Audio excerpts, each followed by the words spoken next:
Good morning, everyone.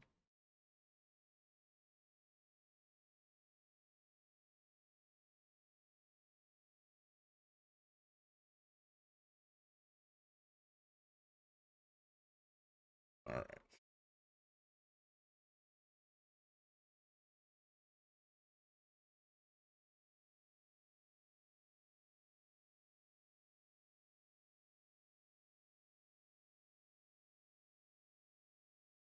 Ding, ding.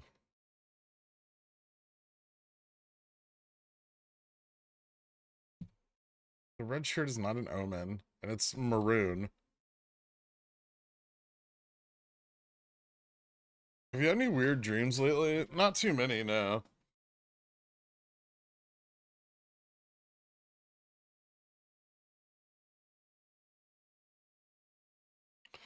What's up, BMG?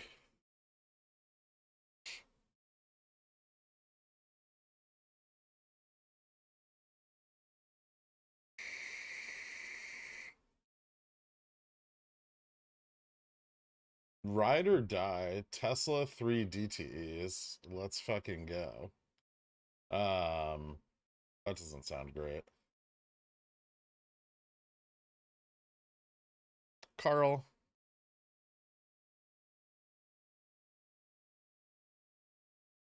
You said you weren't going to play Tesla anymore.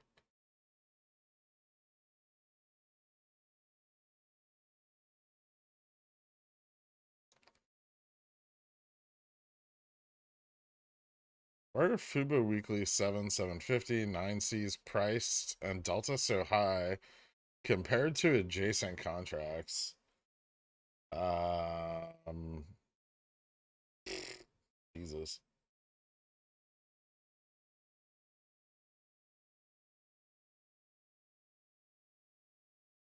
Is it just the spread? Fubo 750, 850, 9, and 950 contracts are worth nothing. Frankly, neither are the 656 and 550s. Fives are pretty worthless too. Maybe your broker's like pricing off the midpoint and the spreads are wide. I'm not really sure why you're seeing those as being expensive. I don't think the deltas are very high. Oh, the deltas are quite low. 650 is like point 0.05. No, 0.02. These are all very low delta. Even though 450 is only 0.2 delta. Yeah, Oxy's doing really well this morning.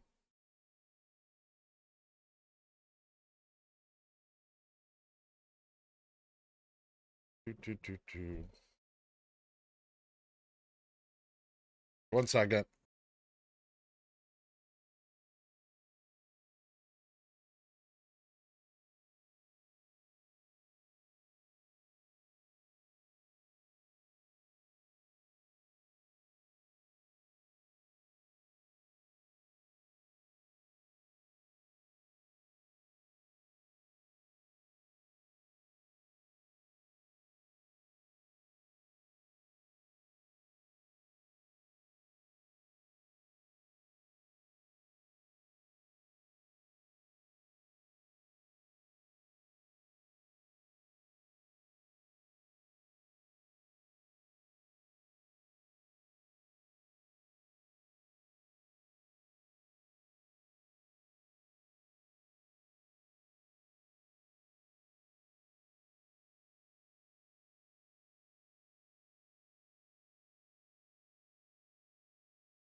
Okay, I won't run away again. BTU to the moon. It's doing pretty good. Um,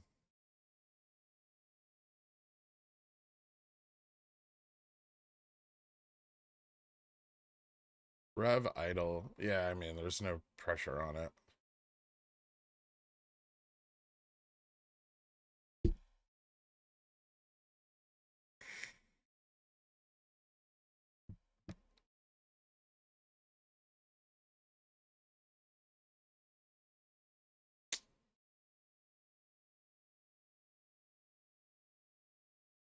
Garlv Sedanov? Is this the office of Bob Lobloy, attorney at Loy?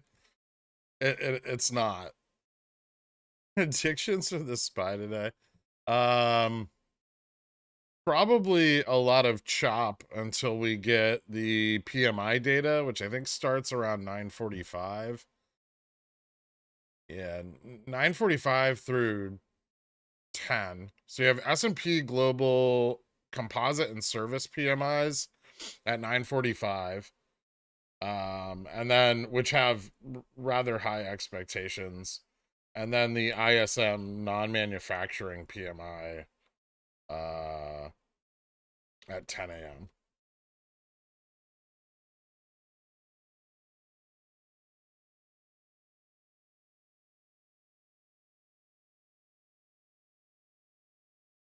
If history repeated, would we expect random VUPs on October 11th for GMA? You know, we saw that in January, but then we didn't see it again in June when XRT went back on the reg show threshold list. How's SPX looking? Another retest of 3,800 soon. Pulling back and kind of in like a bit of a stale channel. You know, we had some profit taking yesterday.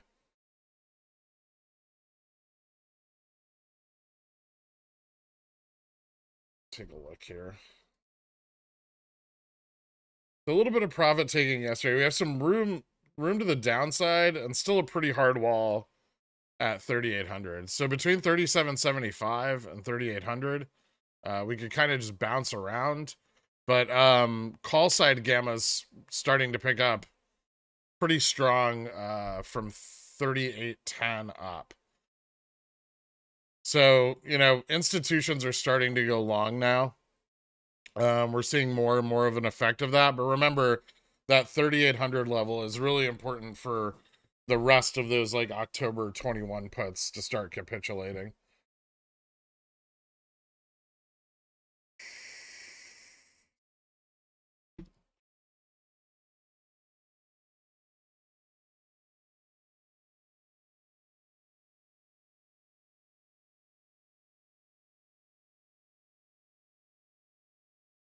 Yeah, it would be crazy if they beat the estimates on PMI. It's like 5 points above last month. Yeah, they seem kind of like scaled up more than they should be, but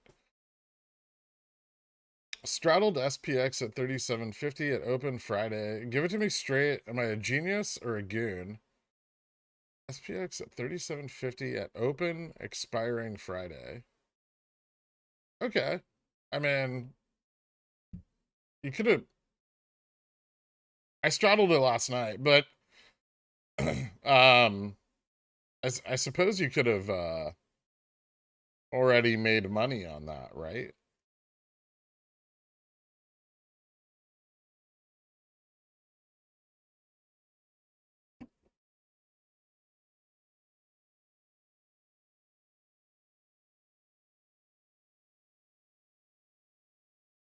Where did you say you posted the Rev DD? I didn't. It should be in the Discord. I think the clip of it's like pinned.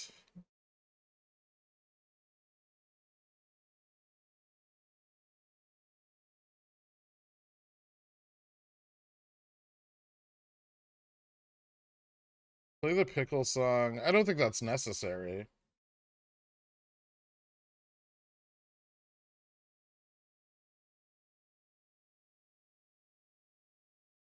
GME borrow rate. For this morning, actually I didn't see. Still 5.5, 9.95. Nothing crazy. Shares to borrow is much lower.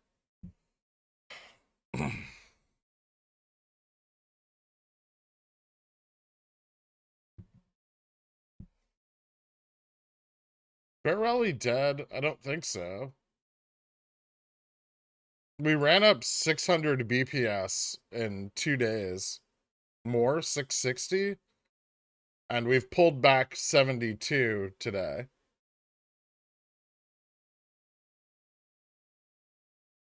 You ever trade Dow? Yeah, sometimes.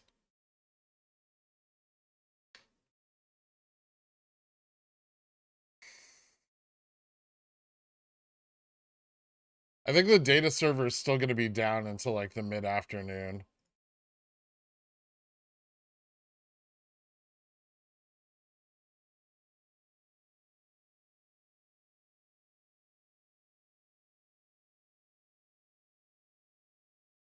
So no Greeks. Flying blind.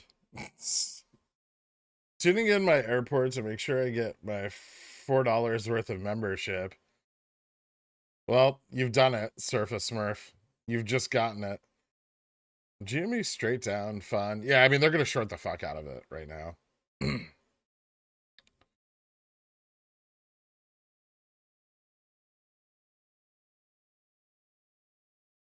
How's PMI? Let's see if it's loaded up yet. Ooh. Not bad. Slightly beat the forecast.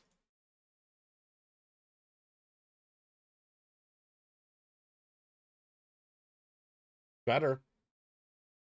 Much better. Well, that's good. I don't think the market gives a shit, but those expectations were pretty fucking high.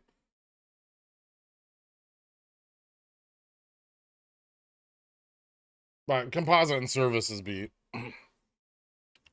Non-manufacturing ISM PMI, which comes in at 10, is far more important.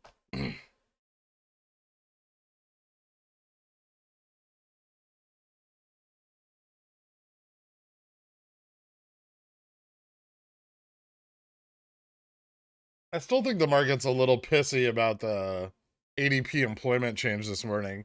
Right, we had this great drop in Jolt's job openings yesterday, going from like 11.1 million to 10.05 million.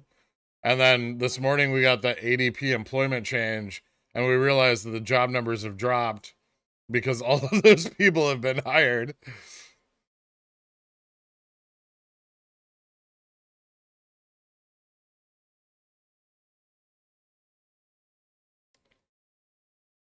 Good to buy an in the money GME call for today. 16 DTE. I'd wait till we find some stabilization. Probably not. Probably not a good idea. But it's up to you.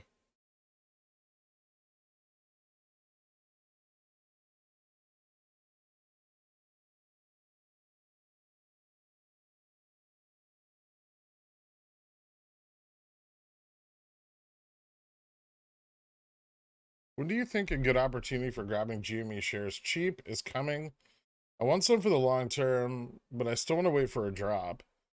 Um, Probably after the ETF FTDs. Like, so once they get some ETF liquidity back, as if the market downturns, there could be an opportunity kind of right there.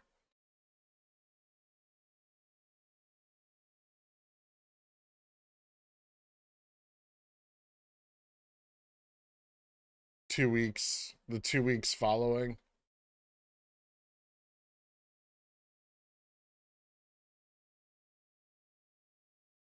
Good to buy an in the money Jimmy call for today. 16 GT now. Loading up on November 18, SPX 3800s on this dip. Witness me. I bought some more this morning too. They're exciting, right?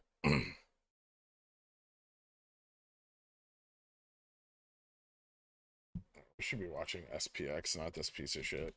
There we go.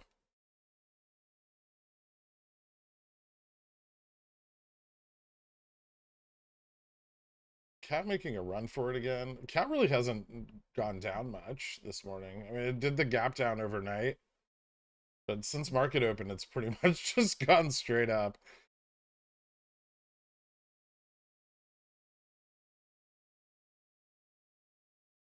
Took the market dip as an opportunity to reposition to November 19, 190. And it's working so far. Hoping to get my account from 1K to 3K by the end of the year. Nice goal. Not a terrible contract. Be warned that it may not go in the money. So don't be afraid to, capture profits if it looks like that's not going to happen. Are you going to add to your Apple positions? Probably not. I have a pretty fat chunk of them already. Thoughts on buying some GME October 21 30Cs today to cover the ETF FTD period? I wouldn't buy them today.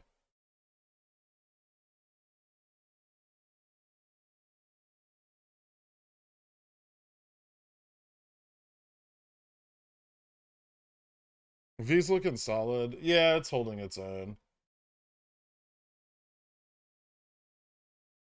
See, they're going to use every drop in the indices to short GMA with whatever liquidity they have, right? This is going to let them offload more of that internalization, which they did get down quite a bit yesterday. Partially by letting GME run, partially by offloading into the sell pressure on the SPY.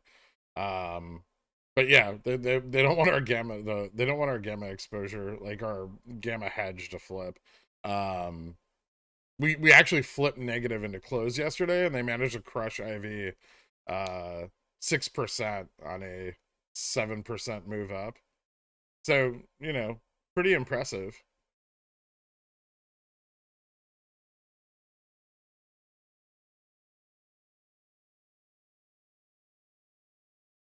I'm looking at puts on Fubo. Bids are lower than the ask. Oh, Jesus. I thought it would be the opposite, since sellers want to be paid more premium, but the buyers want the lowest price. Am I dumb? Yes.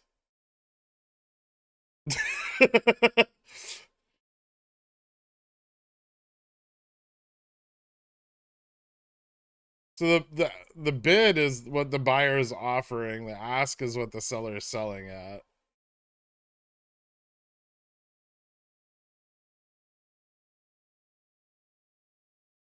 Johnny. How common is it to have XRT on reg show and then come off reg show during the ETF FTD period? I don't think we oh, okay, so not entirely true. In August, it came off during an ETF FTD period. Usually it comes off after an OPEX period. Like last year when they did this, and in March, in March it came off after May OPEX. Well, it stayed on from December through May, I guess is a better way to put it. So it came off after the May OPEX, and it went right back on for the futures expiration, and then it came off in the beginning of August. Check Pigeon Whale chat, check Pigeon Whale chat, check Pigeon Whale chat. Jesus goddamn Christ, Darth. What is it? Are you chugging again? Oh, you son of a bitch.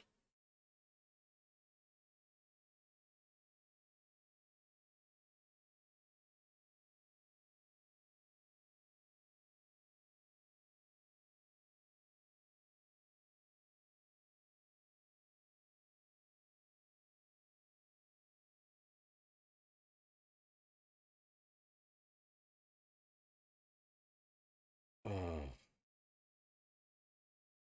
JC, you fucking shill. You know, Darth, I'm not gonna lie. I thought that when you stopped being a pigeon whale and paper handed your membership, I wouldn't have to deal with this shit anymore.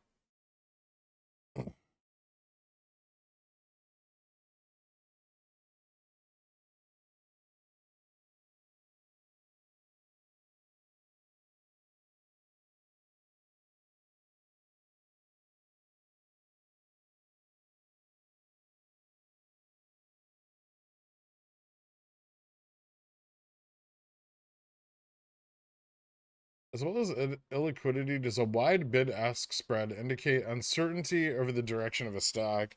Yes. It indicates illiquidity and potential volatility. Not realized volatility, but potential volatility.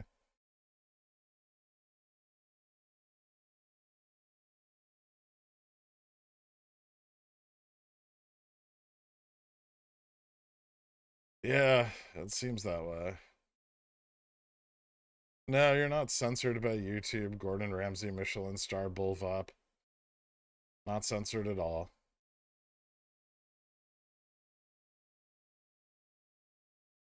What's top right? SPX. Why dead? It's not. How's Cat doing? Great. Just doesn't give a shit about anything. GME's finding a bit of a floor at 25.70. I would imagine they have us back below delta neutral. I don't know where delta neutral is because I haven't had any data for 2 days, but I like to imagine I know where it is. I'm going to pretend that they've pushed us below delta neutral and we can go back up again.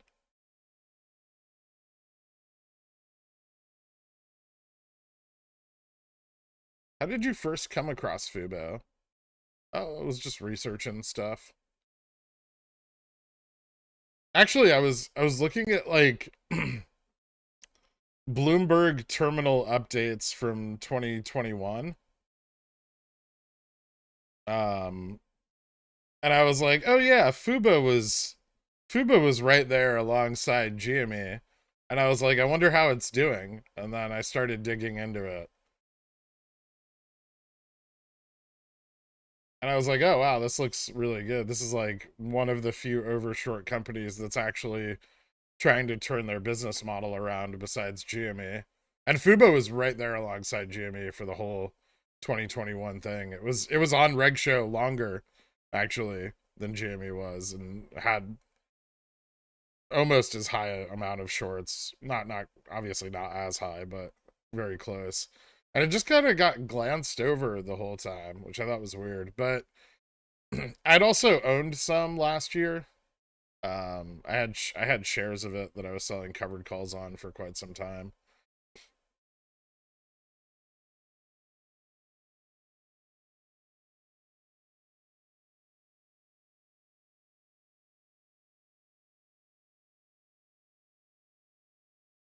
Does SPX look like it can rebound this morning? Oh, yeah, absolutely. SPX, I think, is waiting on the ISM data. And then it's going to pick a direction, probably pretty quickly.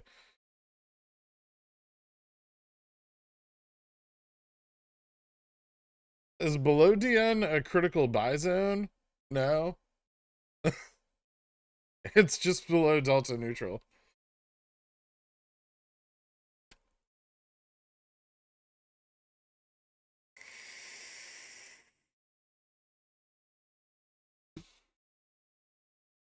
I kind of think Fubo's trash, but that's okay. You know what, Popcorn Trader? You've also told me on multiple occasions that Docu was trash, and I love it.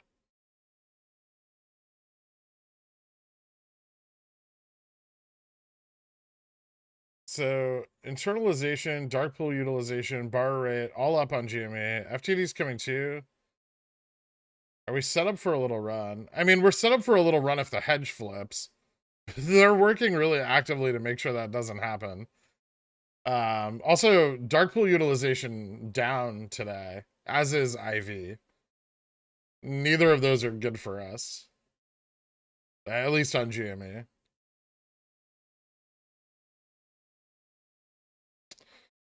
Yeah, I've looked at plugged before. It's not as interesting, but it does have similarities. I don't know what the ISM data is going to look like. It's forecasted to be improved.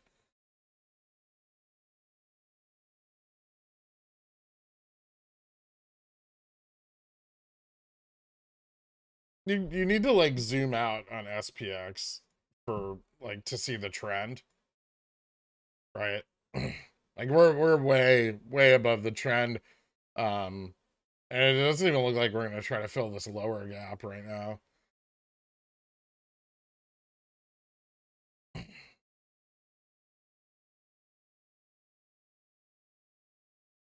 Because you're just looking at this morning's price action and trying to make determinations with this. And this isn't very much data.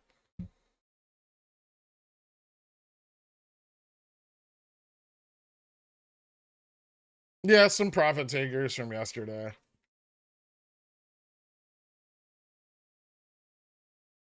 There was always a pretty solid chance that we pull back to 37.50, but it doesn't matter. Institutions are starting to buy calls, which is a good sign, at least.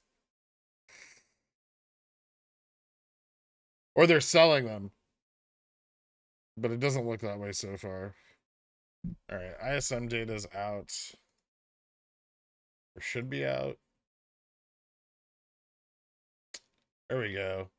56.7 versus a forecasted 46.4. So another beat. Someone trying to short the good news.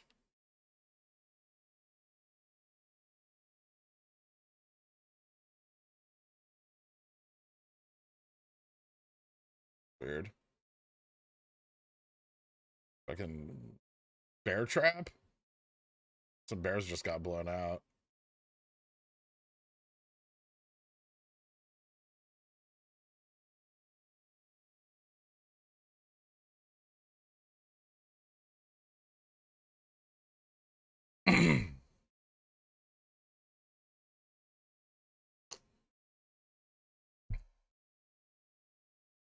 At Fubo for 2 years, and the only gripe I had was lack of TNT TBS. I switched to YouTube TV last year, but I think I'm switching back for hockey season. They need to get those networks. Yeah.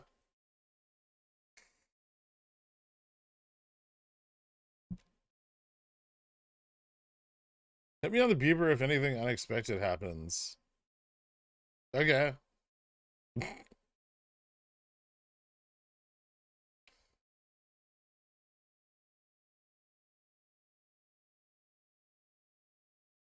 Put selling out of straddles? Maybe. We'll see.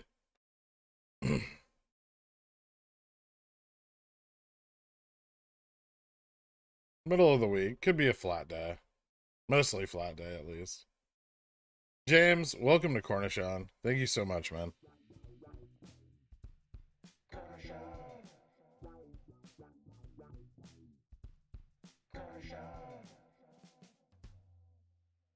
Hmm.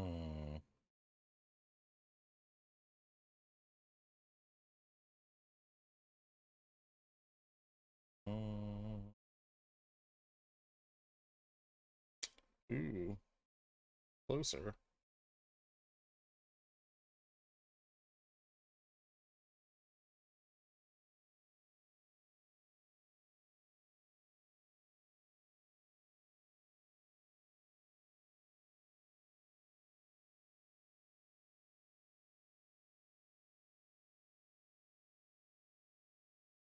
Sir, potential low.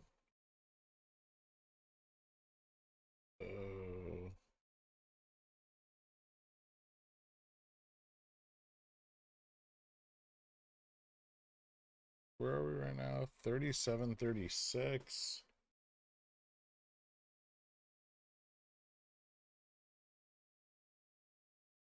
3700's got a decent number of puts. I don't think we don't want to fall below 37.20. That would be bearish. As long as we can stay in this range, I think we're okay. 37.45 is still pretty decent.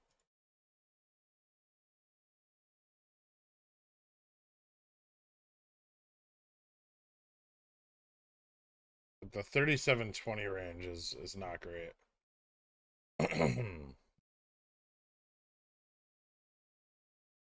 Bullish eco data might not be good because it means the Fed won't be backing down anytime soon. I mean, the Fed was never going to back down anytime soon. They were really clear on that.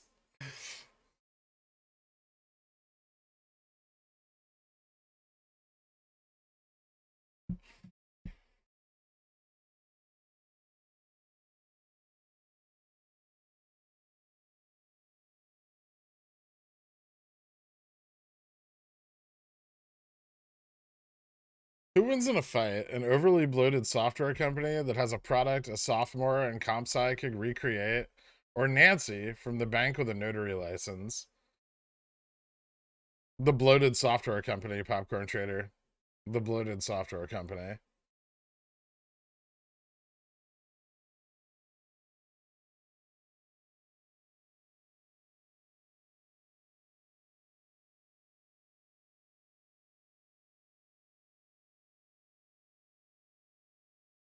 Yeah, still bullish on Rev. Time for some AMD 60p.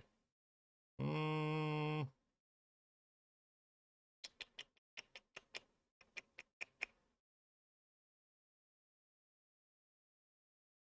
a bit low target. No, probably not.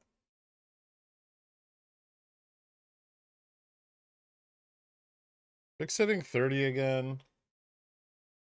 Close to or crossing? Yeah.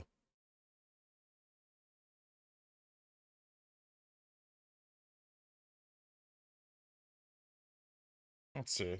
37.35.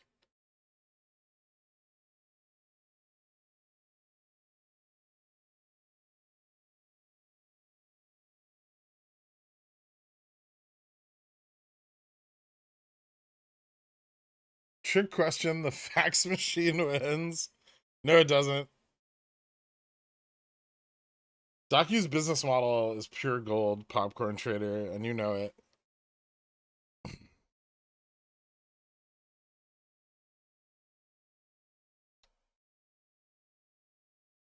One day you won't even be able to sign documents without giving them all your personal information.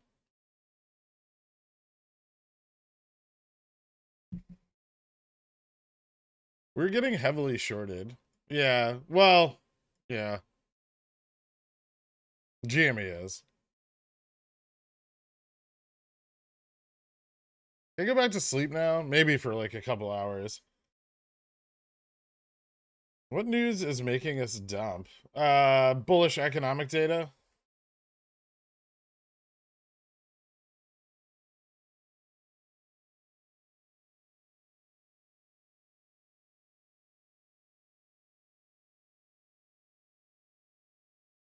What's the difference between Docu and Adobe Sign? Docu has more widespread usage, and they were kind of at the forefront of pushing through legislation that improves their platform, while hindering the ability for competitors to follow suit. Um, pretty smart tactic.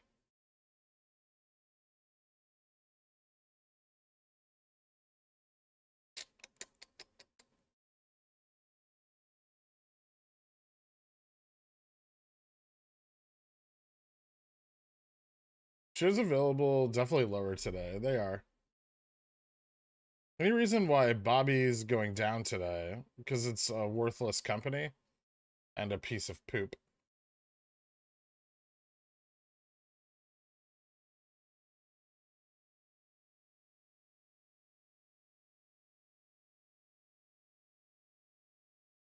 What does bullish economic data create negative downside? Is it for the MM's hedge? No. No, it's not.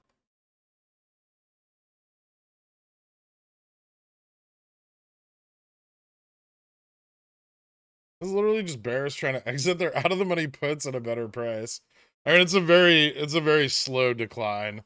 And I'm not really concerned we're not breaking the longer term trend here. It's still pretty strong. Even if we fill this gap, I'm not really concerned about the direction of the market.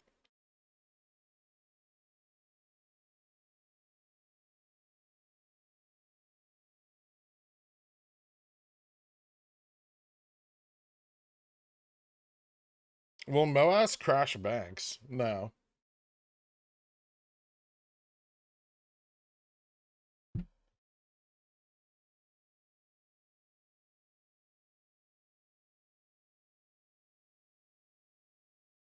I'm sad I won't have capital to throw at the next potential OPEX run. My car's transmission blew up. No. So I had to use my available capital for a new to me car. At least I can sell CCs on OPEX. Yeah, that's true. If you can't play it one way, play it the other.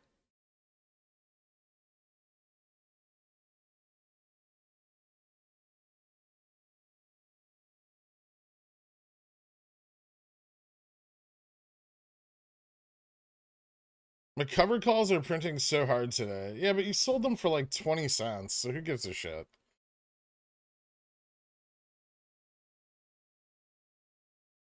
Business is pulling up the ladder behind you, a pretty smart tactic. Usually. Yeah, it's usually pretty advantageous. Adobe is just letting Docu spend all the money lobbying. Adobe will end up reigning supreme. I don't know, man. We'll see.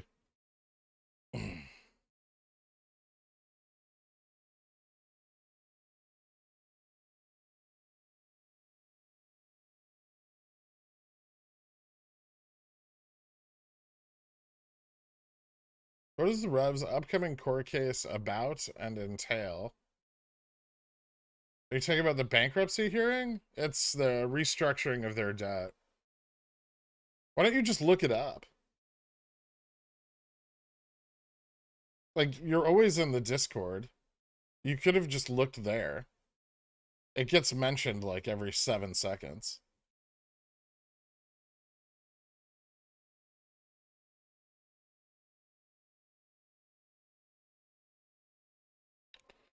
Thoughts on silver, up 70% in a day on puts, but deciding on taking the money and going to enter another play. Puts were for November. Interesting. Yeah, Comex took a bit of a hit today. I'd be careful holding any puts for too long there because, I mean, we're starting to see more and more interest in precious metals, which, given how short the positions are on them, could like trigger kind of like mini squeezes, or at least really high volatility environment, right?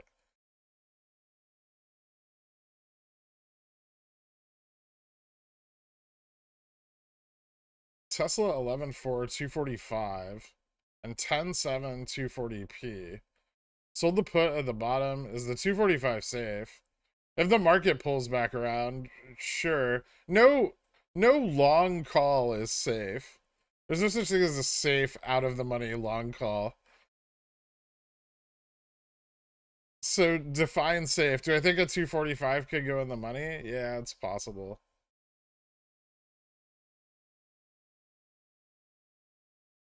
Any thought to jumping on CS? What are you jumping on?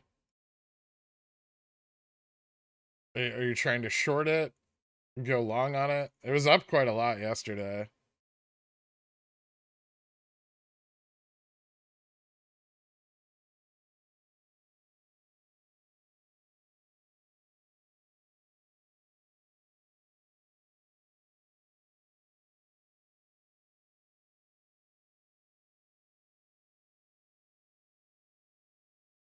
So I should dump all of my money into 2 DTE calls? Probably not.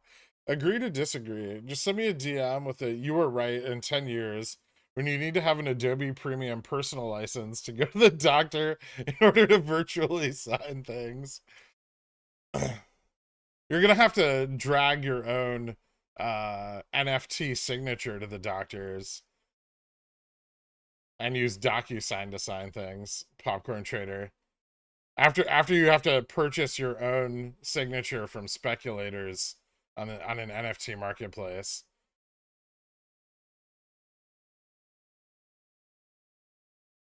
Because it's easier to bother you and get a non-answer than looking it up and getting facts. I mean, I could answer it, but it's just like I feel like it's common knowledge and a waste of my time and could easily just be found.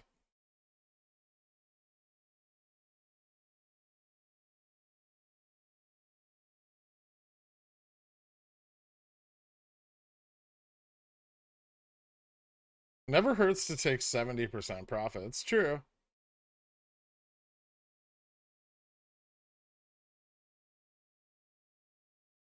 Long CS? My bad. Okay.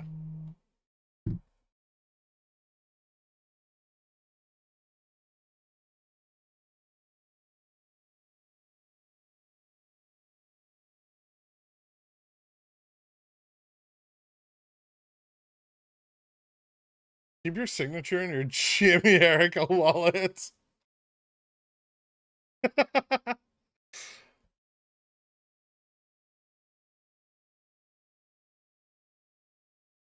Like patent trolls, but with your own signature. Exactly. Rev is holding up well. It usually does. The market's not having like any kind of volumetric movement right now, right? It kind of fell and it's chopping.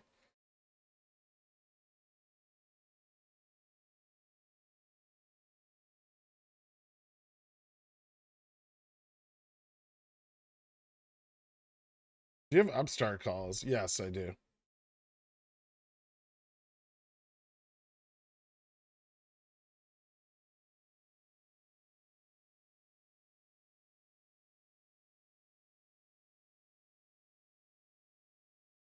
What are the downside gap fills for SPX and Apple?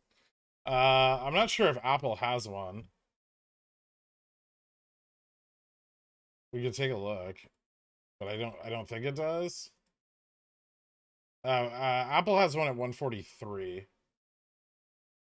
143 to 142. SPX is moving really close to this one. I don't know if it'll fill it or not, but 687 through 3726. Although we could have some pretty decent support here. I'm gonna cut shit if we fall below 720 because it's just a good opportunity to reposition if that happens. Oh, maybe not Cat. Cat's kind of pretty strong today, but I might cut some other shit. Let's see.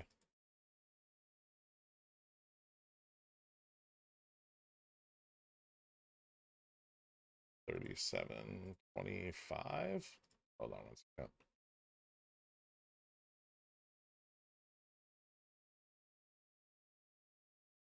Oh, that's net gamma change, net gamma. 37.20. So yeah, if we fall below 37.20, I'm gonna cut some stuff. But right now, I think I'm okay with it. When's the... What else is left today? I don't think there's much left.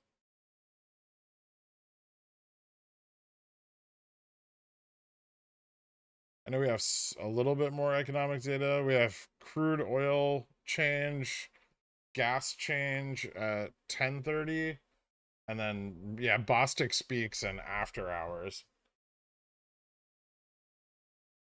Ooh, but we have unemployment data tomorrow morning. That could be interesting.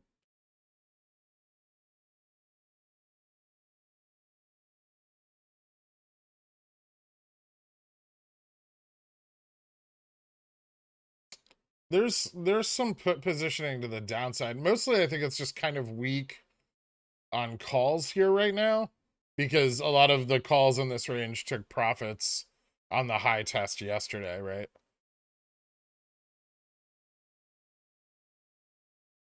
Where are the downside gap fills for SPX and Apple? Okay, I covered that. Crowded aisle at a Ross. What's a Ross?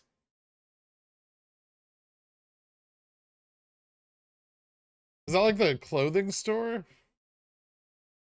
Epic Systems did a similar legislation move to what Docu is trying with healthcare ERP systems.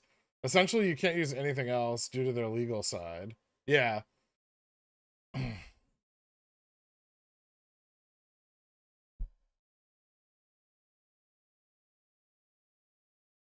How loose are you playing your cat stops? Pretty loose. I have a lot of time on my contracts. Aside from my like the few like October 170s that I have left, most of my contracts are Caterpillar November and December. So I'm really hesitant to stop them out unless there's like a confirmed turnaround in the rally. Like stagnation and stabilization in a rally is perfectly normal. So as long as I have some theta, I don't see the reason to not just see kind of how it goes.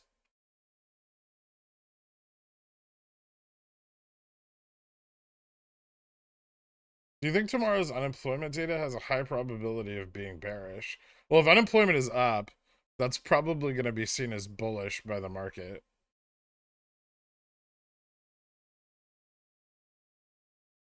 Although, with all the people apparently getting hired this last month, I'm not so sure it's going to be up. To be honest, though, jobs data is kind of no one really gives a shit about it.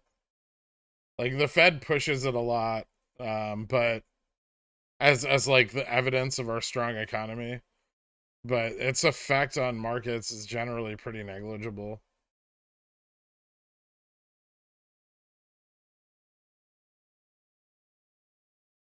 I'm not gonna waste my time typing it in, Mr. Poopy Pants.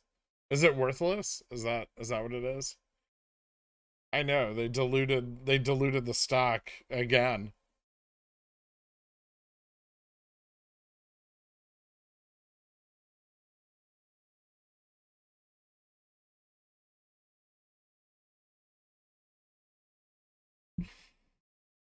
I'm staying unemployed to help the economy. You're such a good person, Velvet Jupiter.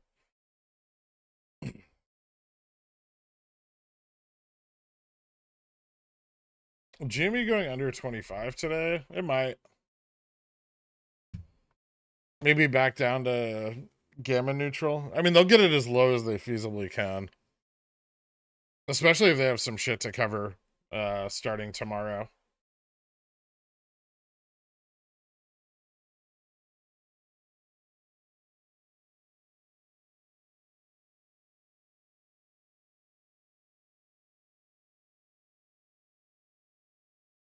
I'm pretty sure the gig economy has been messing with numbers too.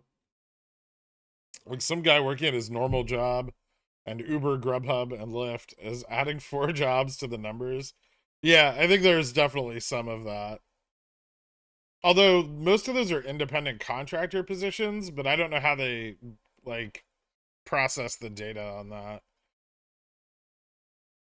Depending on where they live. Like in New York City, uh like Uber drivers are employees, but it depends on each state's kind of laws covering independent contractors. Good GME CSP entry. Trying to not get assigned. If I had the Greek data, I could probably give you some better information, but I don't right now.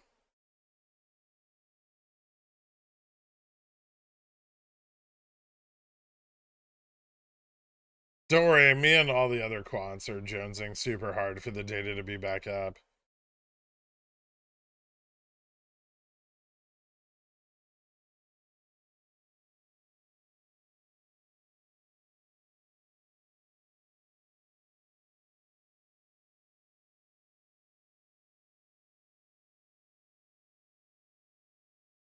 Asking for Carl and Victor when Tesla bottom.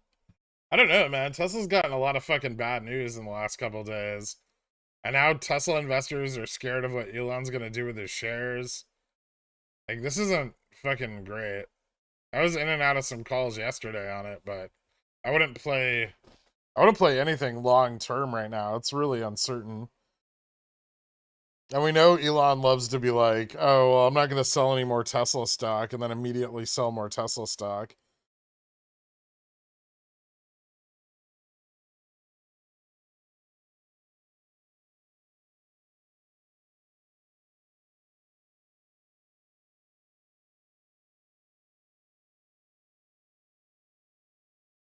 You never told me if what I sent you last night was as bullish as I thought it was. Oh, I didn't realize you thought it was bullish. I I still didn't find anything directly stating that there was a no hedging clause for insiders or executives. So I don't really know how useful the rest of the information is. Like that the stuff you sent me seems to apply more to the lenders and like their debt agreements.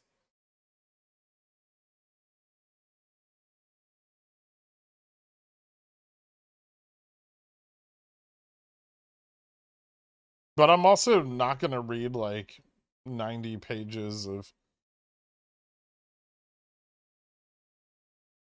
just the most awful document ever written. But I couldn't find any of the common terminology around like a no hedging agreement. If you want to see an example of one, just look at Cohen's standstill agreement with GME.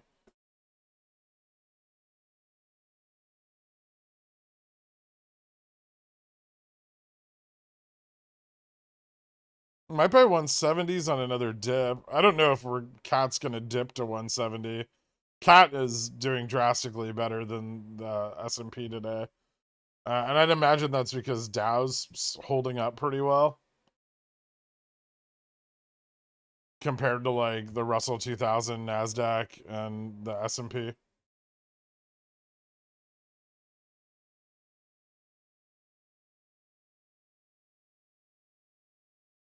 Futures are getting a pretty rough rejection on their test of the upper trend. Although they're just about to hit resistance here. Yeah, they're on resistance actually.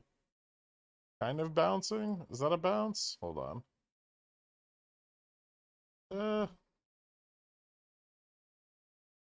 that's actually a bounce. Sort of. Stable? Stabilizing there. Let's see. So ES is at 37.42. S&P's at 37.30.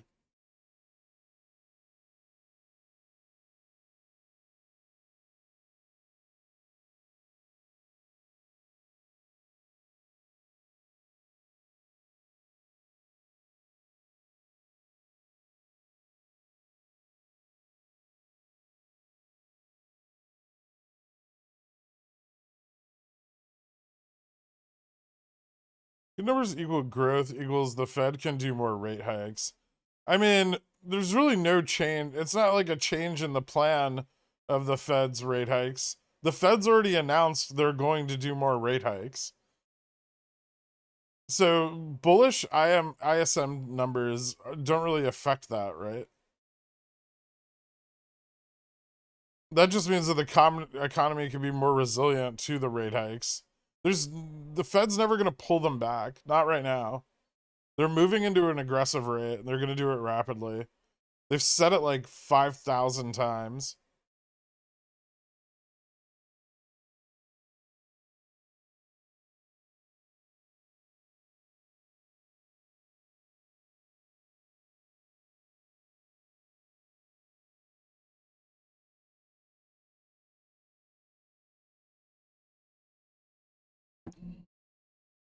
Is it possible we're not going to have any more large runs? It seems the short's new strategy is to short when markets go down, let the stock run in a tight channel, and repeat.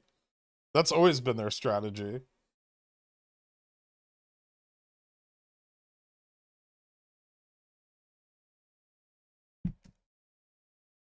It's the shorting part that creates the runs, man.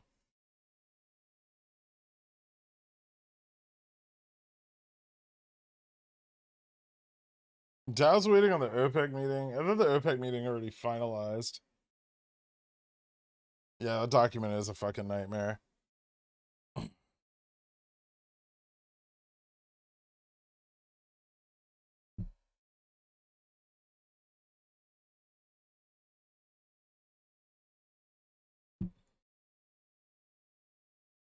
Dow's waiting on the OPEC meeting. Anyone in chat unable to join Discord because CAPTCHA?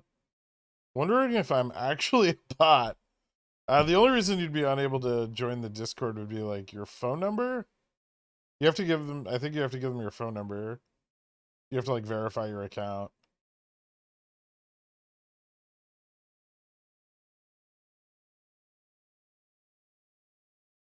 Upstart has 800K to 1.1 million FTDs for August 29th, 30th. Impressive. Yeah, I mean, impressive because we know that those FTDs continued, right? For at least 2 more days because it went on to Reg Show. What I really want to see is the number of FTDs it's generating while on Reg Show because they're working really, really fucking hard to keep the Upstart from moving up. They've been buying like $500 puts.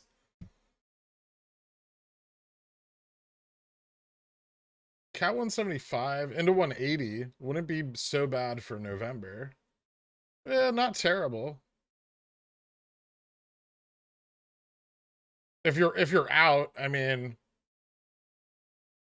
I don't like this as an entry opportunity.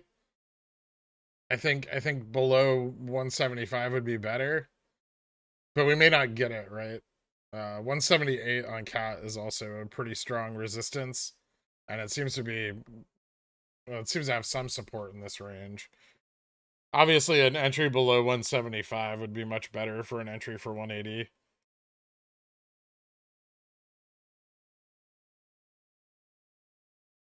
So what I got with that is they can make a specified hedging agreement, but it needs to be done with proper notice to the administrative agent who's overseeing the loan.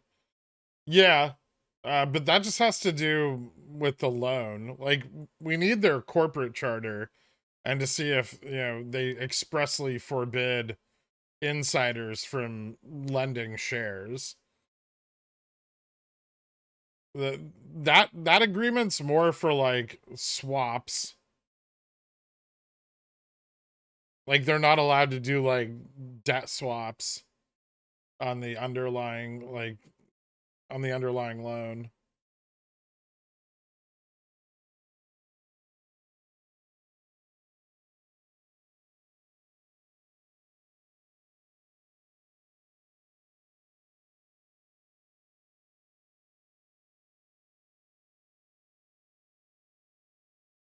And S&P is getting really close to the point where I don't want to be in it anymore.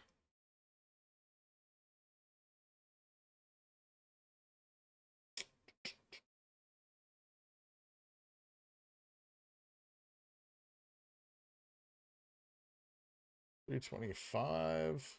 Jesus Christ. HSI was up 5% last night. I didn't even notice that.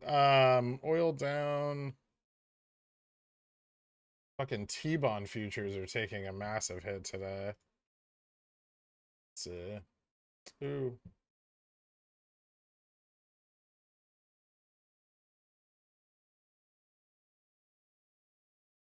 Okay. So ES is stabilizing a bit on 3740. Doesn't look awful. We got an upside gap at 3763.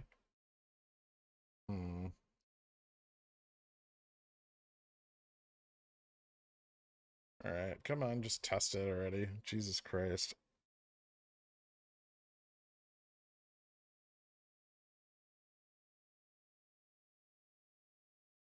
Why is there a weird order on GME at 2520? It's one of the larger orders I've seen in a while.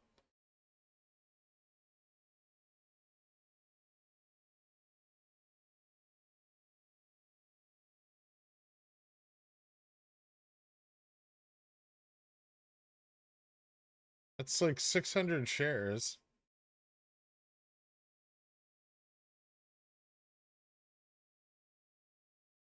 What?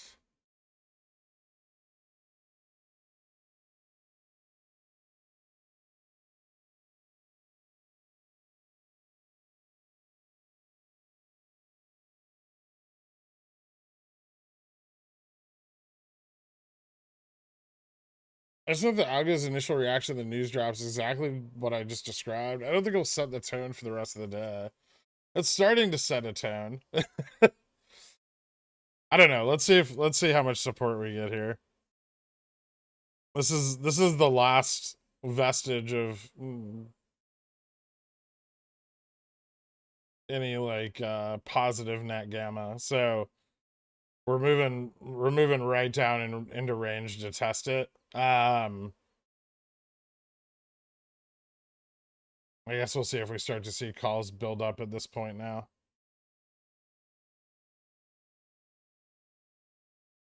You get rid of the normal candles on cat, it makes me feel unwell. Sure. There you go.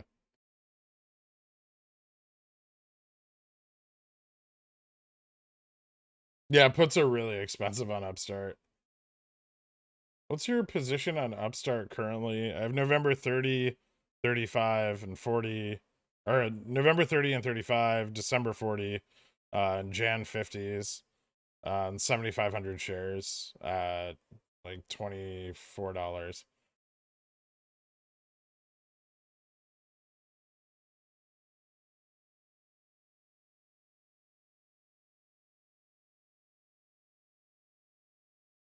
I don't know what you called it, but chat and Discord are overly bearish. Oh, okay.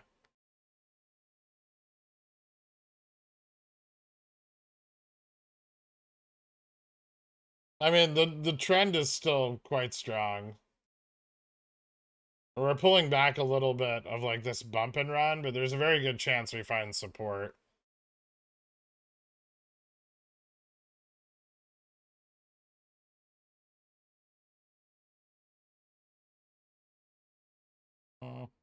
That might be a little too tight, but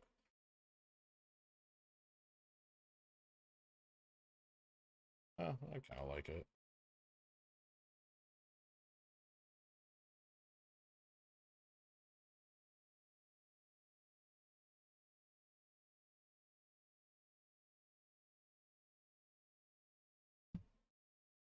That'd be perfect. Fill the gap, find support, and continue up. I'm not gonna hang around for the gap fill though, if it's gonna happen.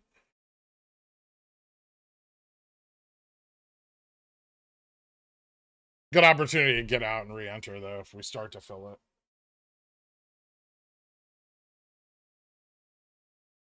If we don't fill it, that's super fucking bullish, by the way.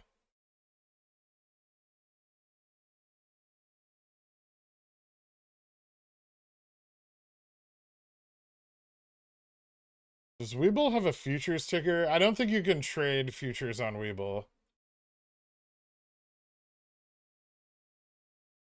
And that specified hedging agreement must only be made in ordinary course of business. All this means is that their hedging agreements can be made, but there are more stringent requirements. There always should be.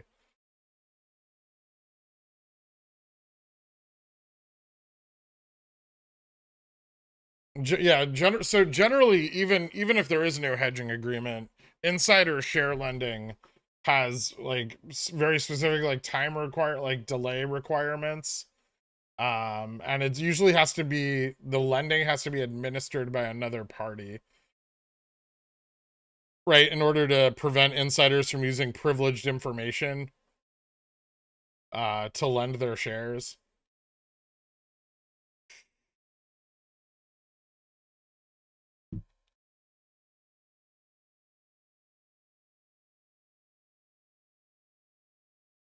Selling puts at 20 or below and for Upstart right now just feels like free money.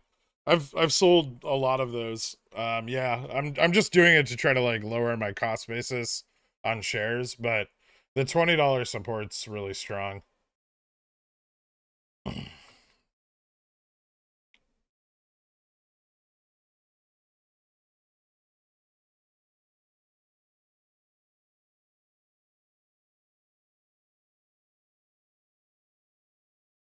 Was the big dip in the markets this morning due to services PMI data? I don't think so. I think it was mostly due to people selling off calls yesterday on the high test. Because we're the way we're recovering, right? We're recovering like down to the next like big positive gamma point. Here, I'll just show you guys because it's easier than trying to draw it out.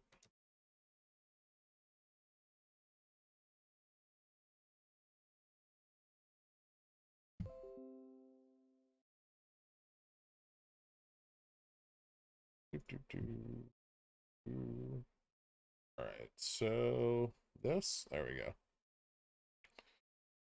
So if you look here, we're kind of sliding down away from this really bullish range.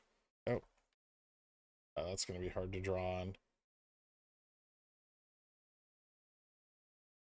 Ah, if you look, we're kind of sliding down out of the bullish range, and then when we hit like 37.50, we hit like a bunch of puts, right? And that dragged us down to like the 37.25, where there's a few more puts, but then there's a lot of stability at 37.20, which is right above where that gap is. So if we can hold here and call side can build up a little stronger, then we can start moving back up a little more slowly. Or we fill the gap, puts go in the money, they sell off, call side builds up, and we begin recovering to the upside afterwards. But if we're gonna go for the gap fill, I'll probably close some positions and then re-enter at the bottom of it because it's a pretty decent sized gap. And I still have those like 36.50s on the SPX, a few of them. Don't forget to, capture some profits when you get big moves like that. They don't generally last. The CS market downturn, anything to be worried about, or just an oscillation in our bear rally? I mean, we'll find out. Obviously, like if we continue to slip beyond, the lower end of the gap and the trend starts to break down, then we can, reposition and target the bottom.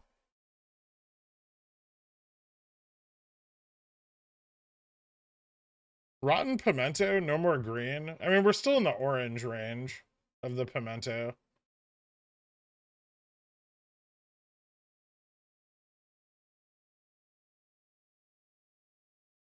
Ah.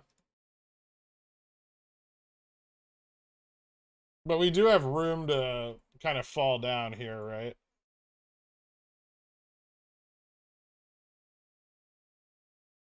Bad time.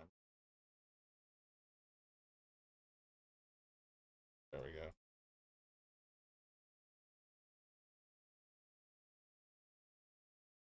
So if we get a bump and run, which this looks a lot like, then we're looking for a reversal point.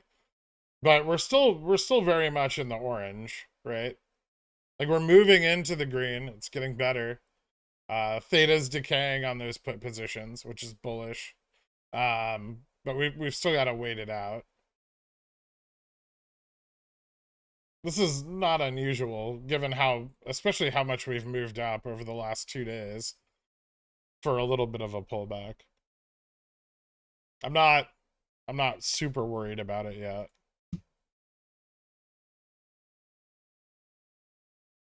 And it looks like we did find some support in the 37.20 range, which is what we were looking for based off of the net gamma there. Buy Oxy? I don't know. You could if you want to.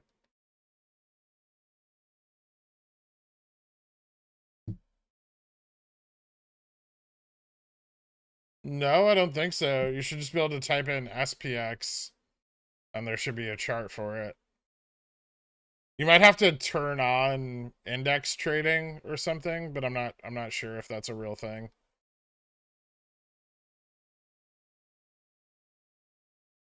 Your favorite company getting smoked today? All of the basket stocks are.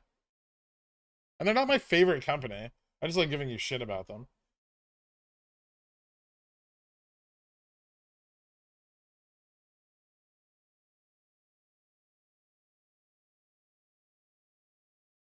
Looking to put 1K in Upstart calls. Any suggestions? You're gonna want theta because its price action's very unpredictable. It's on reg show right now, so you know you want to make sure you have enough theta that if it starts to run, you can capture the extent of the run, or if it doesn't run for a while, you have time.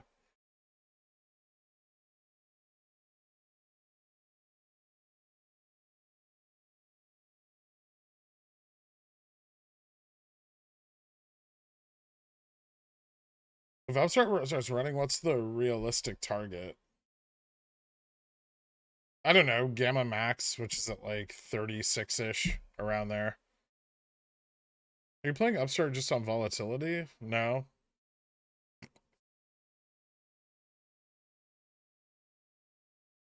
What's the next price target above 180 for cat? 182.50?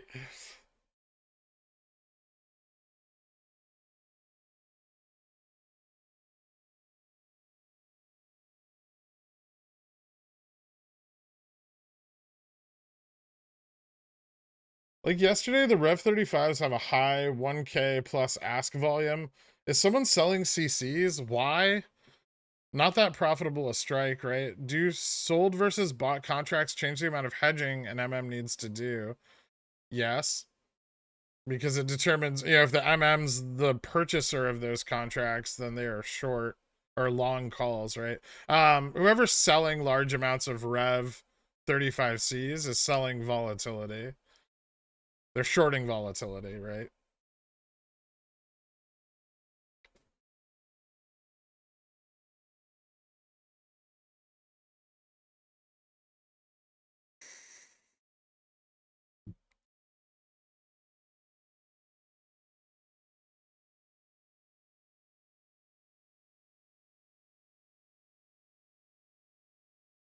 The center of the pimento stays in the same position. The pimento has not been moved since it was created. Have you heard of GT2? Yeah, it's a pump and dump. A bunch of people are trying to push it. It doesn't look promising at all. It's just a pump and dump. You can try to play it, but you'll probably get rug pulled by insiders. Company's never made any fucking money. They don't really exist on paper. It's bullshit.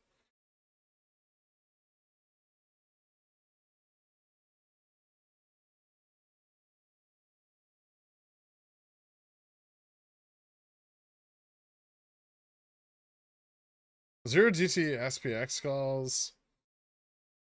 An interesting bet now. Risky. They're super fucking risky. Like I think the market could stagnate quite a lot today. Oh, I don't know if I'd go into zero DTE calls. Maybe a couple days with some room wouldn't be so bad. Like third, I might if we get rejected here and retest 3720, I might pick up some like 3750s for like next Monday. All right, so let me try to explain this in an easier way for you guys to understand. So we ran up to like 3800, right? And a bunch of calls that went in the money in this range took profits. And then some puts come in, right? So we fall back like 3720, right? Where these calls stayed because they're farther dated.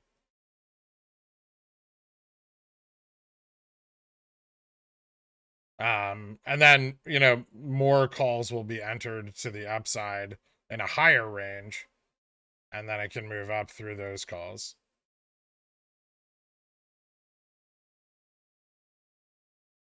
That's what you're seeing on that like Gex chart. That's why that zone's kind of so dead below the current price. Because puts capitulated, but so did calls.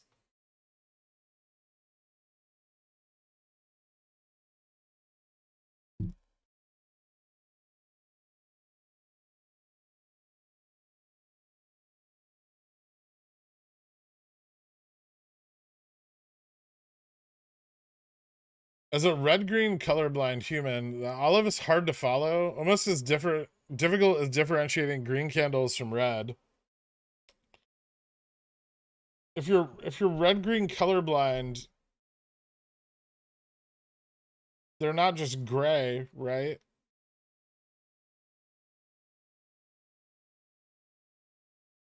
So there's still a gradient of color, which is okay. I don't know. I'm not colorblind.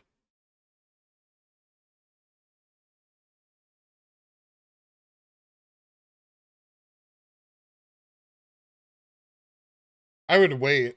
I would wait on entering cat.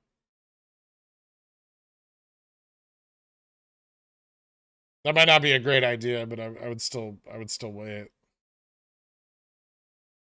The risk is kind of high because if it slips, it could slip back down to like the 172 range.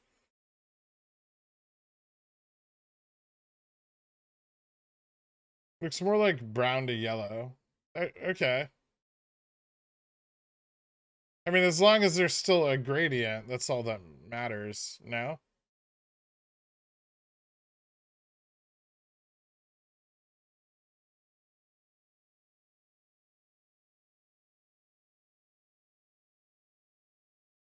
It's amazing how quickly people forget that the SPY was just at 357.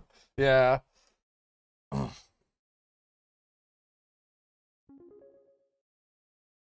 I am, and I see it fine. Okay. The good luck you've gave me paid off. I'm getting discharged from the hospital today. I'm stuck in a wheelchair, but not forever. Not only that, but I paper traded a fuck ton since I was bored and finally didn't blow it up. Thank you for everything, Gurk. I really mean that. Thank you so much. Numbers can be fun. I hope you're feeling better soon, man. Uh, keep in touch. Appreciate it.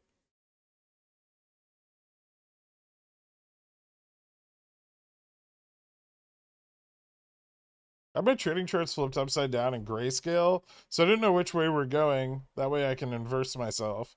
Nice. That's a hell of a trading edge you've got there, popcorn trader.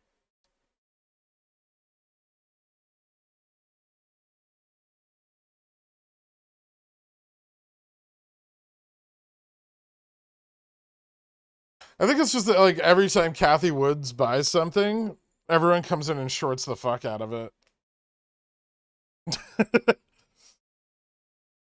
You got it, dude. We'll see you soon. Keep paper trading.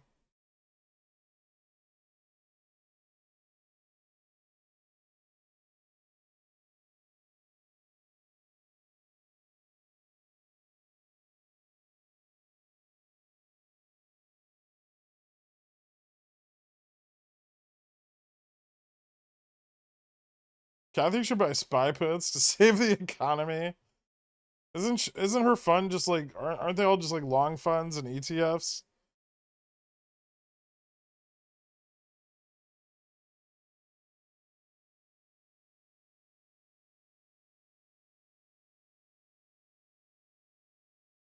What she needs to do is she needs to set up an inverse ARK ETF, right? So that way every time she buys something, people can make money.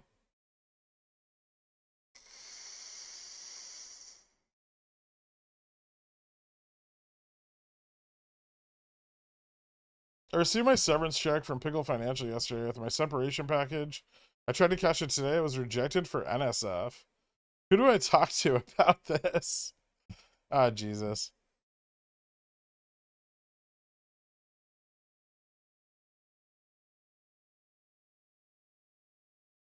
What level D chess would you say AA is playing right now? One. One-dimensional chess.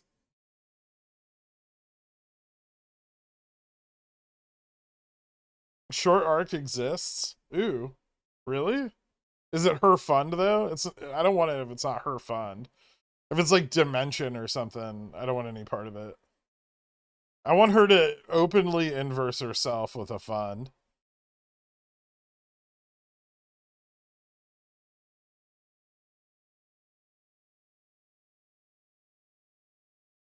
That way people are like, ah, fuck, if we short her stock, she's still gonna make money. So she opens short arc, and then I can go long arc. Are cover calls expiring Friday even worth it right now for GME? Probably not.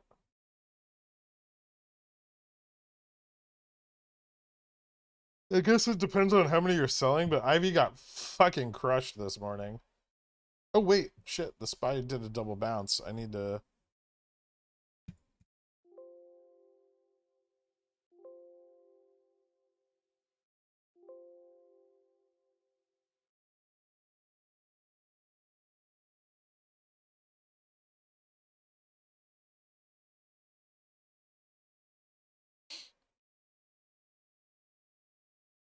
Yeah, that was 126 this time.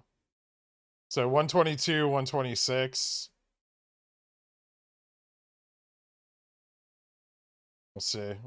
If it goes up, I'll get a fill. If it doesn't, I won't. I think. I hope I position those right.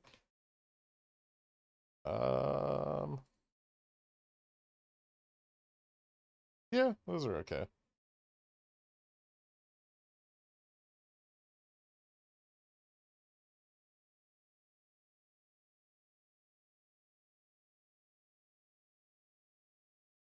High or low?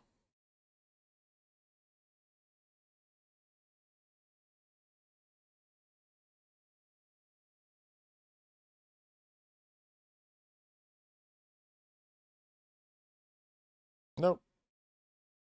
Just down to the bottom.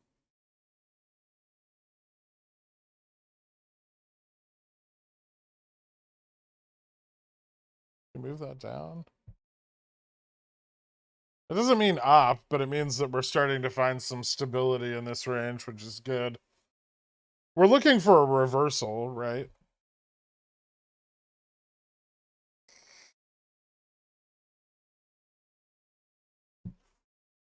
No, I don't really like Avia a lot.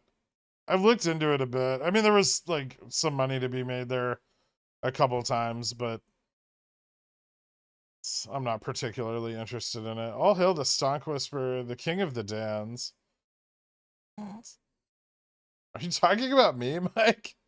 I'm not king of the Dans. I'm Dan adjacent, but I have nothing to do with them, mostly.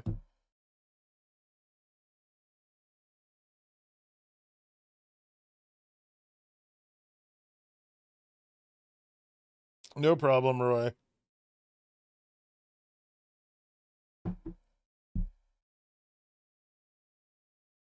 Don't worry, there's no reversal yet to recognize, so you haven't missed anything. Did I make a mistake buying 35Cs for December on Upstart? Probably not.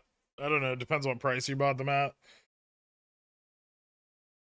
What was the reason for buying 40 and 50 strikes on your further dated, less delta risk? Yeah, more volatility exposed. Also, because if we start to move up in like late October or mid-November, uh, it can move up pretty hard.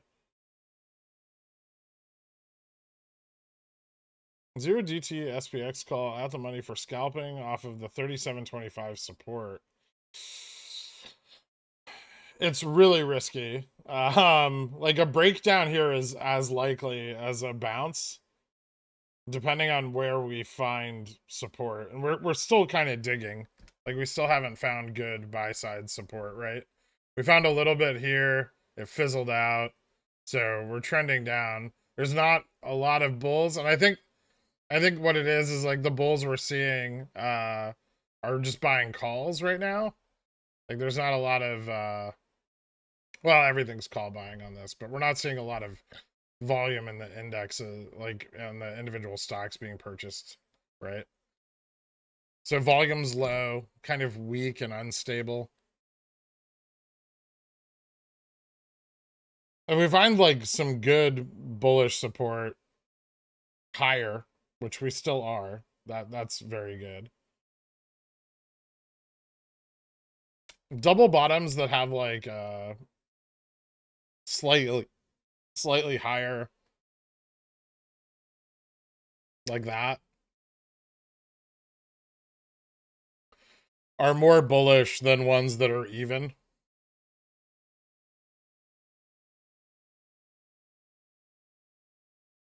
And ones that are trending down are not very bullish at all, right?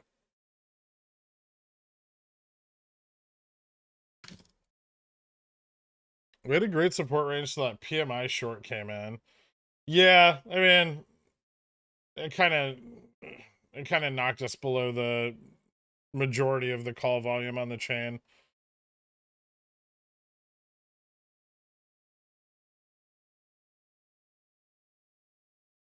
Was there a reason my docus are priced incorrectly at 76,000% gain?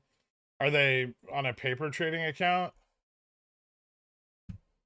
I had a lot of positivity, but I saw them work with patients who had given up hope. They do what they can to try to make their days bright. It can get dark here sometimes, and they are angels.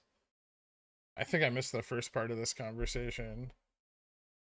The healthcare workers? What's your favorite reversal pattern? I don't really have a favorite.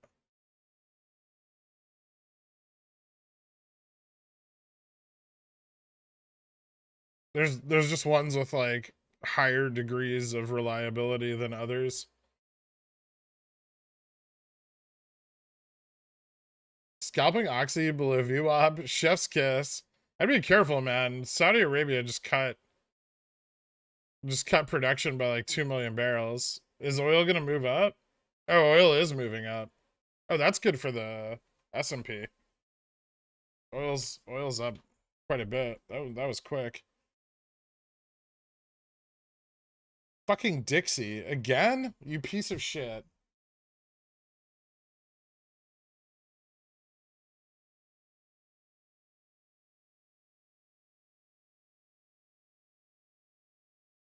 Please get rejected. Stop going up.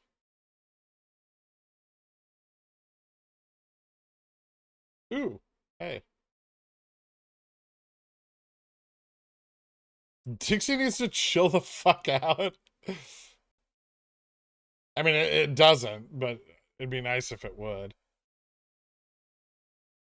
Oil inventory is down 1.4 million versus estimated up 2. Oh, cool. Okay, so maybe Oxy might not be a bad play for the rest of the week.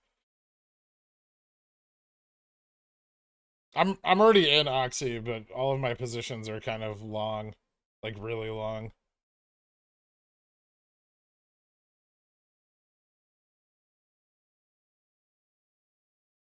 The healthcare workers were angels. Oh, okay.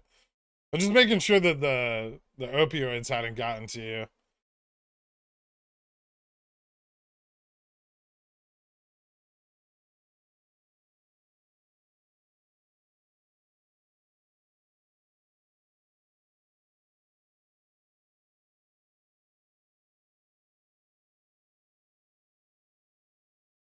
I can buy a Baconator. Are you sure? Baconators are like $13 now. And they still are disgusting. All of my positions are really long. Humble brag. I mean, sort of, but it'd be nice to capture like the volatility. That's the one thing, like, as a trader, that sucks about having long positions is it'll spike and you're like, oh, I want to sell all of this. But then you're like, wait, no, I'm holding it for 2 years. It's rough.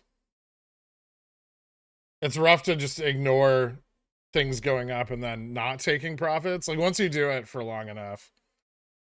I know you guys are still working on the taking profits part, but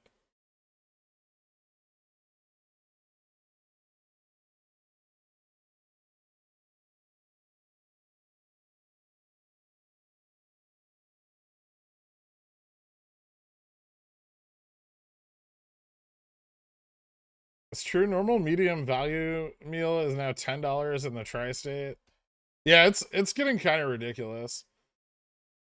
Are there any days in the FTD period you're looking at in particular? No, but usually the Monday and Tuesday, like the Monday, Tuesday of the ETF FTD period is when they're the highest. And then since that also covers the first day of XRT on Reg Show, I think that's, or like on Rule 204 Reg Show, I think that's more bullish than the rest of it. I don't love it. I don't love the whole ETF FTD period this time. I'm going to be honest. Like, it looks just a little dispersed and a little weak, and they have really good control of the delta hedge. Puts still aren't crazy overpriced, right? Like, you're not making a shitload of money selling CSPs right now. So yeah, I think it can pop. It can move up a little bit, but I don't think it's going to move up a lot. And I think IV might move up even less than that.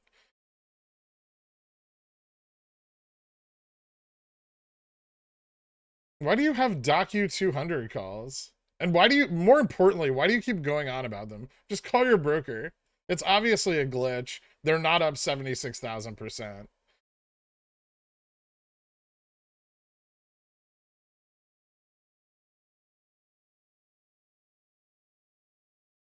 Gap fill or bounce? Looking good at this point.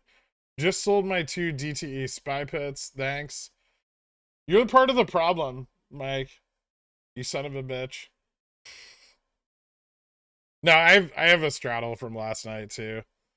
It's not really up enough, I don't think, to sell it yet. But if we do go for the gap fill, I'll close it out. If we go for the upside gap fill, like another higher bounce here, I'll probably set a stop on it.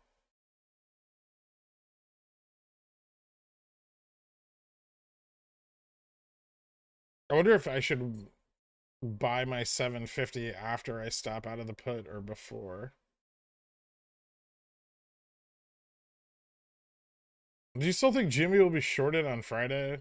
I mean, it's not that it's being shorted particular. Well, okay, it is, but they're just trying to prevent the hedge from flipping. That's all they care about. They don't give a shit about the price of the stock. They just don't want the hedge to flip because they don't want volatility to spike. So they only really care about shorting it in regards to its distance from that flip point.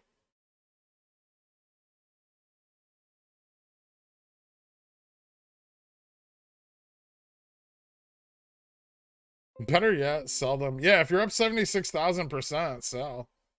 That's a good return.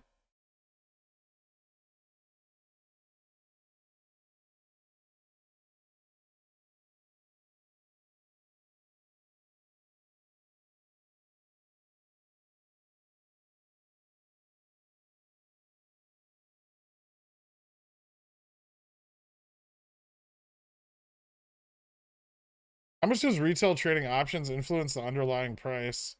On GME, a lot.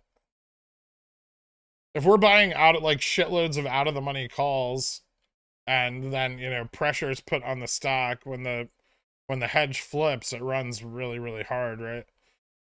Because they have so much more to hedge to the upside.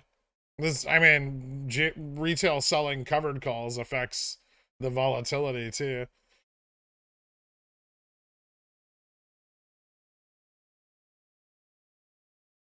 Hold out for more.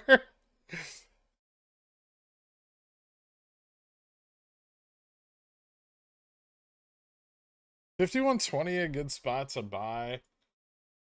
Like a long position? Are you buying shares?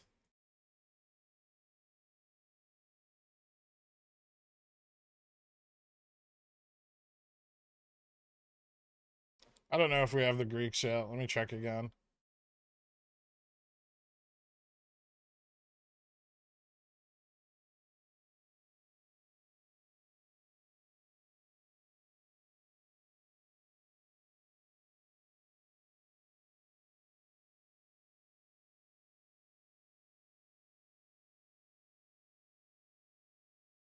Okay, it looks like it's on track, but not up yet. I'll let you guys know as soon as it's up. We'll probably get them like in the latter half of the day, right?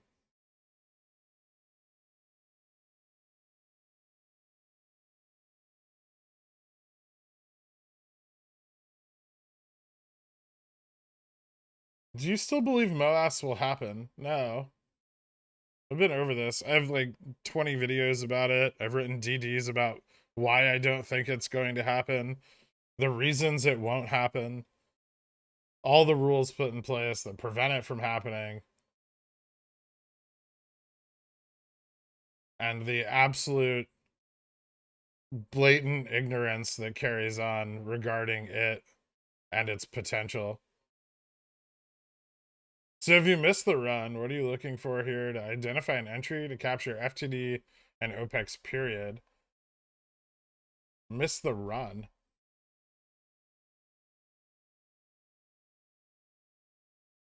Which run? Nothing ran. Like the market rally? I'd probably be waiting till like Friday or Monday to enter. If I'm gonna get like long side exposure to ETF FTDs, I'll either get it on Friday or Monday. More than likely, all I really care about with ETF FTDs is selling covered calls. Hi, Mr. Pickleman. Are they gonna have to hedge against the 60k OI Rev 35 Jan calls? If the hedge flips, yeah.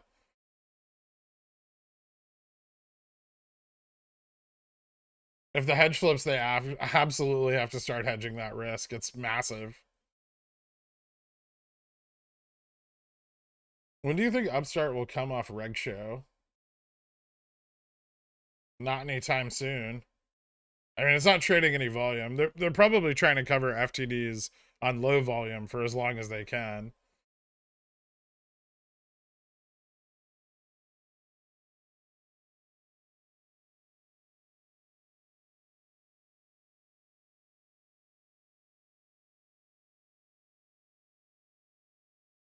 It's more likely the Easter Bunny will materialize and hand out $10 million to each GME holder.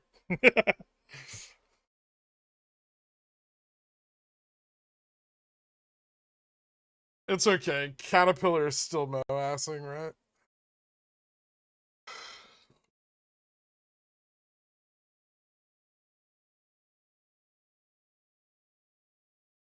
At what point does the Revlon hedge flip?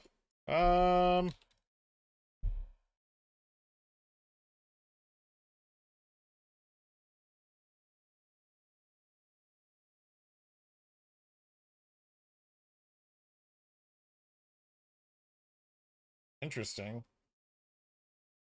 The put walls are at like 550, 6, 7, 750, and 8. One of the biggest problems is that we really haven't had anybody, like, there's no call buying near the money. Everyone's just buying $35 calls. So the only way for it to flip is going to be, I mean, and even if we were buying closer to the money calls, the only way for it to flip would be an institution coming in and buying the underlying. But if they do and those puts have to capitulate, same like BBBY, right?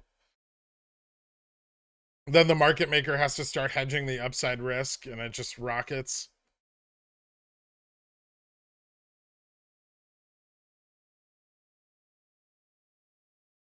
What if I love Cat more than I love GME? That's understandable. One's super reliable, the other one's volatile and wonky.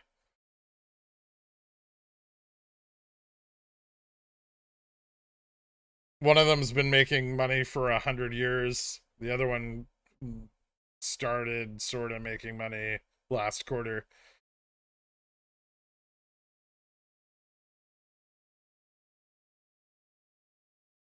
Still think it could push back to 28. Yeah, I mean, if the market rises and we do get a flip of the gamma exposure, that's really good, right? But if it doesn't and there's nothing pressuring their positions, we're just not going to see a lot.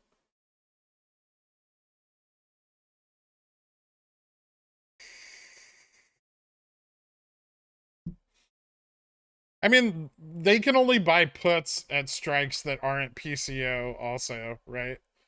It goes both ways. They can't build put walls on PCO numbers.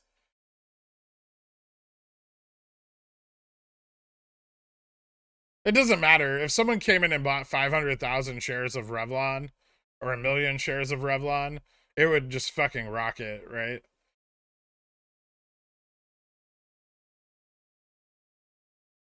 because those shares don't exist.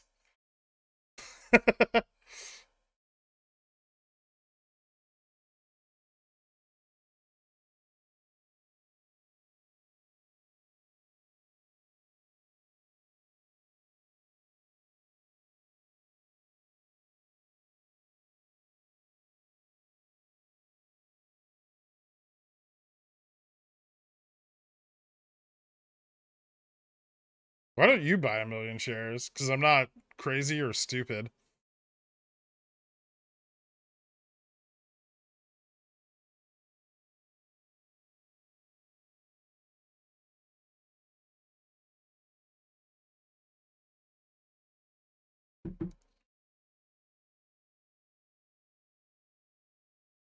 I'm tired of holding this weekly 25p, but I don't want the stock to stop running. Did you buy a 25p at the bottom, Dork?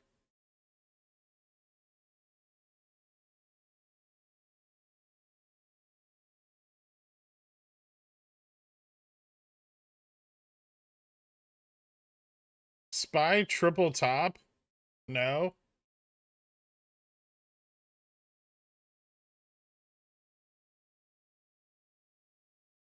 Spy is just, it's like consolidating, right?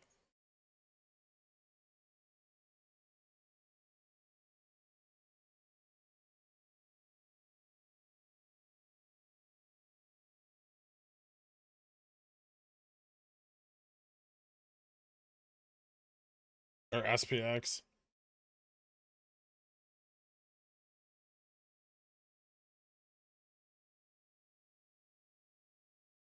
If this bounces off the EMA 30 at any point, that's bullish. And it could start to move up. See?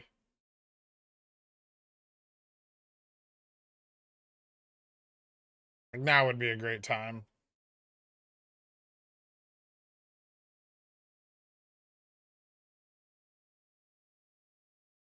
Do you think October OPEX could have some potential?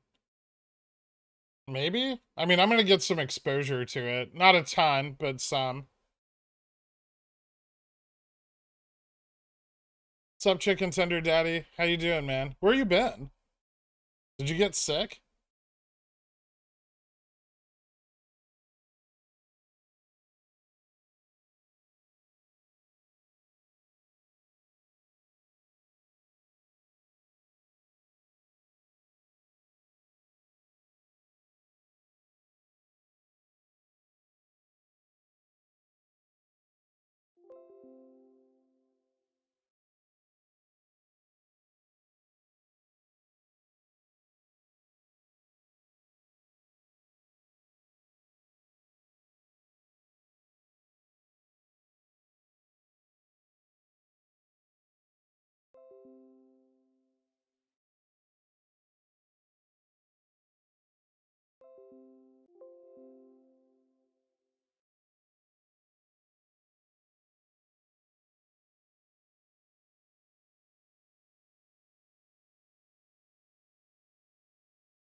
CTD is here, and now the market is going up. Let's fucking go.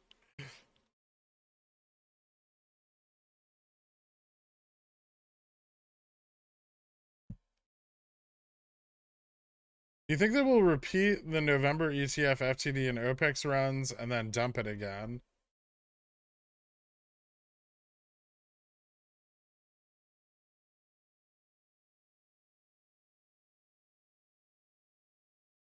You mean like January? Like December, January? I think we're more, I think the current cycle is more in line with after November than it is before it.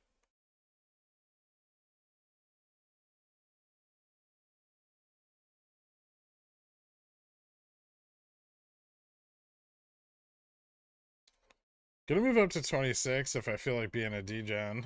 Look at you.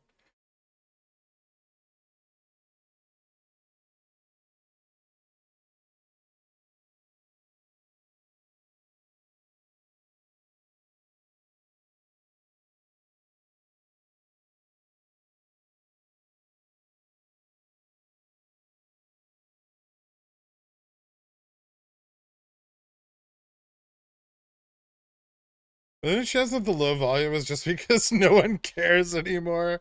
Largely, yeah.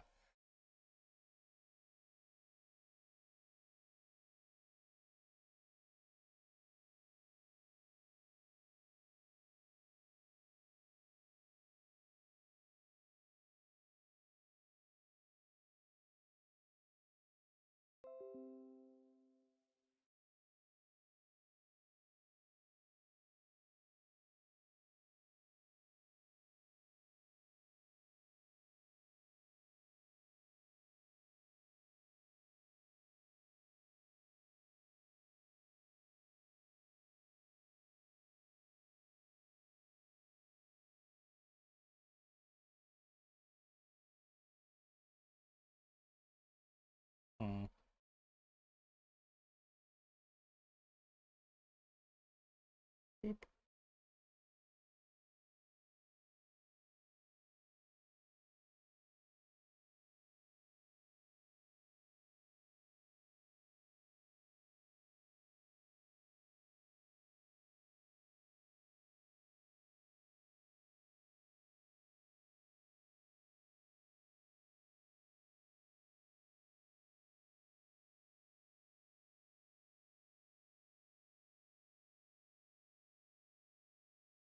Jimmy is doing it on the 1 minute. Yeah, I see that. It's turning around a bit. We're starting to get some pressure from the index, which is nice. Is IWM still just killing it? Hold on. Where the fuck is IWM? No, IWM actually doing worse today. That's weird. Ooh, I wonder if we're gonna see a big rally on QQQ. Hey, Visa's fucking green. Dude, Visa fucking kicking ass today. Do I do it? Do I buy more Visa calls? It's so strong.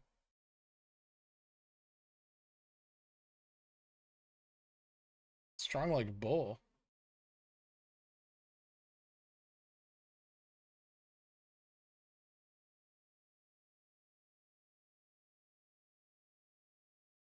Huh. And just like that, everything is right with the world again. Yeah, it doesn't take a lot. This is still really, really unstable and likely to break back down at some point. Like, it's really likely that whatever we get here, right, will break down back to mean.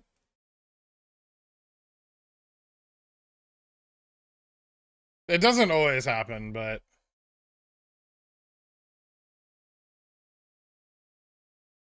do you expect random after hours VUPs on Jimmy because of XRT reg show? I mean, we got that in January, but I don't know if we'll get it again. We didn't get it in June. Nothing happened. It was super lame. Like, we were all hanging out and we're like, yeah, this is gonna be cool. And then just nothing.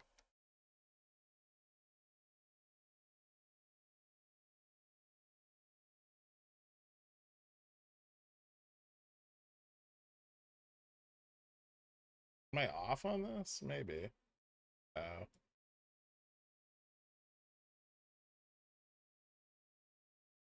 Ooh. Quite the bit of momentum there. That's nice. Some divergence. 37.38.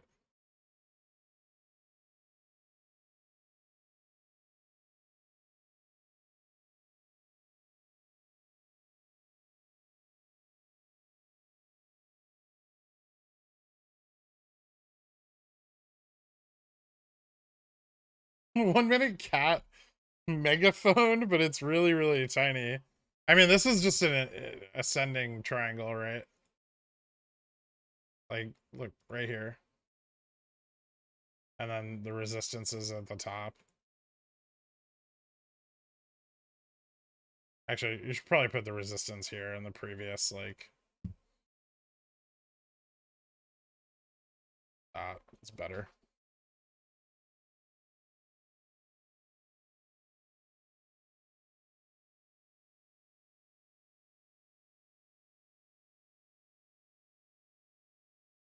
How long do you think Cat will keep this pattern with big downs and then big ups before it breaks? Seems too much like free money. No, it is. It's why do you think I play Caterpillar? That's amazing. GDP is set to turn positive again due to the shrinking US trade deficit and end rule of thumb recession. Cool. That sounds real.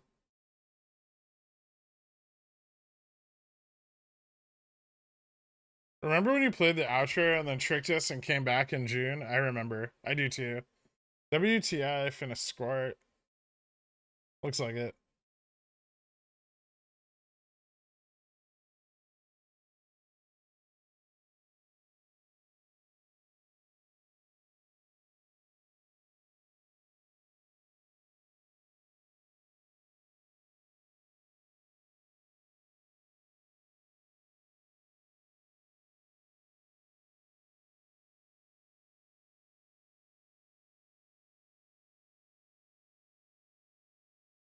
An ascending triangle more bullish than an ascending wedge.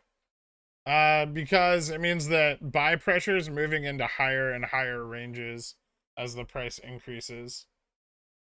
So it means it's finding buyers higher and higher as it trends up against a resistance. And then, the resistance is obviously where the sellers are. Seller capitulation here means that you get a breakout, right?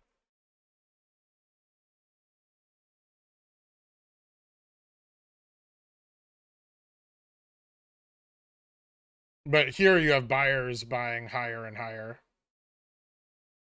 which is bullish, right?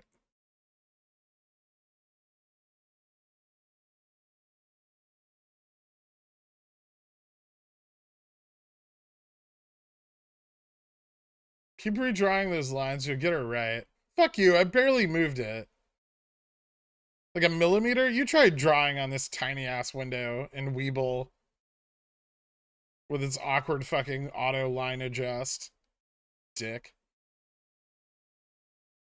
Will you be carrying much of a position on GME over the ETF FTD period? Not a lot. I mean, my position that I own already. Am I buying a lot of options for it? Not many. Some, but not many.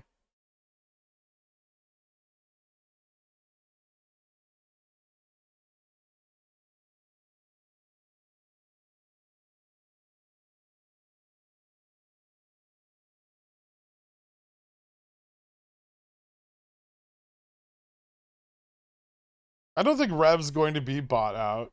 I think if they were going to be bought out, they would have been bought out a long time ago.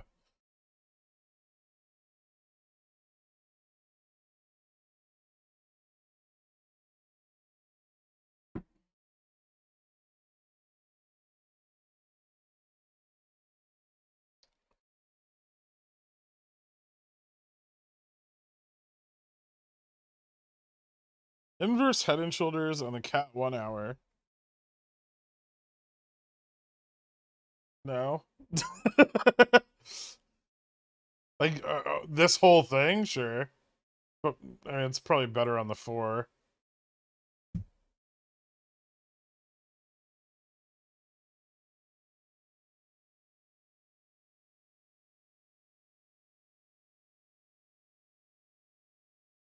We haven't really formed a second shoulder yet. I mean, I guess a little bit with the drop this morning. But barely.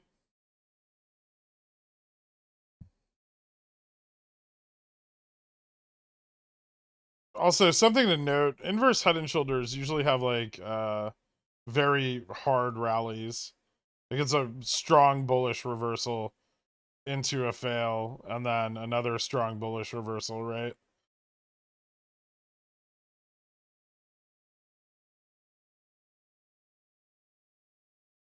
So this isn't really that. This is kind of like a double bottom, but the second bottom's higher.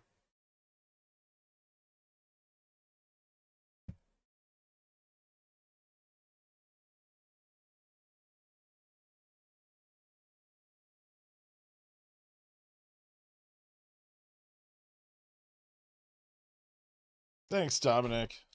How you doing, man? I bet you won't buy 10K shares of Revlon at market. You're correct.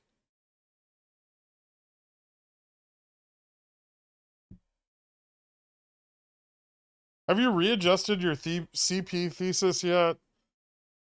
I'm still reading through the Pickles picks. I was poor and missed. I mean the play on it never panned out. But I bought stock.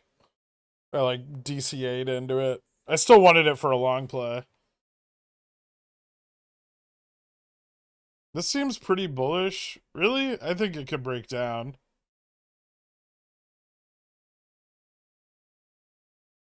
It kind of did a little. Well, it's sort of breaking down.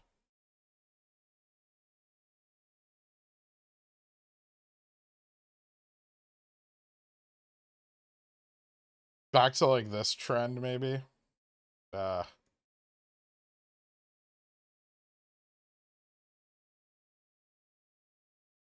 we'll see. We either hold and it's really bullish, or we pull back a little before moving up more.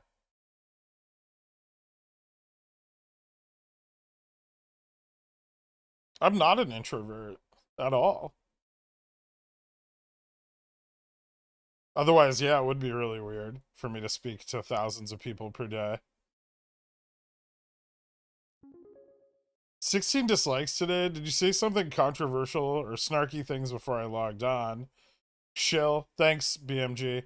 Yeah, I said no MOASS to a guy who asked me about MOASS. Like some super stonkers came in and they were like, Pickle, you still believe in MOASS? And I was like, no, it's bullshit. And then, they get angry.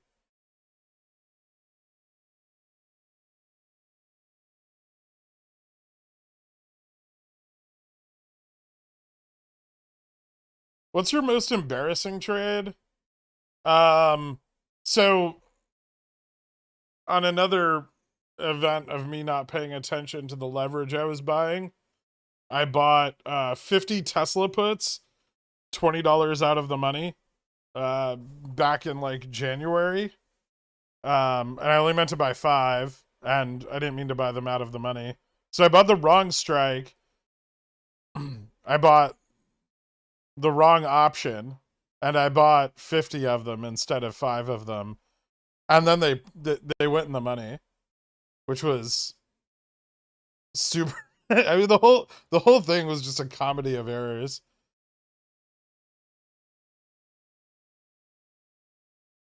It would be like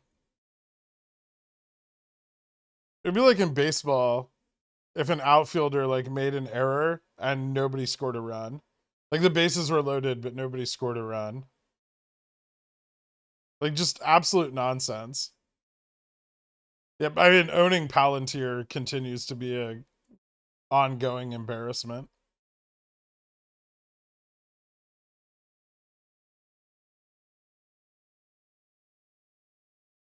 That was me who asked. I didn't get angry or dislike the video. I'm still here. Thanks, Gary.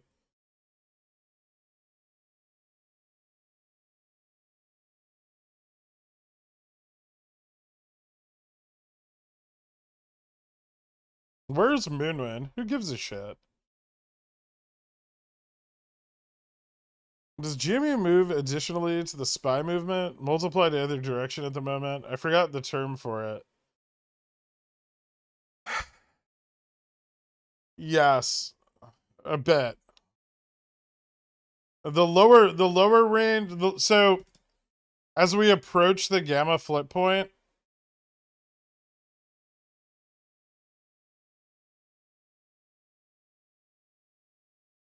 price action will accelerate with indexes.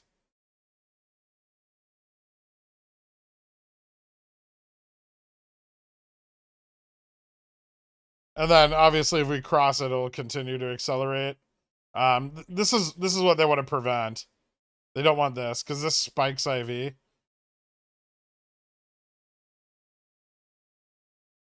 But yes, our beta is quite high right now.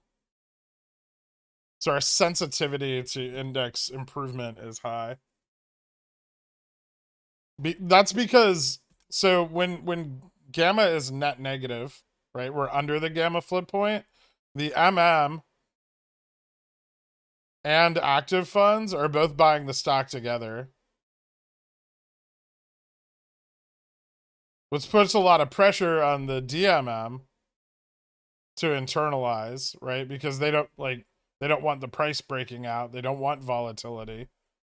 And so they have to internalize more because both funds are buying versus, if gamma is positive.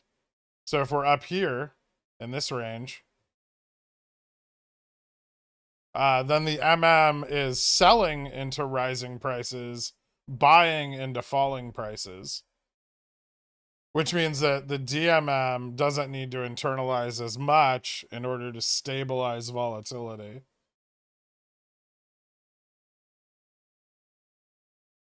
Does that make sense? Or am I just like talking to myself? So up here, MM sells into rising prices, buys into falling prices. So you have much less volatility, but far more stability, right? And then under here, the MM buys into rising prices and sells into falling prices, which gives you lots of volatility. So stability, stable, volatile.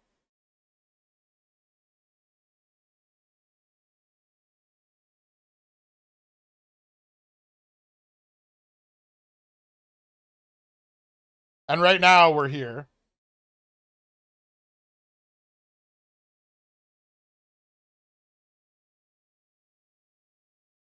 It has to do with dealer positioning.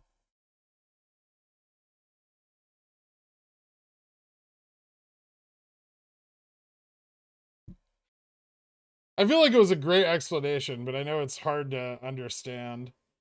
It's really complex because you start to get like further and further out from the actual derivative, right? Because you've got the market maker, and then you've got the market maker's positioning, and then you've got the market maker's exposure to delta, and then how their exposure to gamma affects their exposure to delta, right? So it's I get how confusing it is.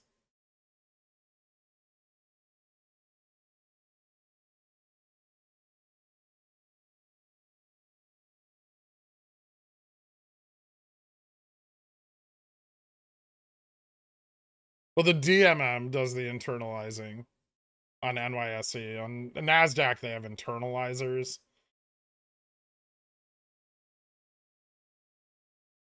Works a little different because of the automated DMM.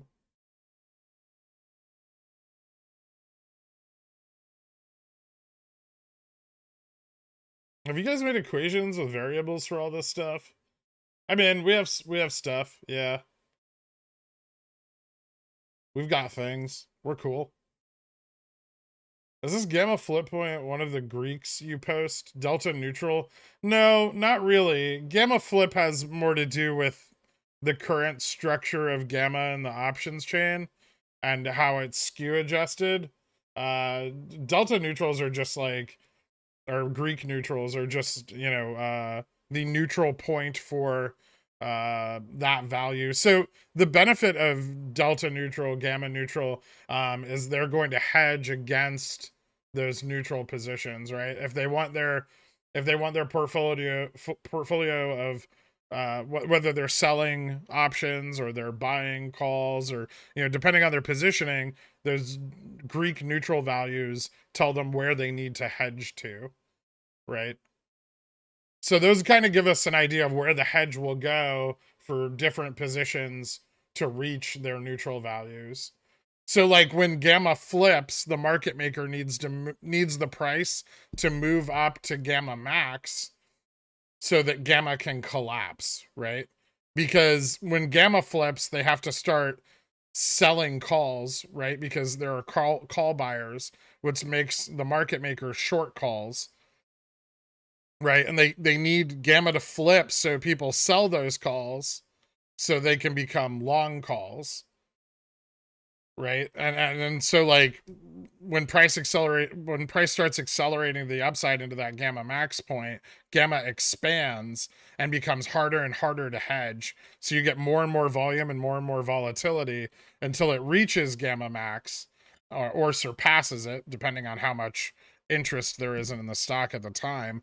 And then when it crosses gamma max, the expansion of gamma collapses and the price falls.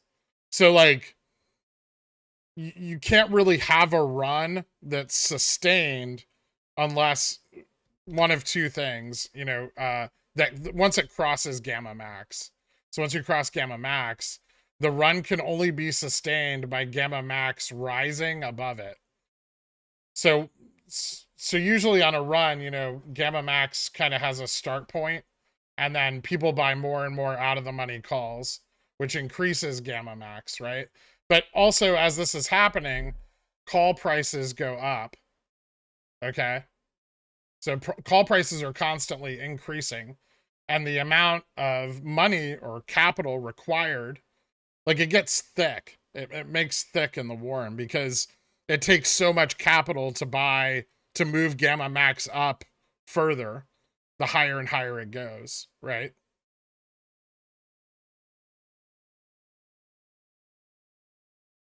And so, price is here kind of rising up.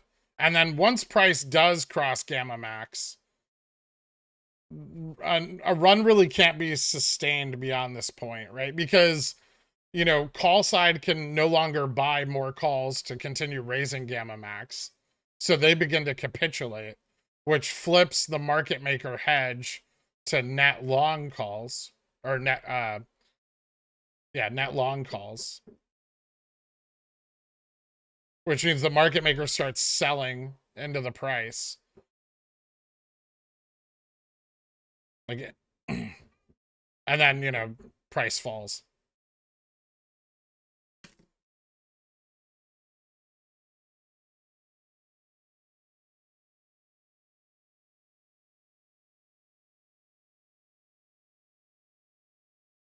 Makes sense?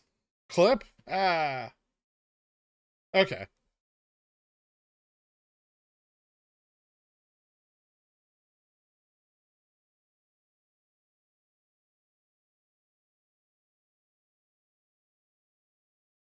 Holy shit, how long have I been talking about this for?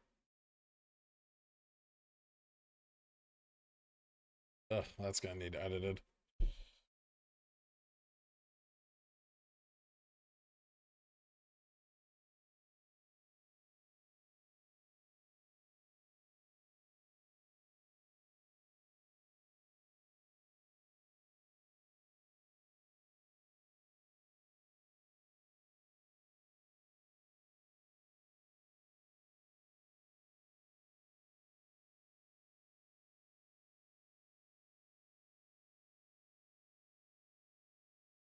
Does this gamma expansion hedging process affect the underlying price more on stocks like GME? Yes. Much, much more. Because of its sensitivity to its delta, right? Because it's so illiquid, it's extremely sensitive to its delta changes. You just described a truck pull competition. The sled gets heavier down the track. Yeah, that's one way of thinking about it.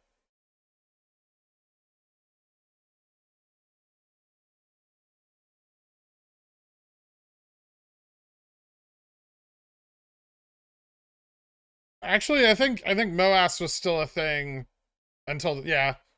I mean, the first share offering I don't think really did much to clear out obligations. The second one did a lot. That doesn't mean that volatility shorts are going to walk away from GME. I mean, they did for the split, but they're definitely back. So they didn't stay away for very long. Like I said, GME is very, very, very lucrative for them. There is no world in which they will walk away from shorting its volatility as long as interest in it remains high, and people continue to buy and hold it. We're both like our buy and hold mentality and, you know, super stonks DRSing, you know, that only emphasizes their attraction to GameStop as a volatility short. So the more we buy and hold, the more we DRS, the more they're going to want to short our volatility.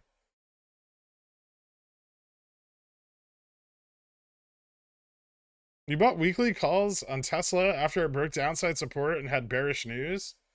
I bought calls at the bottom of the dip after the bearish news yesterday. It bounced a little, and then I got stopped out of them. That's the only Tesla position I've had this week. I got a couple last night that got stopped out this morning at open. Just to see if it kind of gapped up overnight. Because if the indices gapped up overnight, it would have too. I think that's it. Yeah, I don't have any other exposure to Tesla right now. I have some covered calls out on it, but they're way out of the money.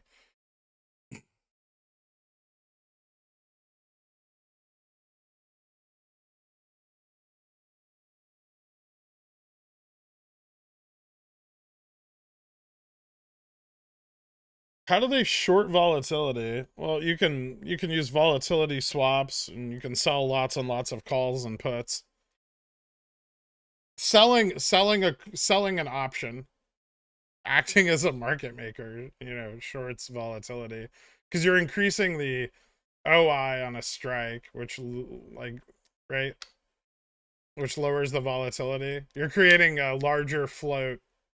If you think of a single strike like a stock, and the more options you sell on that strike, the more liquid that strike becomes, which means the lower volatility gets, right?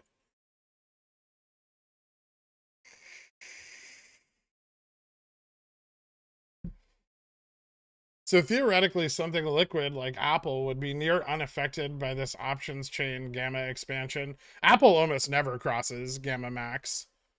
Basically never. Maybe like once a year, Apple will cross gamma max. Because, you know, hedging, because it's so liquid, hedging on it doesn't get out of control like that, right? It's still exposed to its options because they're huge, right? The amount of money, the amount of capital that goes into options on Apple is unbelievable.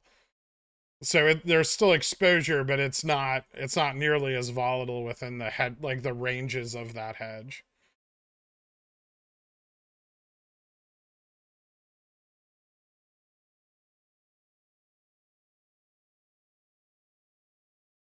Bought some December $40 calls. Is that enough? For what? I don't even know what you bought them on, man.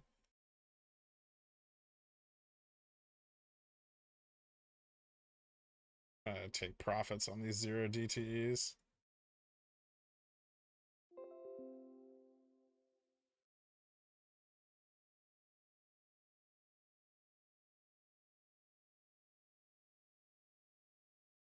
Oh, hey, Cat did the thing that we were waiting for it to do.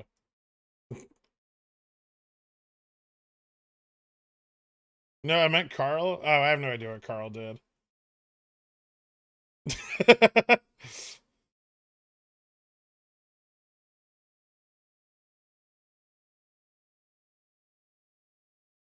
Carl, you just need to stop trading Tesla. You do fine on everything else, and then you go lose all the money you made on Tesla.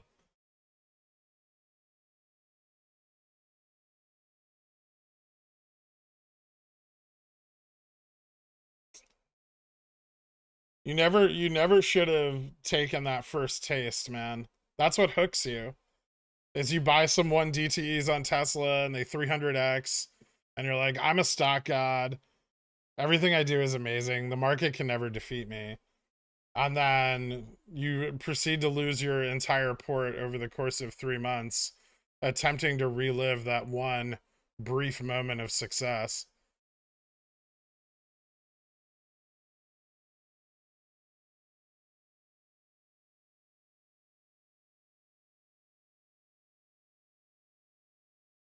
Chasing that high. That happened to me, but I lost 500 on the first trade, so I hate Tesla now. That's a better outcome, actually. Stock God. Yes, Carl.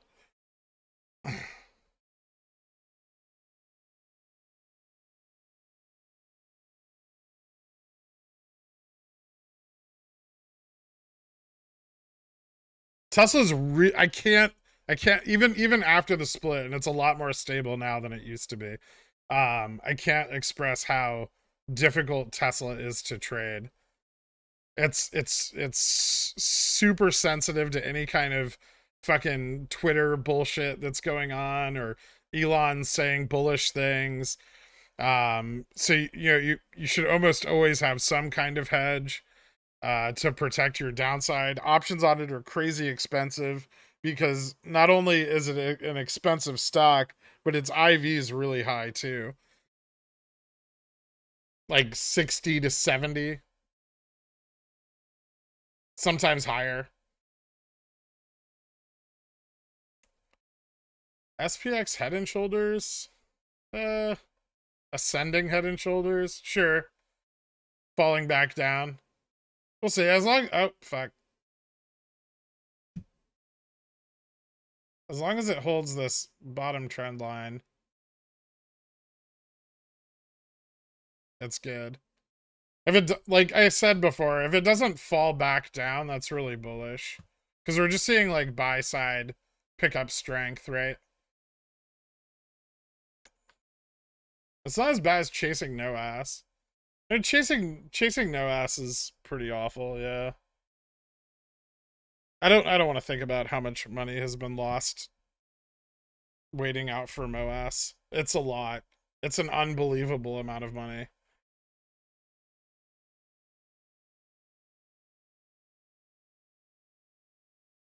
How do you confirm the end of the cat run? I got out way too early last time. It's hard, actually.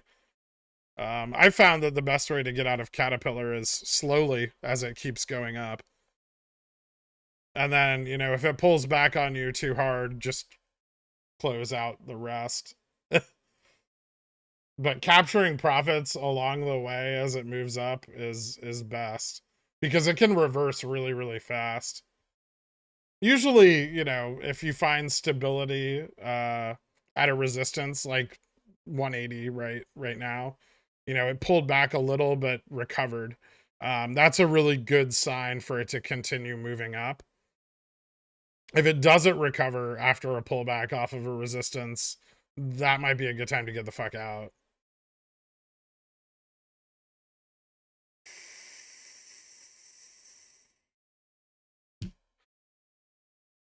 SPX is the OG meme stock, but Tesla's up there. AMD, I would argue that AMD is more of an OG meme stock because AMD was a lot, like, it didn't have the attention that GME does, but it was a lot of the same shit, right? Like, everyone knew it was over short. They were waiting on Lisa Su to turn the company around.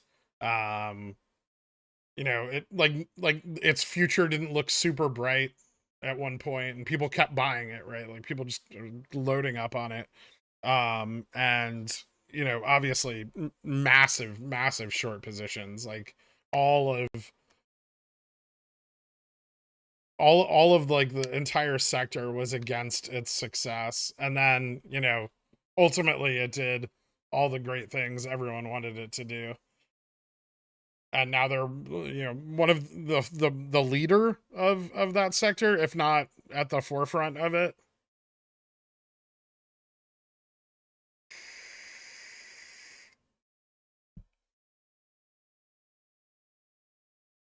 If I could make Lisa Su the CEO of GME, I would in a heartbeat. I know it's not her like area of expertise, but she'd still kill it.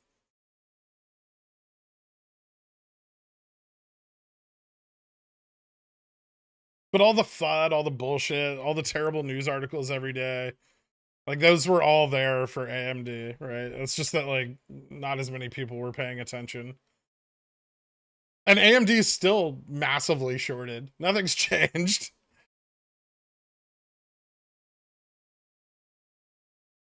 It's just more valuable.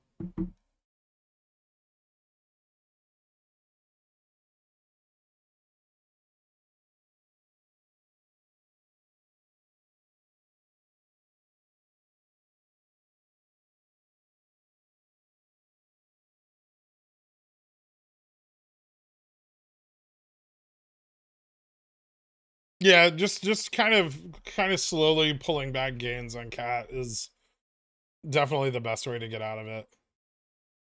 And this is like the fourth or fifth time that I've played a big cat run.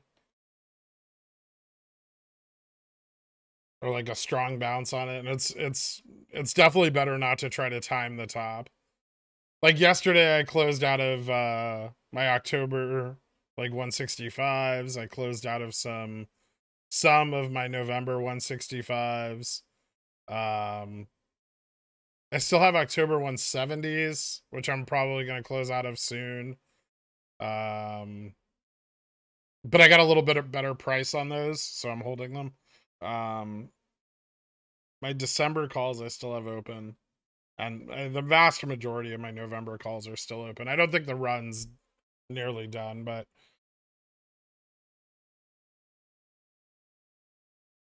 5 to 7 DTE SPY calls from 3070 bounce, 375 call. What's SPY at right now? Is SPY trading in a lower range than SPX? Yeah, 375s aren't terrible if you're playing the upside of this. Like the recovery is really good. We just like tapped that, you know, downside gamma support, and we've been kind of moving up ever since.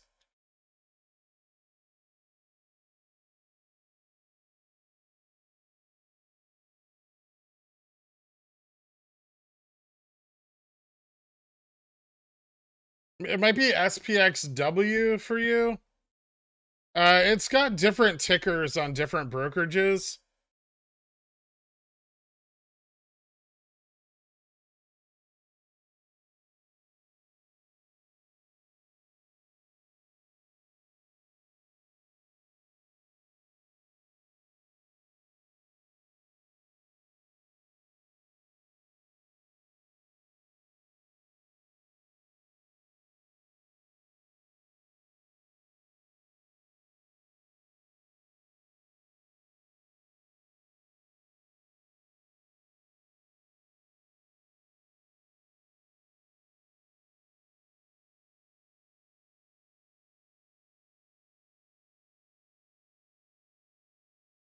Like on well, like on IBKR, you have to.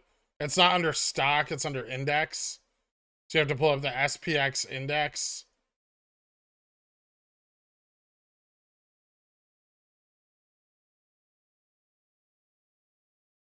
On Webull, it's just SPX. I forget what it is on Fidelity.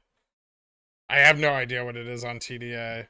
It's like probably like SPXW or something like that.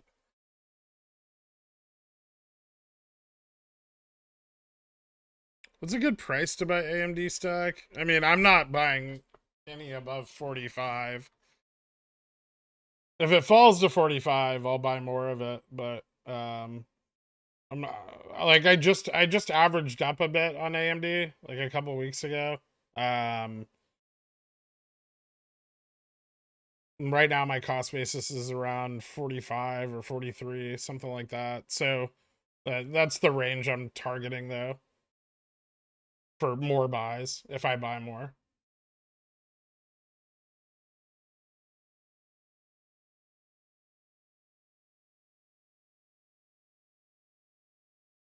TDA is SPX. Okay. Jimmy drift to 27. I mean, if the market keeps moving up, Jimmy will probably pull up as well. So far, so good.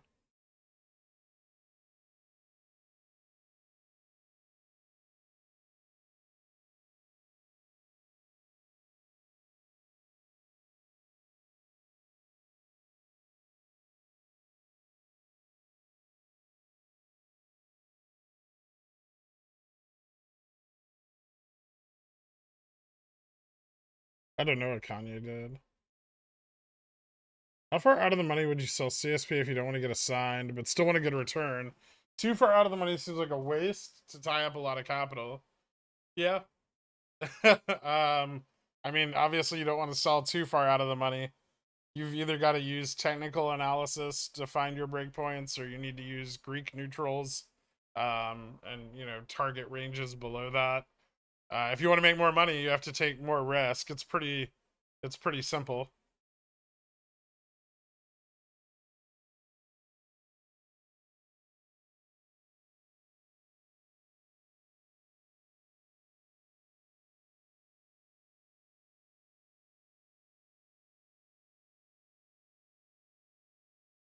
YOLO SPY DTs? Probably not yet. Although, I'm not gonna lie, this entry looks kind of attractive.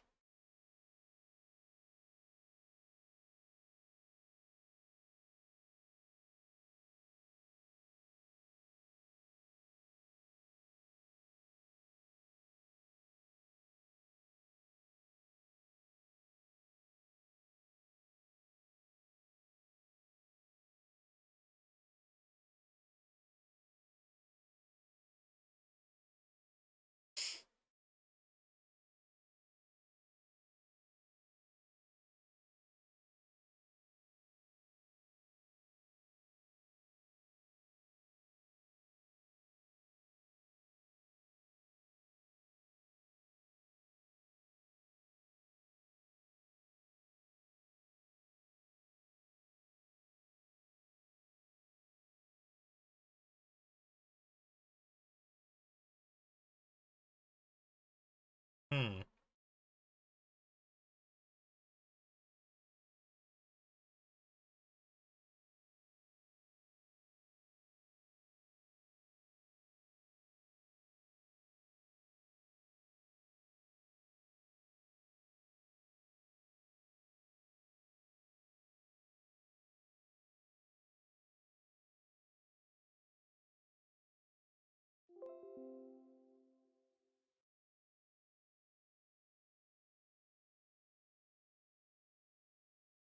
Ah.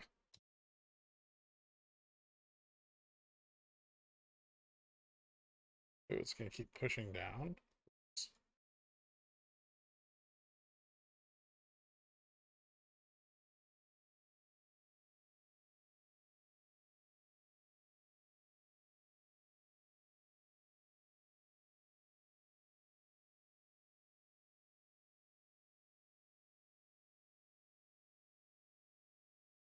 A little more.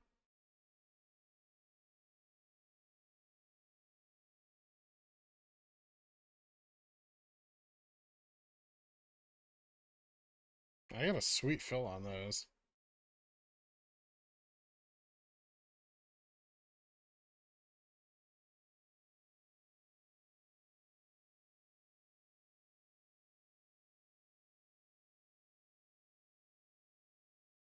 Huh. Look at the fill I got on these 3750s. How perfect.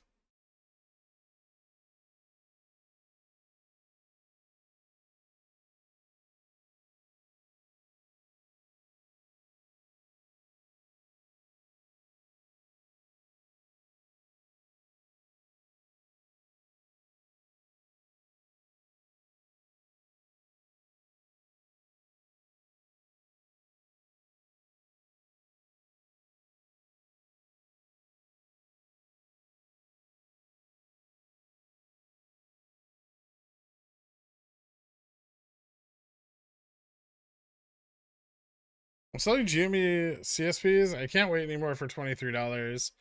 I'm just gonna sell puts every week until I get assigned. Okay. At least you're keep making money with your money.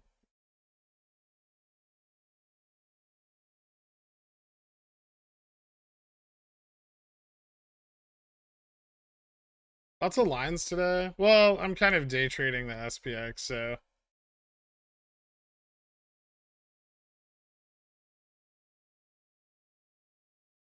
I was a little bored. Kirk bought the SPY breakdown. We'll find out. I either bought the bounce or I bought a breakdown. We'll see in a second. You don't have to do the lines. I mean, you're mostly I can just do my TA with the crosshair. I don't really need to draw the lines anymore.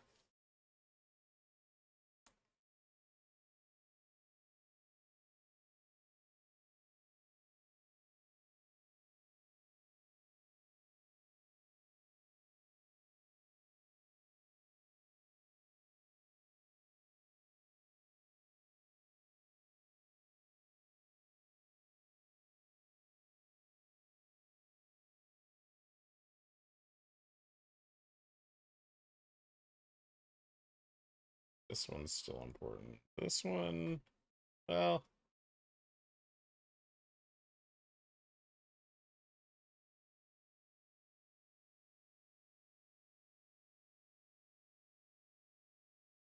this one's not important anymore.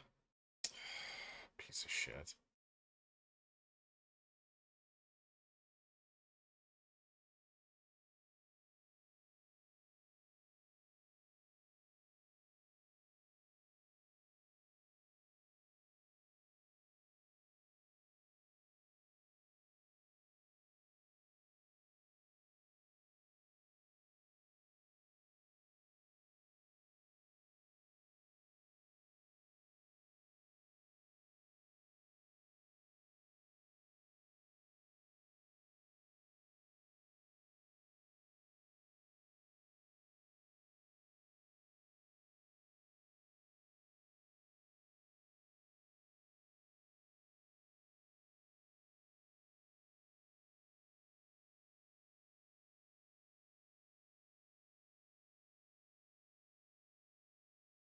I love how my SPX pricing didn't update till I refreshed. Fantastic job on the data, WeBull. Okay, yeah, so I did time that perfectly.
Bitch.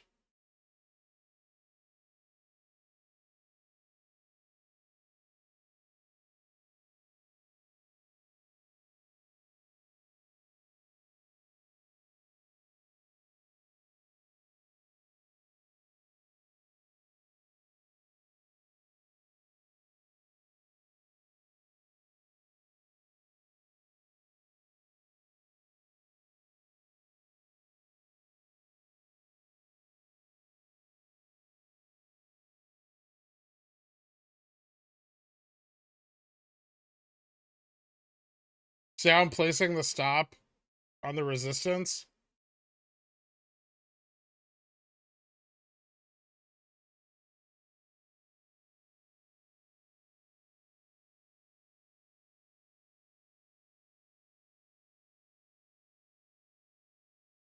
So that way, if this fails this test, which is previous resistance from earlier, or support from earlier, I'll get stopped out. If it breaks up, I can just move my stop up with the price increasing.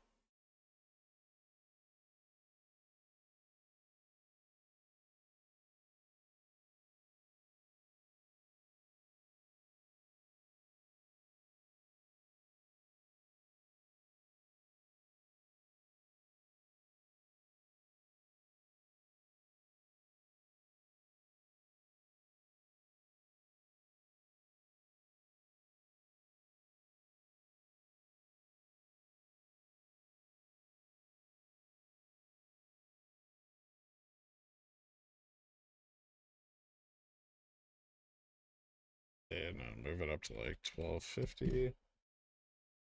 12.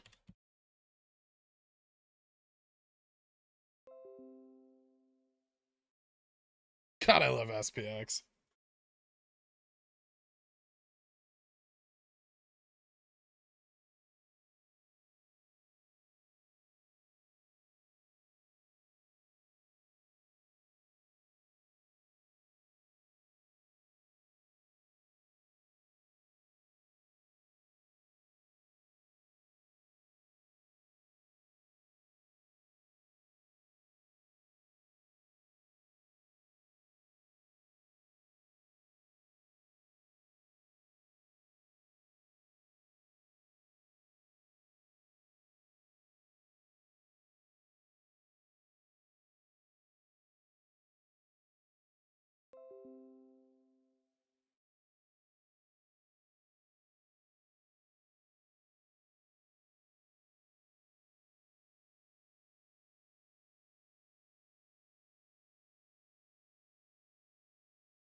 All right, I got stopped out.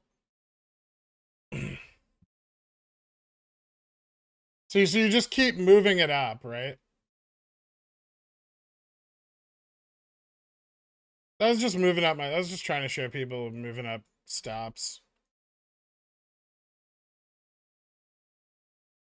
on like a breakout.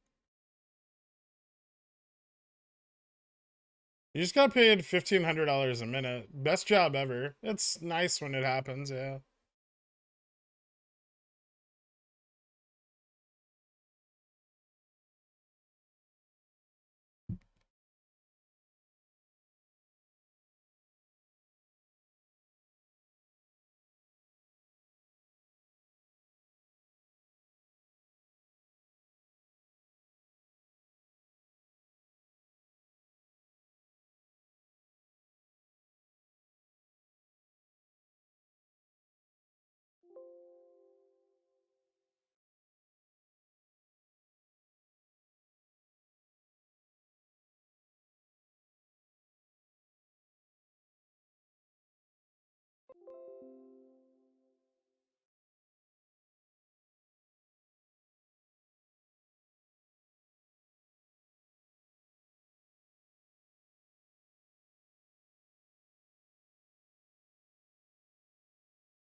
It's just calculated chance. Oh yeah, I mean I didn't buy those calls for a breakout that big, right?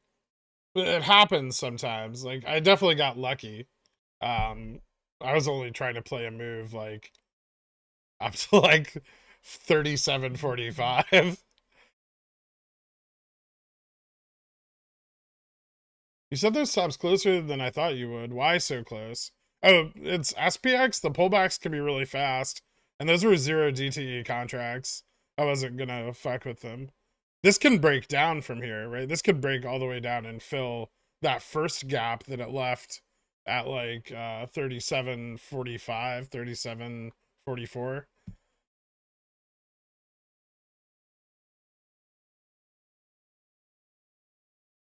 Well, I hope it does go green. I have longer dated calls on SPX.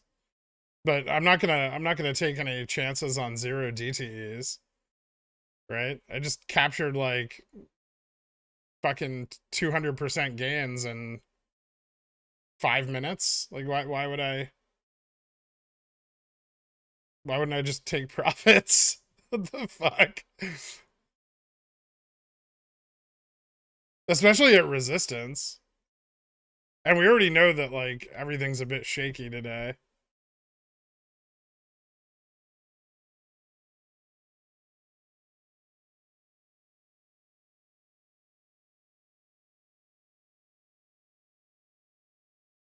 So now if I think it's gonna fill the gap, what I can do is I can go here and I can buy like 37.65. 37.70? Buy 37.70.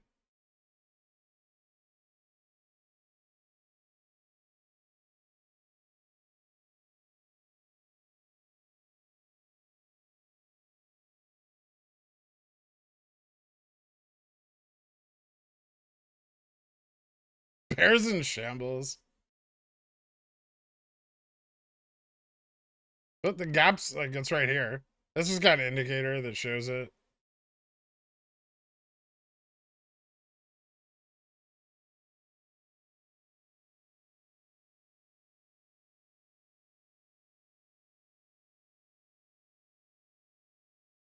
You said that you'll be afraid of a crash when everyone starts buying calls and going long. Are you afraid now? No.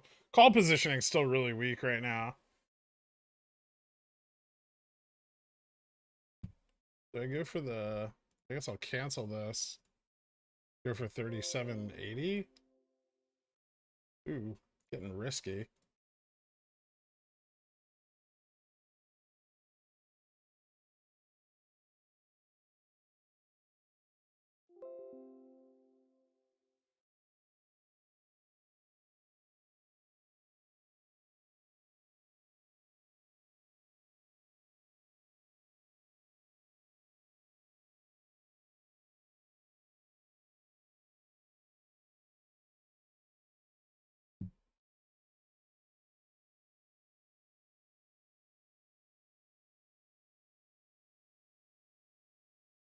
What's your biggest fear? I don't know.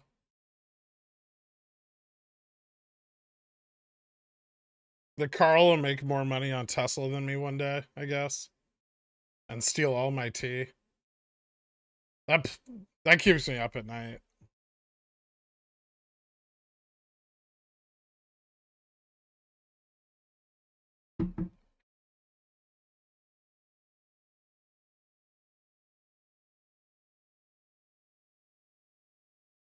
Fred comes back as a Dan. I mean, he's already very Dan adjacent. I wouldn't be surprised by that.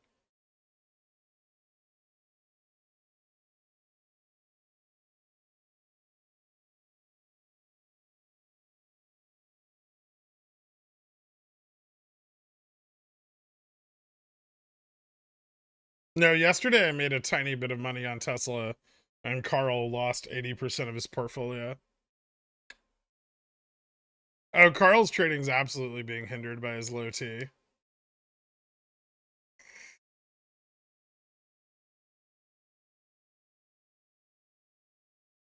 JFresh being bullish on Rev? I don't see how he couldn't be.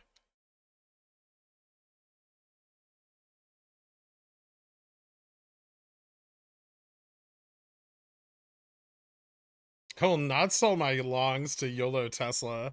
I will not sell my longs to YOLO Tesla. Keep telling yourself that, Carl. That's the way.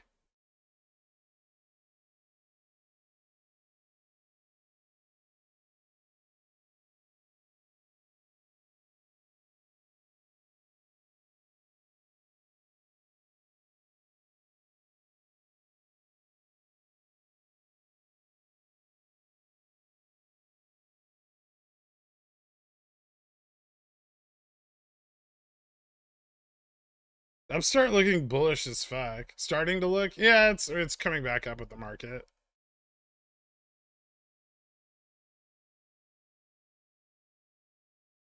I sold some CSPs. More. Now I have like a kind of scary amount of CSPs on Upstart though. I'm gonna kind of slow my roll on that. It's getting risky.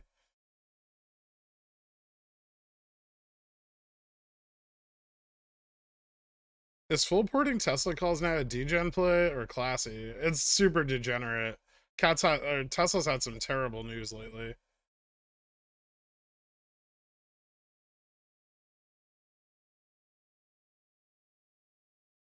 No, I don't think he lost 80% of his port yet. I think his position was down 80%.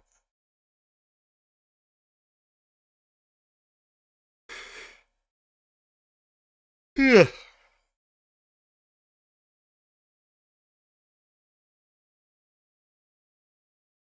Remember, for every one of us going, yay, market bounce, uh, there's an equal number of people that are very sad that they bought puts at the bottom.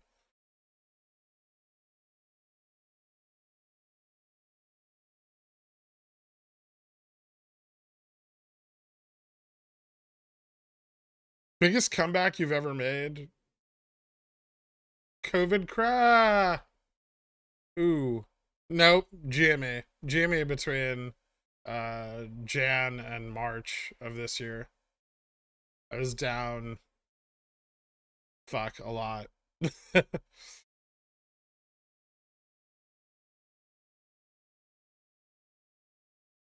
Few 100,000.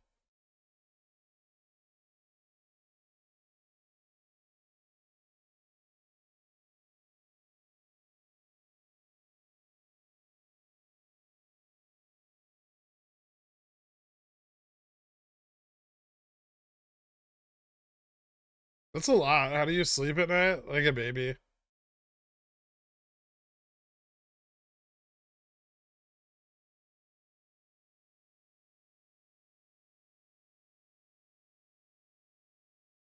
My brother bought a put at the bottom.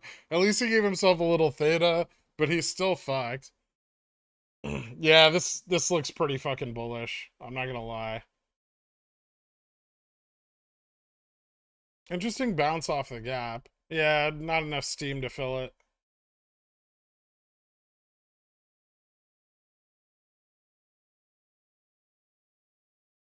How do you show the gaps in WeBull? I have no idea. I don't remember how to turn it on. I just have it on, and it's been there ever since.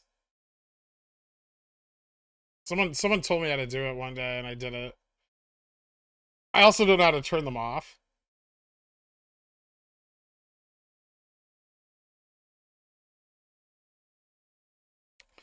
We could hit 3,800 this week if enough call volume comes in.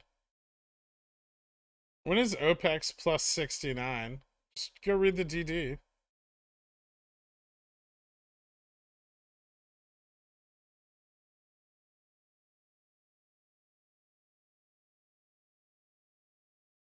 So T plus 69 is what builds up OPEX, right? Like the funneling of those like the system gets too backed up with obligations and the underlying gets too illiquid and they need to create liquidity, right?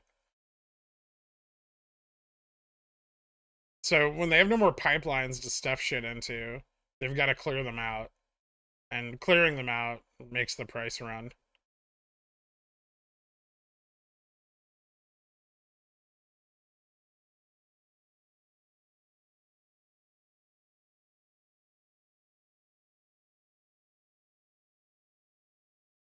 It's more than 1% of my trading portfolio.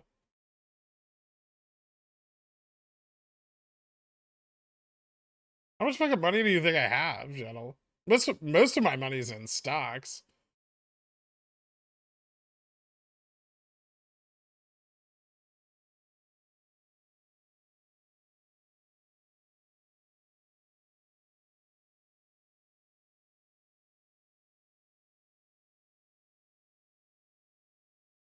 If the Fed started hiking in Q2 2021 like they were supposed to, then a good amount of actual inflation would have been stomped out before the Russian war. No. That started in Feb.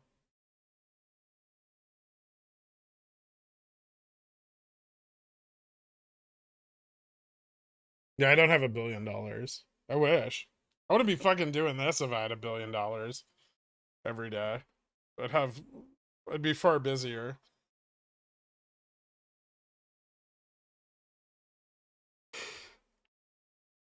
Nobody with $1 billion is gonna hang out on YouTube all day fucking around with stocks.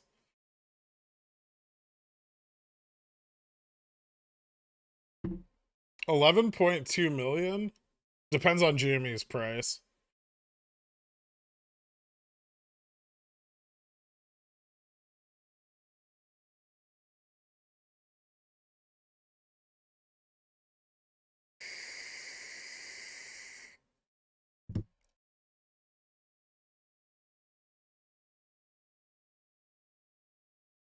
Will you make over 8 million this year? I don't know. Not right now.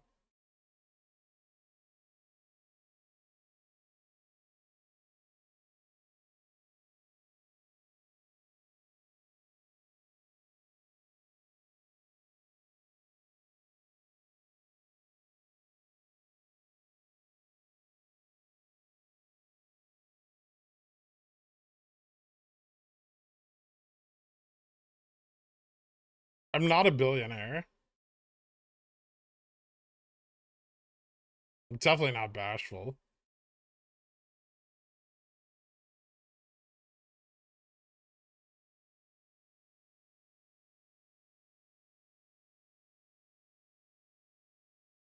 What was up with the exclusive stream you had earlier this week? What? The member stream? I have those every week.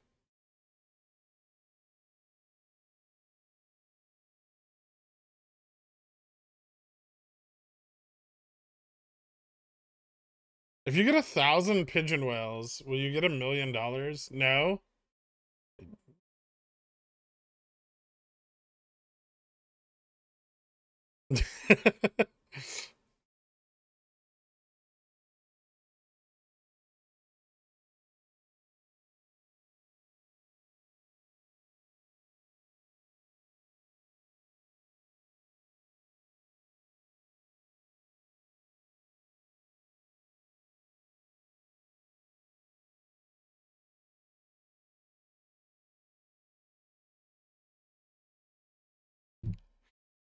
The hot tub stream was the best one yet. It was pretty good.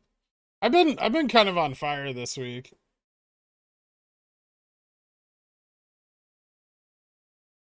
Where's Bithead? We need 1 million pigeon whales. We need 10,000 pigeon whales for 2 months.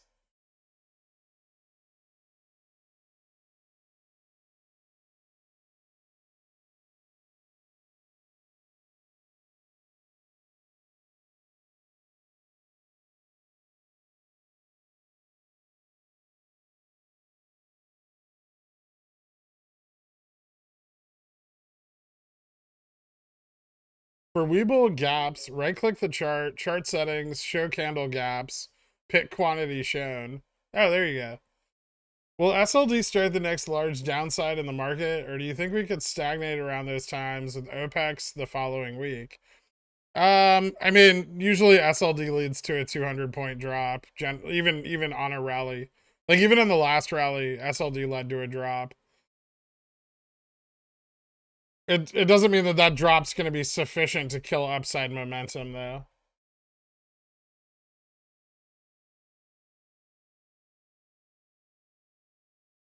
Just up the membership to $1,000 and boom.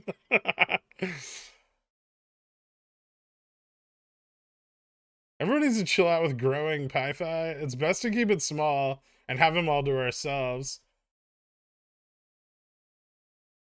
Thanks, Jade. What's your position in GME? I have lots and lots of shares. Oh, I missed a Ko-Fi? Oh no.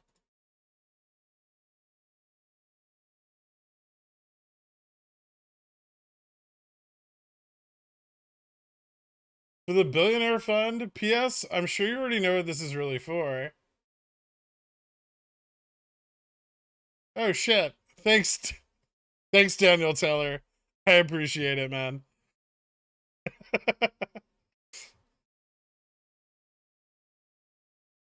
I knew you were gonna fucking do it anyway.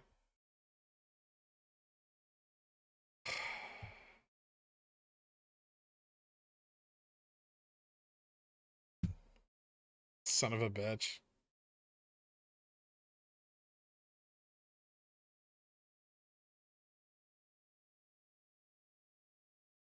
Why is this so difficult? Why can't they just use Zelle, JFresh?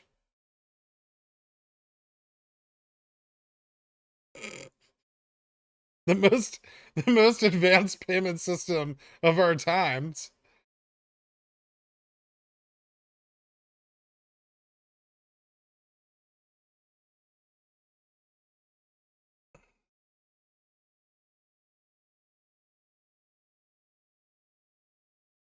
Are my 0 DTE 3800s gonna print? Probably not. But my 0 DTE 3780s might. My electricity bill has been paid the entire time I've been streaming. I've never once defaulted on an electricity bill. You guys trying to pay it doesn't mean that it wasn't already paid.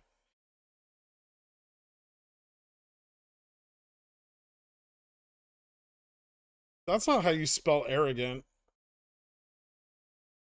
If you're gonna call me arrogant, spell it correctly. Ah, I can't read anything you write anymore, Sitting Bull.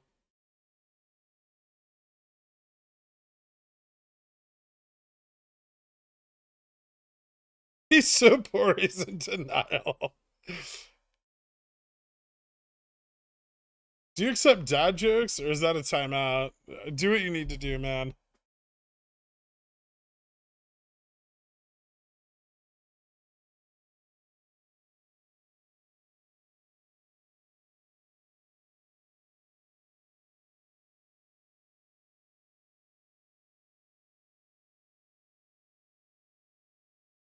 Now you're just gonna intentionally misspell arrogant. Pricks.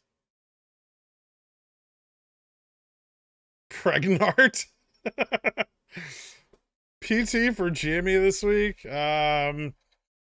Somewhere between 2580 and 27.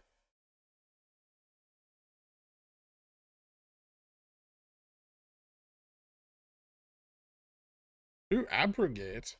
Nice. That's a nice word.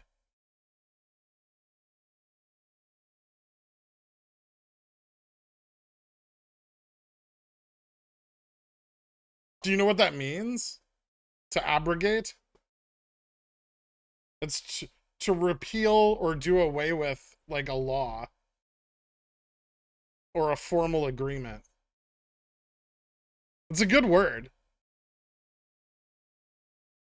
It can also mean to, like, evade a responsibility or duty.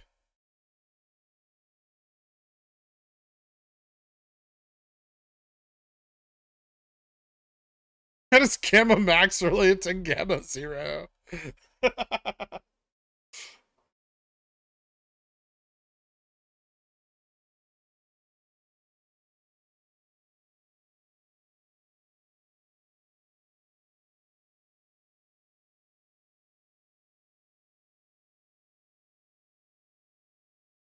I don't want your fucking like, Bones. Keep it, dick.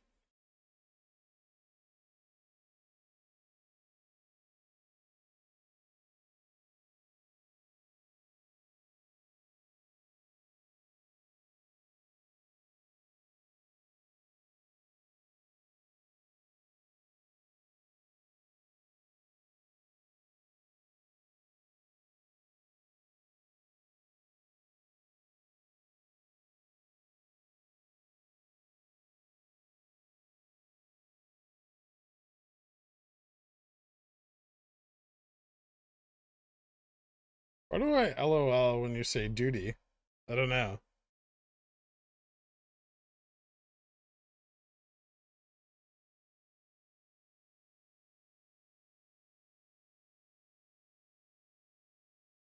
Well, not you. Your chat folks saying you were arrogant. You're an options god. Yeah, you're not wrong.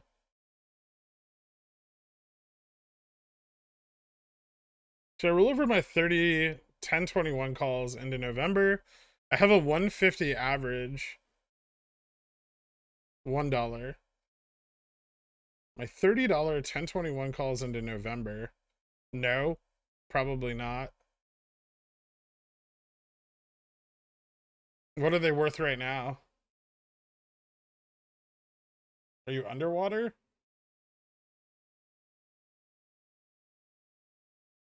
A little bit underwater. That's tough. Are you rolling the okay, hold on. Are you gonna roll them into November to capture the ETF FTD period?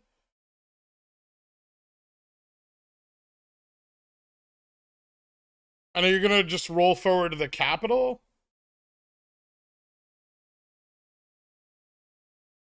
Or are you gonna try to maintain the same position size? Because like that's not a position I would necessarily add capital to.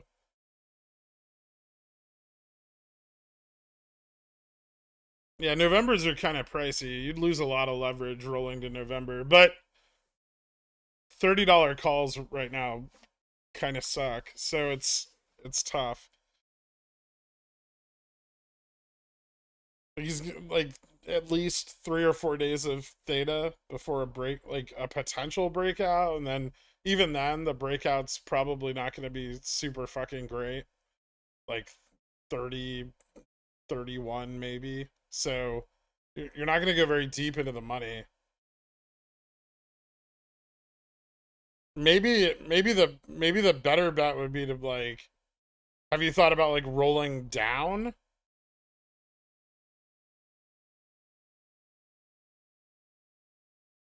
What, God, I wouldn't even see. I really don't want to buy calls on Jeremy right now.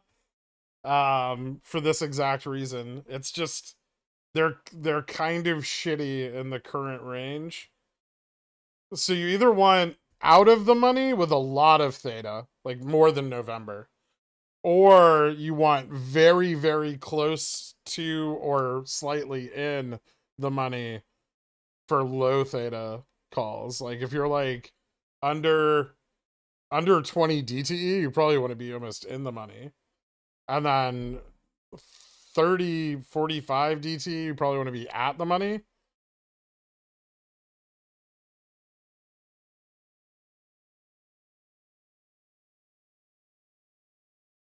Even if we get like a good ETF FTD period and it leads to a price increase, it's not going to lead to an increase it's not going to lead to a big increase in volatility.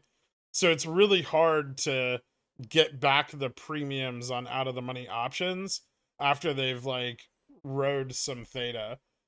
It's so let me put it a different way. It's really advantageous right now for the market maker to sell you calls.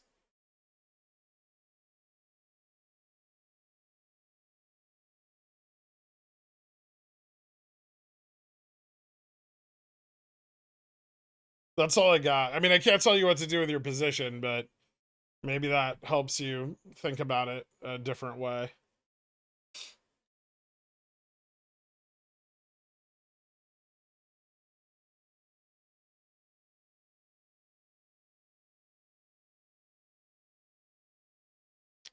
I don't like Nerve anymore. They didn't open up an options chain on it. I don't give a shit about the FTDs. You can play it if you want to, but it's just kind of lame.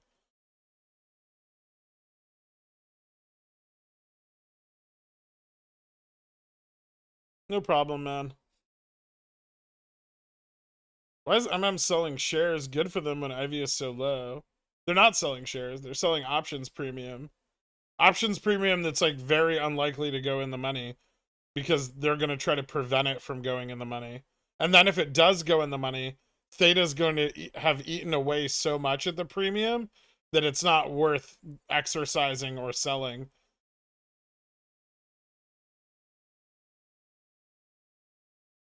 They don't care if IV is low or like premiums are low if they're selling hundreds and hundreds of contracts, right?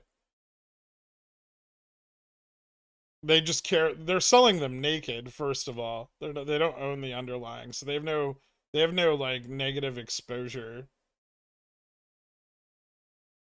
So they don't care if the price falls. Essentially, right?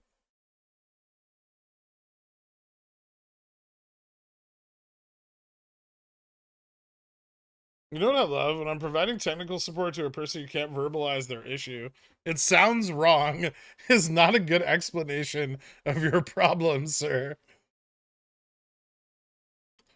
Listen, fix it, desk jockey, all right? It's not their problem. That's what they're paying you for. You have to extrapolate it sounds wrong into an actual issue that you can resolve.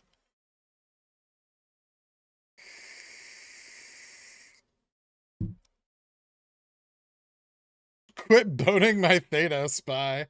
It's doing that pretty hard right now. I still like how it looks though.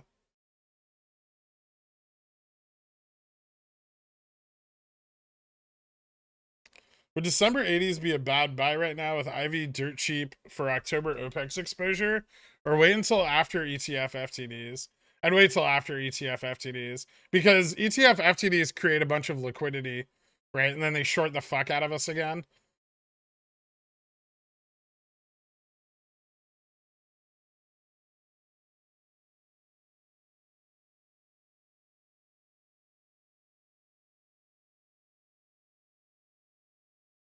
Thanks. I'll just read their mind. Perfect.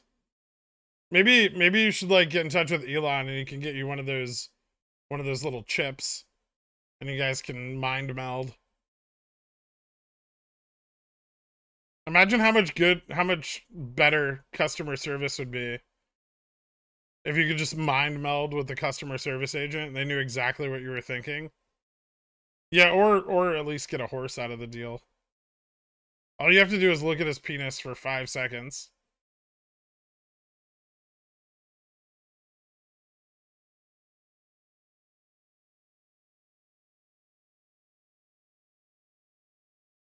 Since Elon's so proud of his new hair, I wonder if he just goes like full bush. Right? Like do bald guys compensate by growing extra pubes?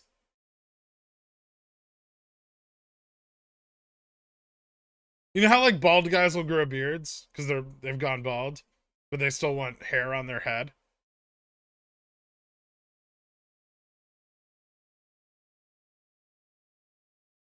I'm down. I have a whiteboard in my office with all caps. No weeklies. Don't be over leveraged. But I'm playing weeklies and over leveraged. Any advice? No. You clearly don't listen to it anyway. Yeah, the question was slightly directed at Carl.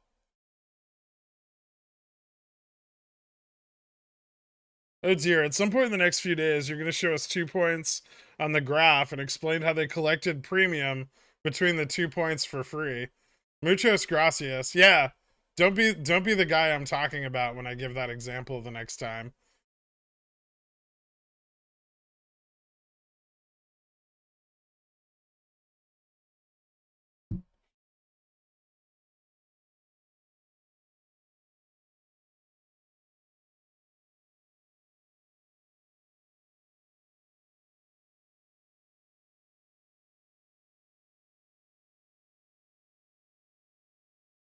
Bro, Jimmy might be finna squart.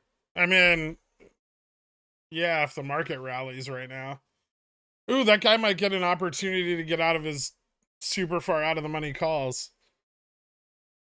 I think that's another problem that people need to readjust to post split is you can't buy shit that's like $20 out of the money anymore. It's way more than it used to be. Like $20 out of the money is like buying $80 out of the money before the split, right?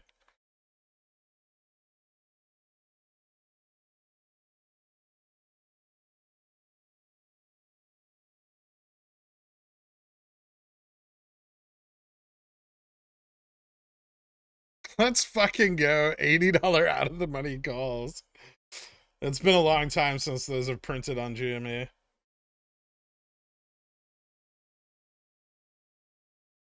No, 56 days isn't significant.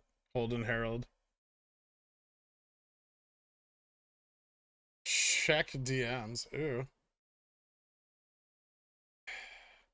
Okay, so you're just telling me to buy some weeklies on GME? At the money weeklies? Is there a 2650 contract? Ooh, there is.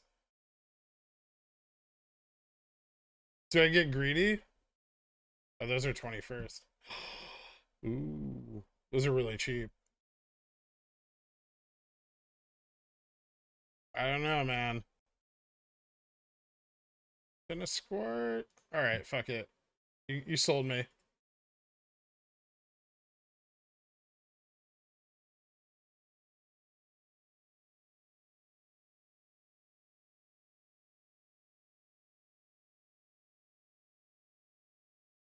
What the fuck? Phil, you bitch.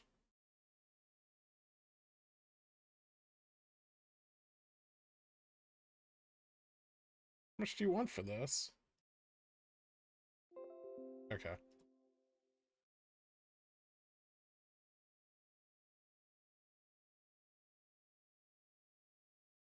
Look at Visa.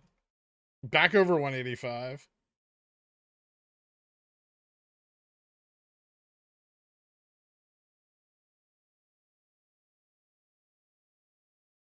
I love how it like moves my GME position on here up into like rotation.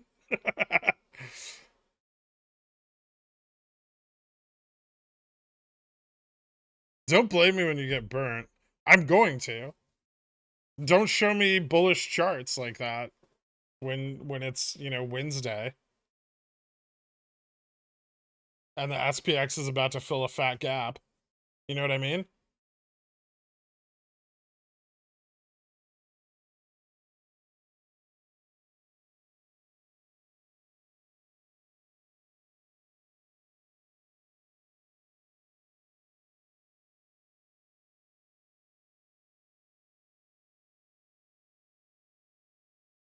VIX continuing to shrivel up like a long forgotten grape. At what point does VIX become a raisin?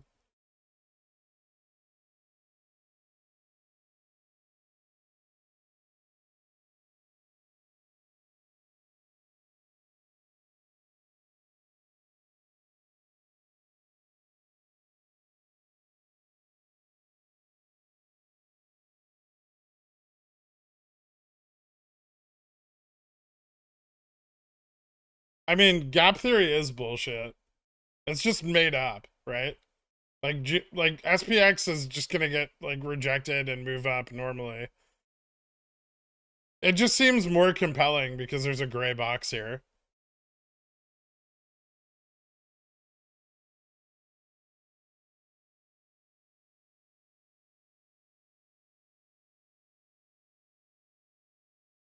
This is financial edutainment, Stefan. All right.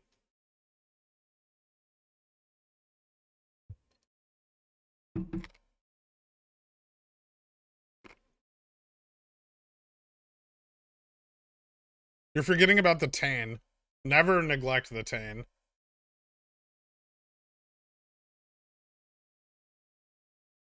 Gamma neutral for GME? Your guess is as good as mine, man.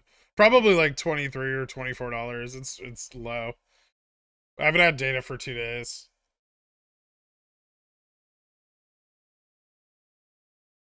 Just Tane.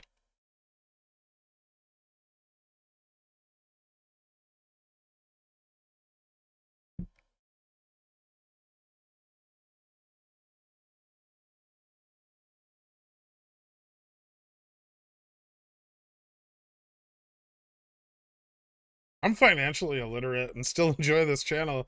It's like when folks laugh at jokes on TV that they don't actually understand. Nice. Nice popcorn. Time for CERN puts? What's the average range of delta you play on SPX 0 DTE? Like 0.4 to 0.25, depending on how active the market is. where like volatility's at. I mean, there's a few factors, but generally pretty fucking close to the money.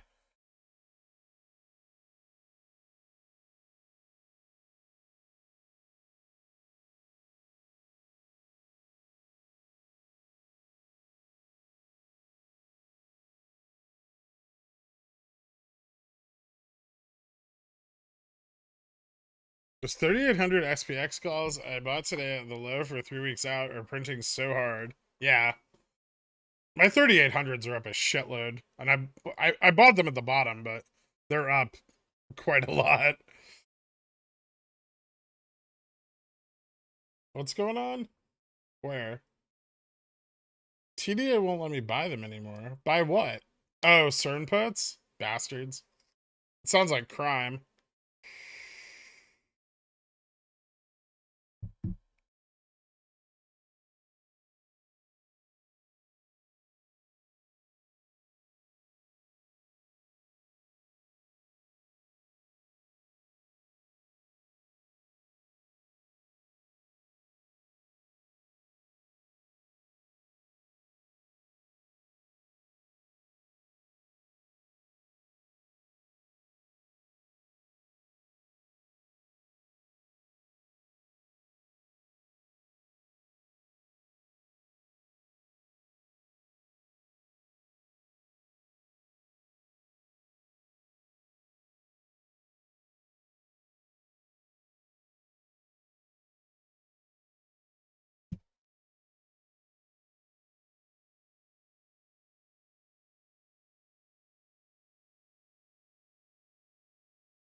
I really like this bullish momentum that's building up on SPX. It's nice.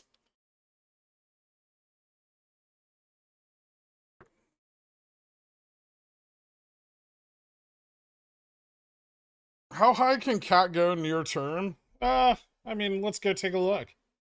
Why don't we do that?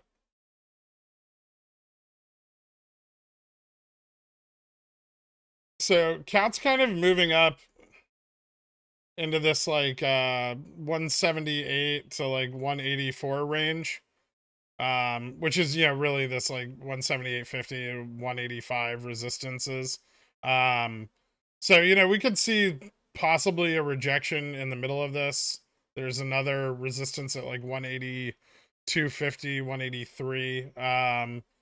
Or we, may just move through that. The upper range initially is at least 190. A breakout from there could lead into a movement into this channel, which has a lot of historic support, which would obviously could mean like maybe 200, although that's really unlikely, right? We're still in a bear market.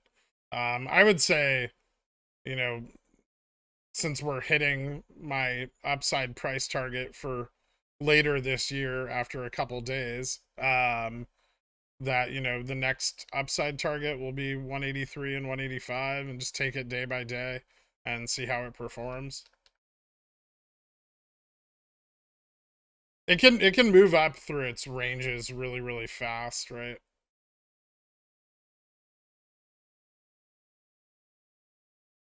Cat's probably actually worth something up here like 220 or 240. So it's massively undervalued, which adds confidence to a bigger move.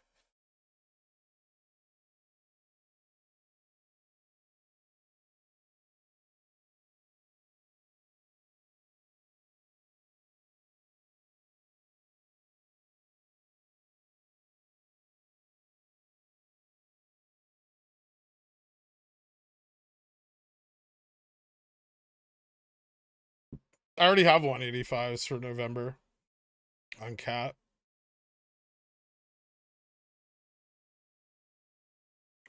So I learned on Cat a long time ago to just buy all my calls at the bottom. I've lost a lot of money. Well, unrealized, right? I've missed out on a lot of money on Caterpillar buying each level further and further out when I could have just bought all the calls here these for nothing and just just ride the dragon, you know? So I don't really do that anymore. I just buy all of my calls at the bottom and then sell up here. Or well, sell all the way up.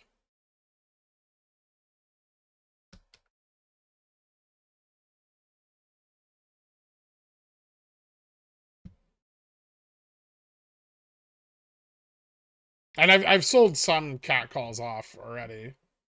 But right now I still have some Octobers left that I got really cheap. These ones on WeBull, they're like $4.95. The Octobers that I paid $5.50 for, I sold off already. Um, I sold off my October 165s on the 28th. But I have 75 165 Cs for November. I have 20 170 Cs, 20 175 Cs, and 30 180s. And then for December 16th, I have 30 185s and 30 190s.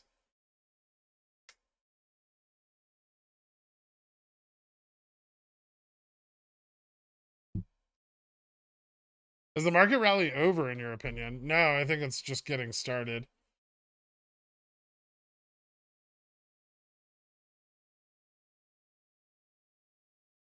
I think we haven't even seen all of the put capitulation yet.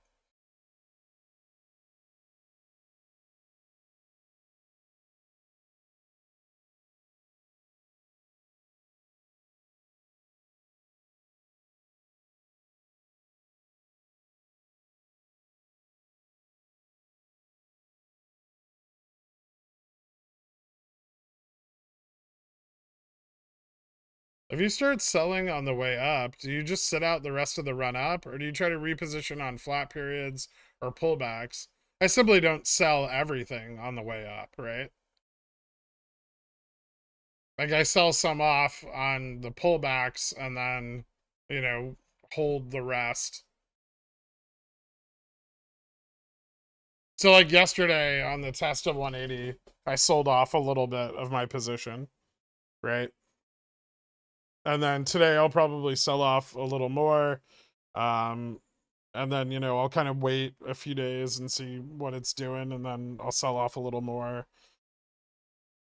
How many positions can you actively manage simultaneously? Sometimes I kind of overwhelm myself.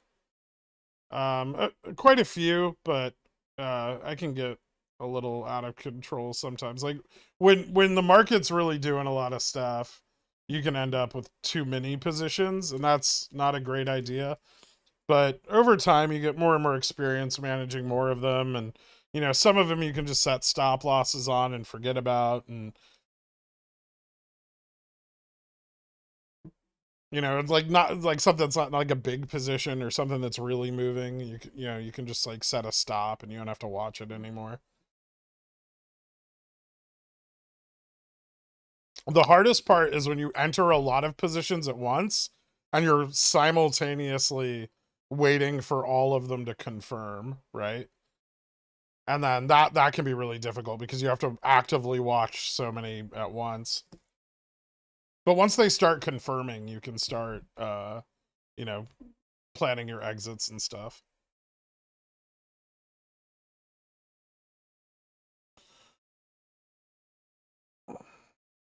With your level of capital and the tax breaks that come with it, trading the SPX and NDX, why do you trade anything else? Oh, well, because, you know, individual equities can drastically outperform an index.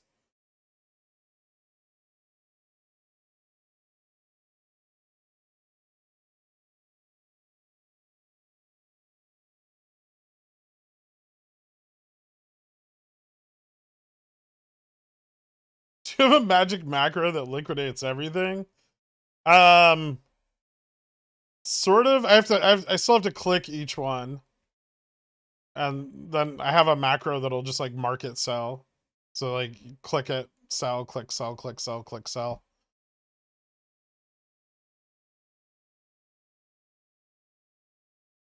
fairly quick, but no, not like an algo to just fucking sell all my positions at once.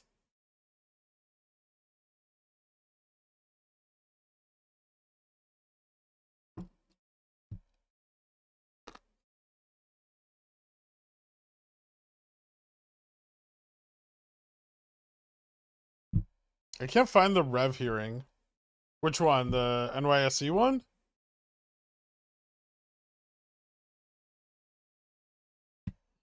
Thanks, Chris. It means a lot.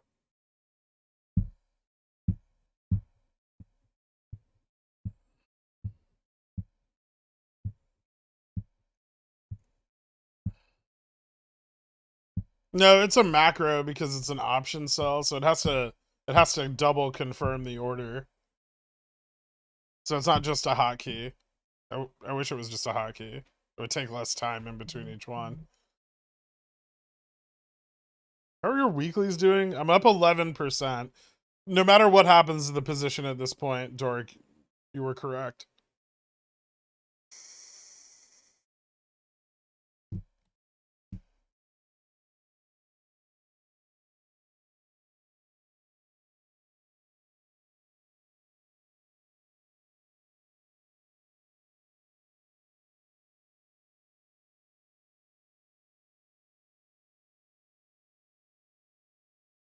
Are you gonna have any idea what's said at the Rev delisting hearing? I don't think so. I mean, unless there's news about it.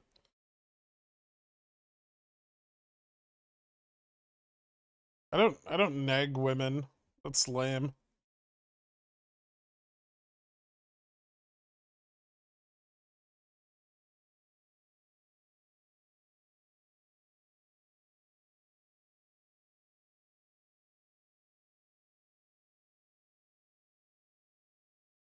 Weird. I'm up 0%. It's probably just your cost basis on the contract. Do you have the same contract or a different one? I mean, this one's up 20 bucks. Well, this position. 4 contracts up $5 each.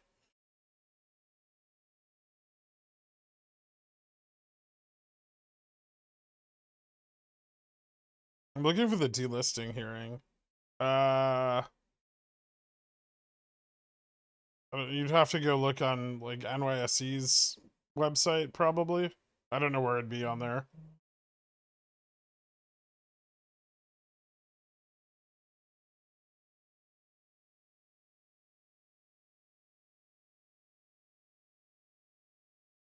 How would Revlon's delisting affect the stack? Well, it would be removed from the NYSE and placed in the OTC markets.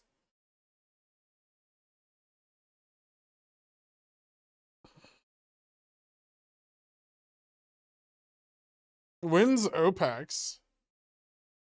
The next one? After October 21st. October 21st, T+2.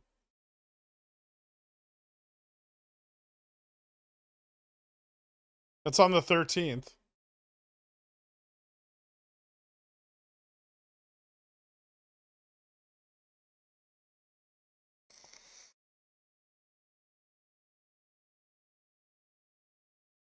Do you think SPX will test 3,800 today? That's a bit of a reach. I think I'd be very happy with the SPX just moving back up to 3,800, like near 3,800 today. It could, but I could see momentum pulling back in the upper range. There's still like a lot of call positioning, like repositioning that's going on, right? Which usually leads to like some stagnation.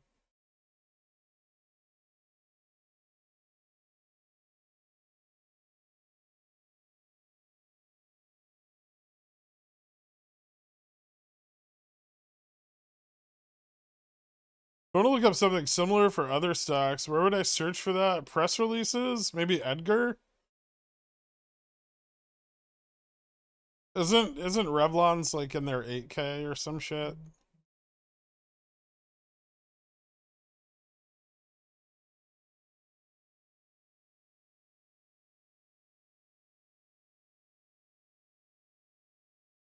If you had a sell everything button, the overwhelming urge to use it and disappear forever would grow far too strong over time. Probably.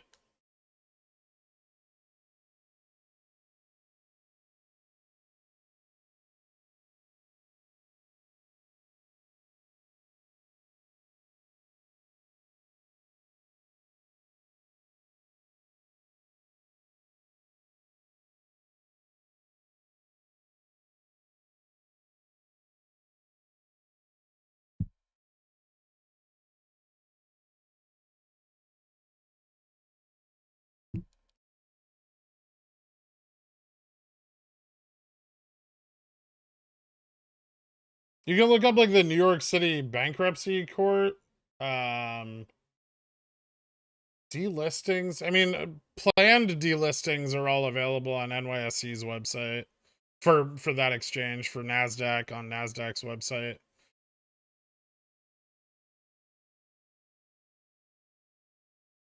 Would you ever full port into something? No. I've come close. I almost did on GME. I came really close to full porting on GME.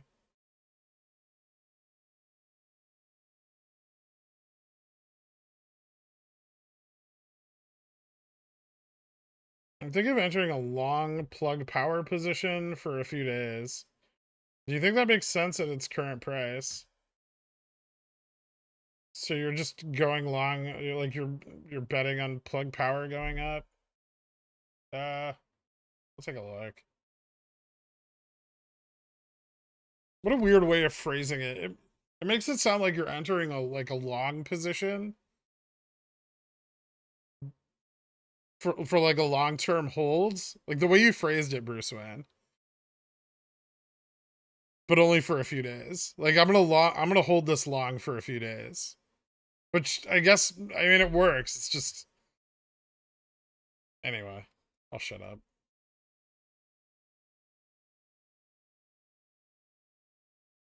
Ugh, gross. I mean, it doesn't look great. It's having a terrible day today. It's down 8%.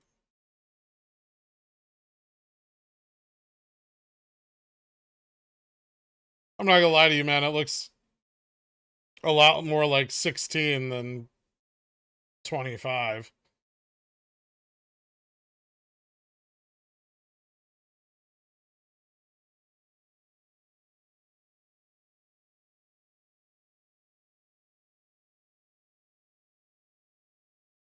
Oh, there you go. Search Kroll online for case number 22-10760.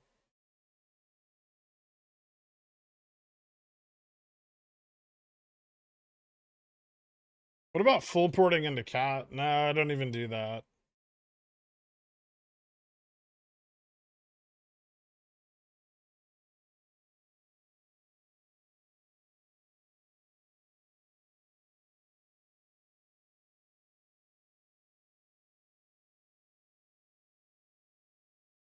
Do you expect Gamma to flip positive? We flipped positive yesterday. They just crushed it with puts and internalization. I expect them to try to keep Gamma mostly negative. We might flip a little positive for ETF FTDs, but if we do, we're gonna get stomped out really fucking hard once the liquidity's back in the ETFs. So you're telling me Rev is risky? Oh yeah. Yeah, super, super fucking risky.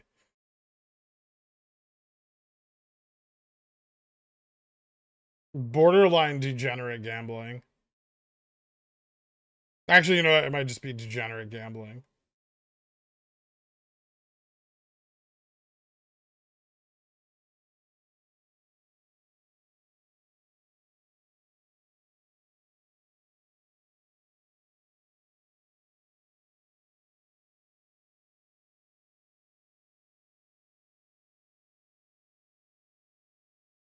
US dollarized, do you expect a lot of countries defaulting if their debt is in the US dollar? I don't think it's that bad yet, but yeah, it's something to watch out for. Do you think Rose will continue? What's Rose?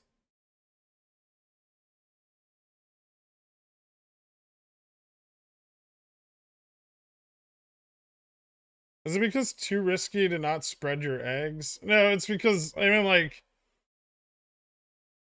I'd be putting way too much capital, even if I'm confident in a position, to like full port into something would be far, far too much capital for any one position.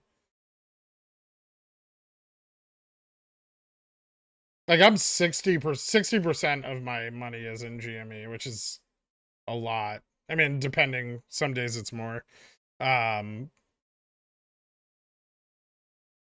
so That's already a massive risk, right?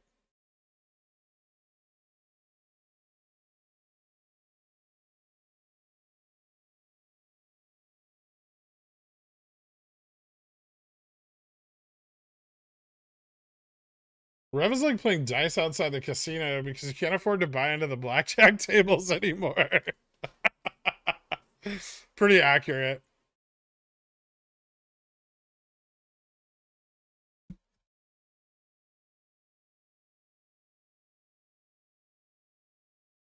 So you're saying Rev is the perfect play for the pickle jar then? Yeah, either everyone it rips up and like 10 people make money and everyone loses a bunch of money, or everyone loses a bunch of money. And either way I get blamed. So yeah, that's the ideal pickle jar play.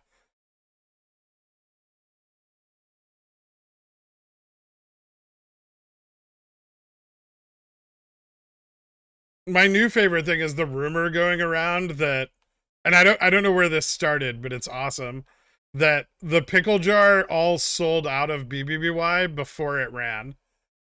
Because there's no way we could have just sold it when it was up 400%, right? No.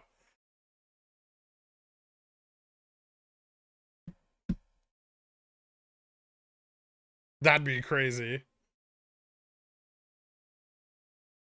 Jokes on them. I didn't sell.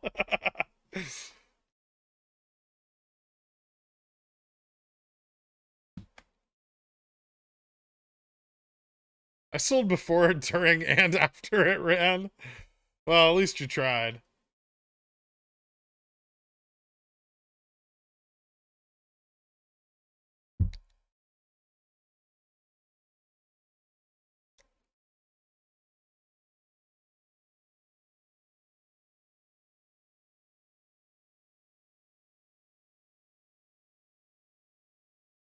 Okay, my previous joke about 3,800 zero DTEs are starting to be real.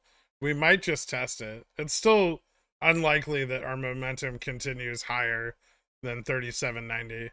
There's a lot of call buying, but it's not that much.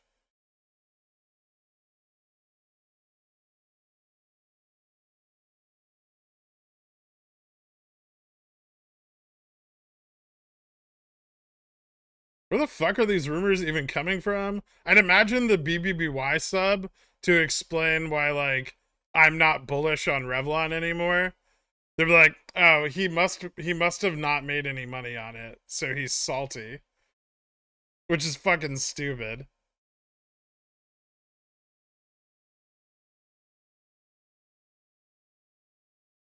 Anything to like push away the thought that like I just sold because it went up and I'm not stupid enough to bag hold it after Ryan Cohen bailed.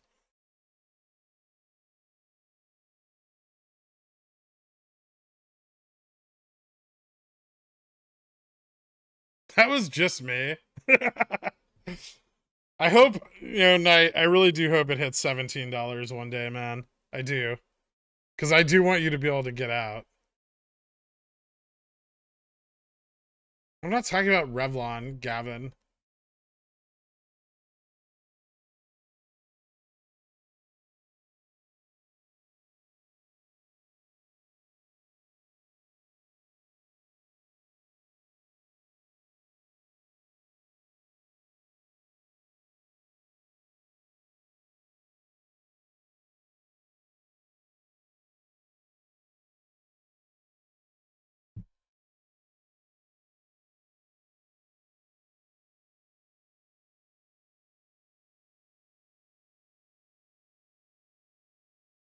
Ugo's still around. I've seen him in chat a few times.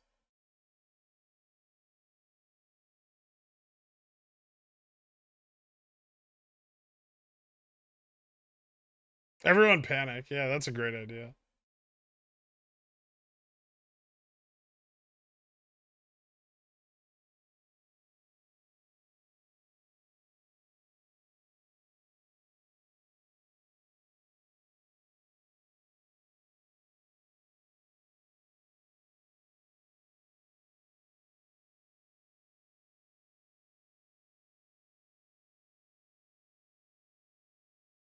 Boom Hunter Joe.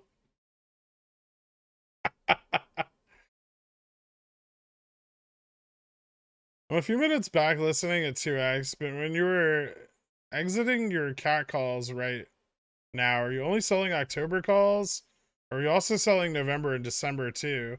I sold off my October 165s and most of my October 170s. I still have a few left. And I've sold off some November 165s. Everything else I've kept.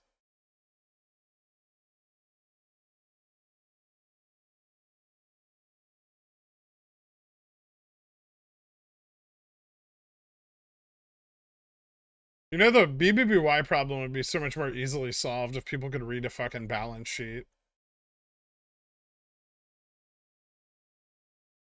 Yeah, the numbers are terrible. It's that mentality that like the underlying company doesn't matter, but it does. That's why GME is so great and why AMC sucks. And I didn't think this was possible. BBBY is actually worse than AMC. At least AMC has a big fat stacks of cash from their shareholders.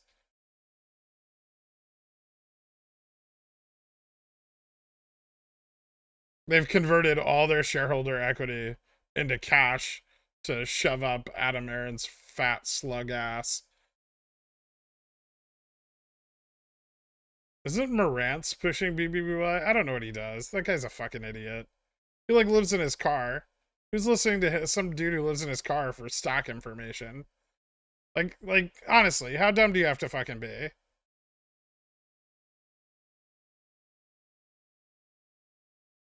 like, ah, this guy living in his car, he knows the financial markets. That's the one.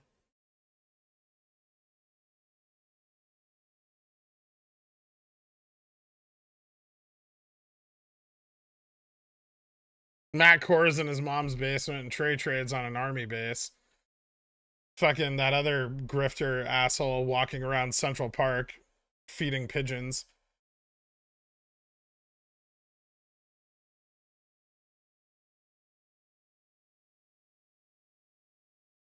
It's called being frugal.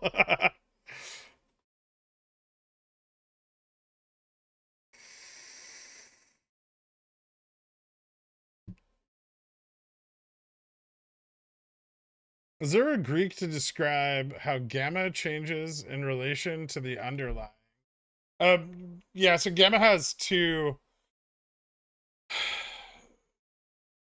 like second order Greeks, color and speed.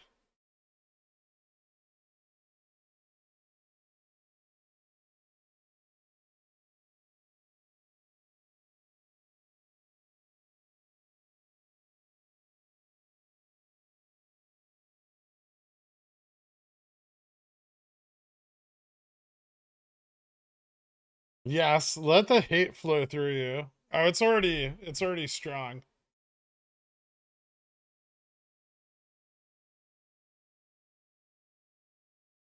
Ah, yes, color and speed.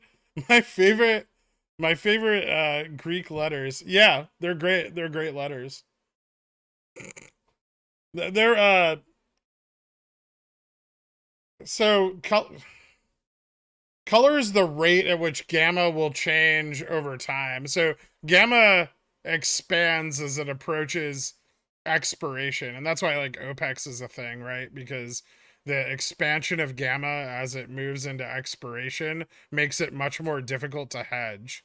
So even if you have like a perfect hedge, you won't be able to hedge gamma perfectly in an active market because of its rate of expansion approaching expiration, right? And that's why we get that carryover in GAX on big options expirations.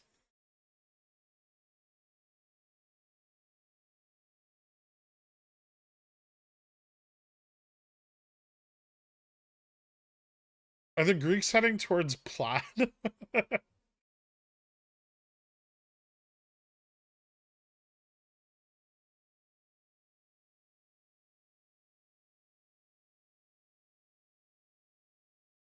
Where's Doric?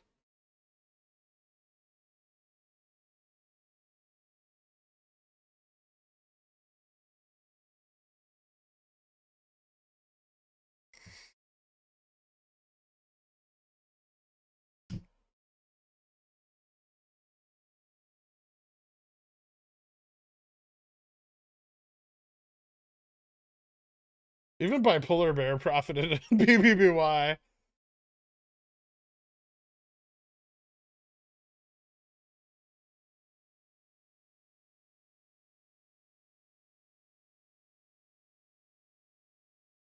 You think RC sabotaged BBBY to push them out of business to reduce competition? No. I don't think they were a competitor.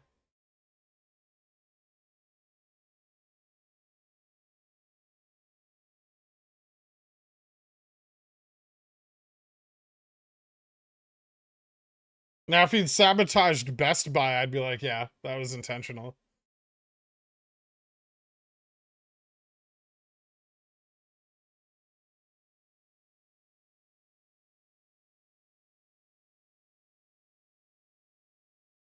What do you think the next GME run will be, roughly? I can tell you when they could occur. I can't tell you if they will occur.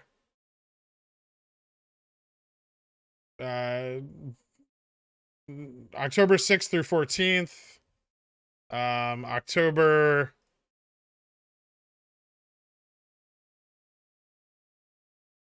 24th through 26th, and November, like the second week of November, and then at some point, I don't know what date yet for that, or November 21st through 23rd.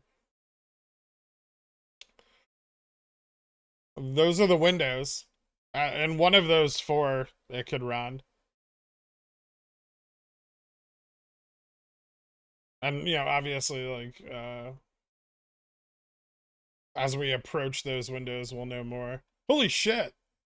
This fucking SPX call I bought for $300 is up like 200%. I'm gonna sell this shit.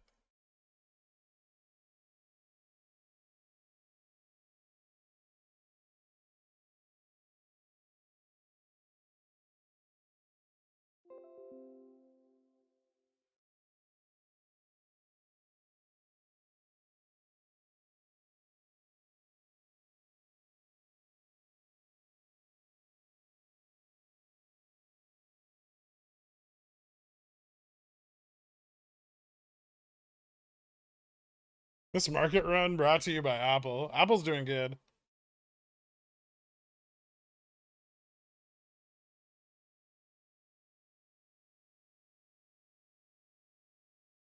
I feel like it's time to get out of my overpriced TQQQ options.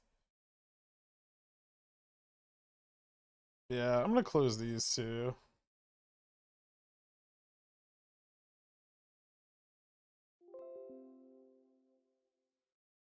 Caterpillar 170s. Maybe. Oh, definitely the GMEs.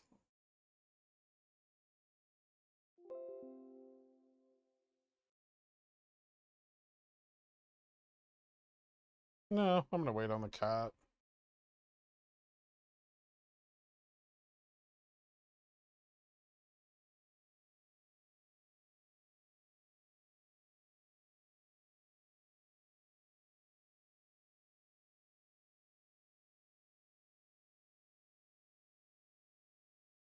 Yeah, Saman, Plumber Poopy Hands, he's still in here.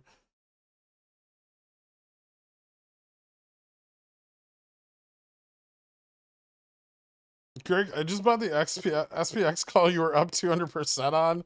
It'll go up 200% for me too, right? You bought a 0 DTE 3780?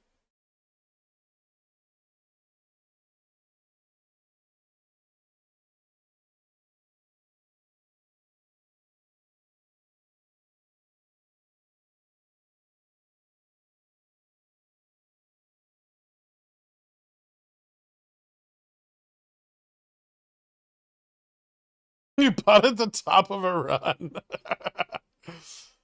I mean, this may not be the top. It could keep going up, but not the best time to buy.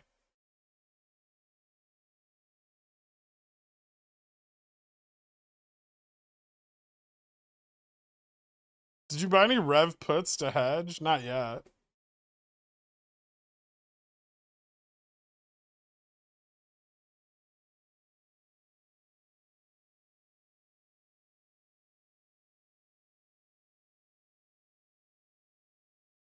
You close your TQQQ 25C for November 18s? No, I closed the $22 October 21s because they were overpriced. I bought them too high. So they went up again and I just closed them out.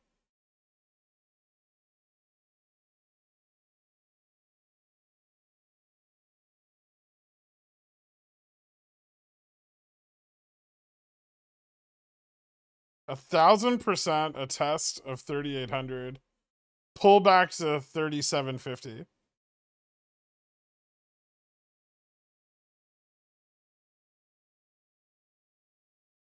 No, that's a bit low. Pull back to, what is this? 3,763.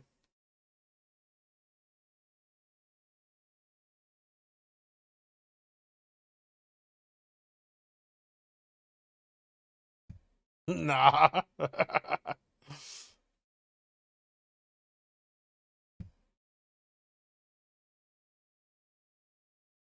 I didn't ask you to believe me. Disagree with me if you want. You remember when Saman Degen early bought like 50k shares of Rev at market? And like this fucking boomer investor, Gherkin? Yeah, I remember when he did that. That was super cool.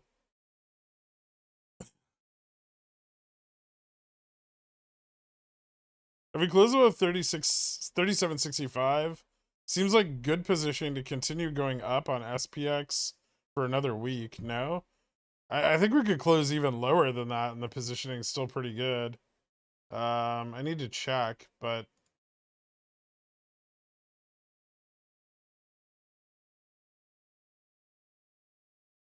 yeah, we could close as low as like, as long as we don't fall under like 3740 again, I think we'll be okay.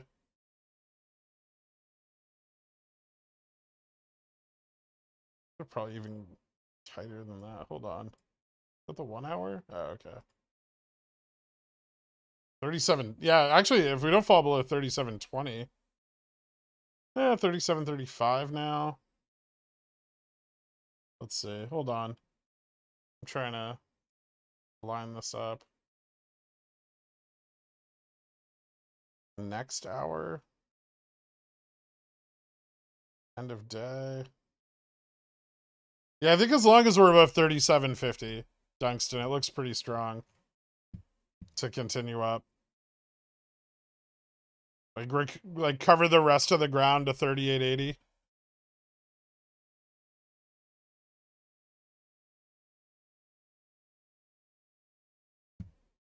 Just waiting for calls to come in right now. Like calls are coming in, but it's slow. People are still afraid, right?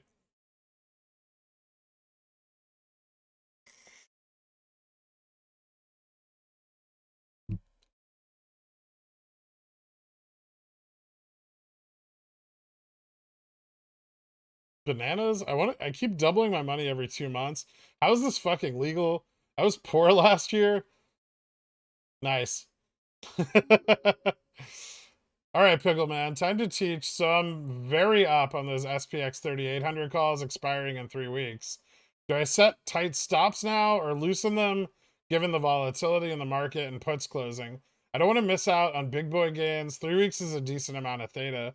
Yeah, you have plenty of theta. You're right at the money. So, I mean, you've got to set stops. You don't even really need to set stops for overnight price action. Because you can just set them in the morning. But as long as you're going to be up before market open, you probably want to protect your downside by like what, like 100 BPS, whatever your risk is. You know, SPX can definitely move down.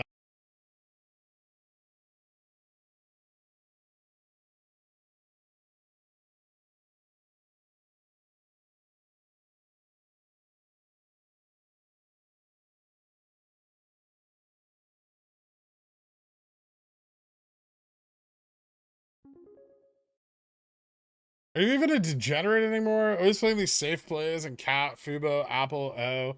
Next thing you know, you're gonna be going to shilling your SPACs, eating bagels, and trying to deny that you laundered all your gains through the Caymans, you can avoid this fate. Dude, there's nothing safe about any of my positions. I have in Caterpillar, I'm all out of the money. Like, still most of my position is still out of the money. And when I bought it, it was all out of the money long calls, dated like less than 90 DTE. I own Fubo, which is a bordering on bankrupt streaming service. I own GME, which is a questionable video game retailer. Uh, I have like $100,000 in fucking Revlon, which is an actually bankrupt, failing beauty company that's about to get delisted. I have degenerately long plays on SPX. I mean, what the fuck are you talking about? I'm not buying your float. Find someone else.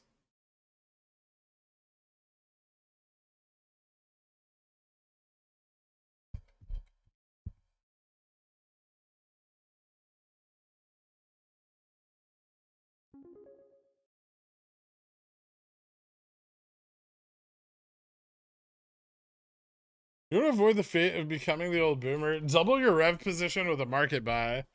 Bite my ass.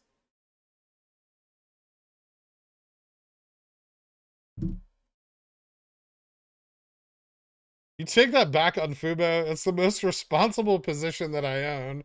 I mean, me too.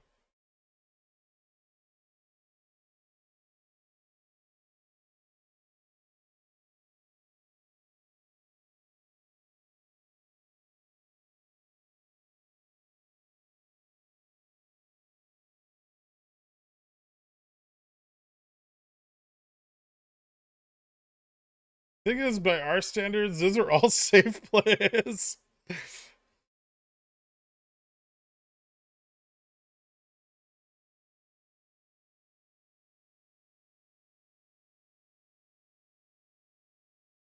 I know you're trolling. I've made like $6 grand today on out of the money fucking SPX calls. 0 DTE out of the money SPX calls. Betting on a bump to previous highs in a bear market.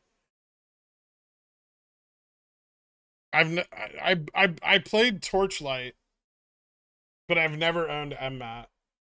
I had options when Torchlight ran.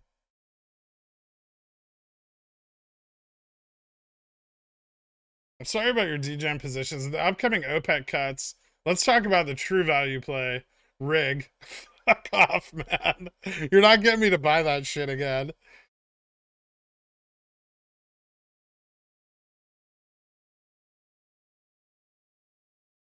Oh yeah, I forgot about Upstart.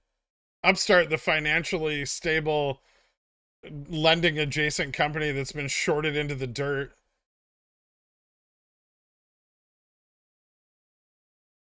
I see you closed a bunch of stuff. It was all pretty short dated. I also nailed the top. I'm just saying.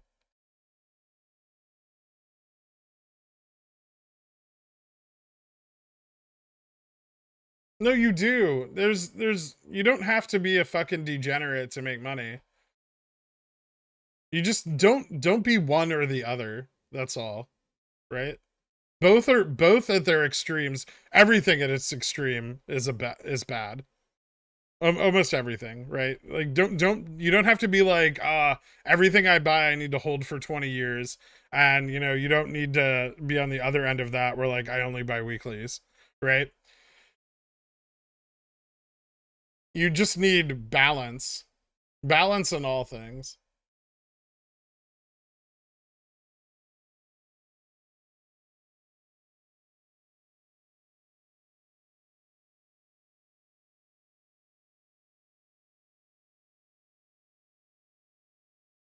Like Wall Street Bets would make so much more money if they just bought 7 more days of theta.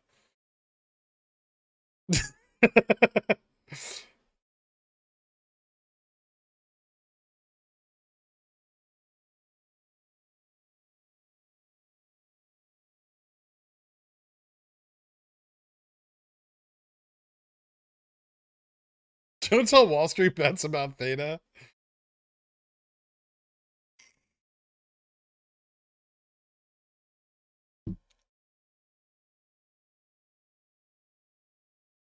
Hold on, CLVR isn't a long-term hold? It depends on the size of your bag.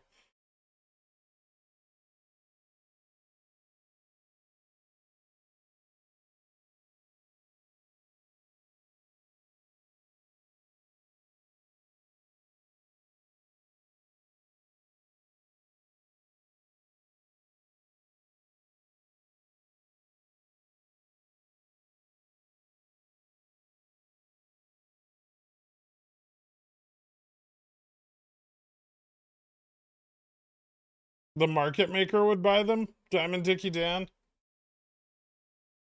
It's their job. Upstart is the only fundamentally sound play I've ever been in, except Cat. Really? Yeah, Visa's doing good today. It's had a nice recovery. It's not as much fun as Caterpillar, but it's solid.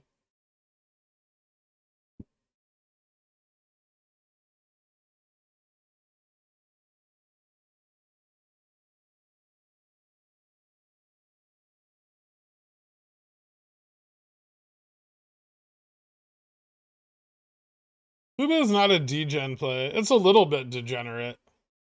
Like, I wouldn't have bought it otherwise. It's the degeneracy that makes it attractive.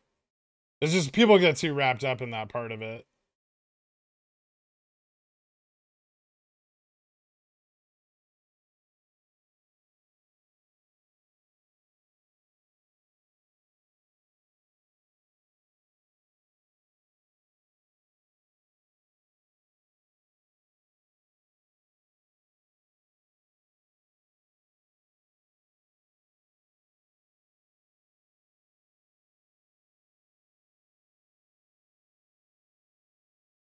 We want Wall Street bets to learn about theta. They have the money to legitimately squeeze stocks if they bought like 14 more days of theta.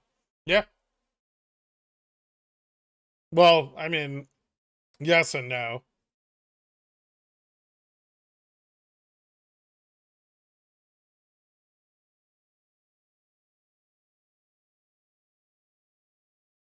Is Revlon the most degenerate position you've ever entered? No, not at all.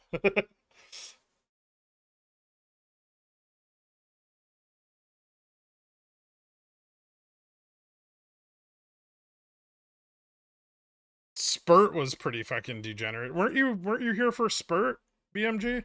Or was that before you joined the stream?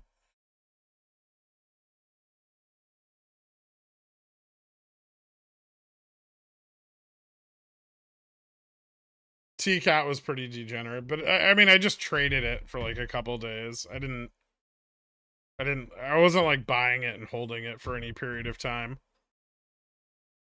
SST was super degenerate, yeah.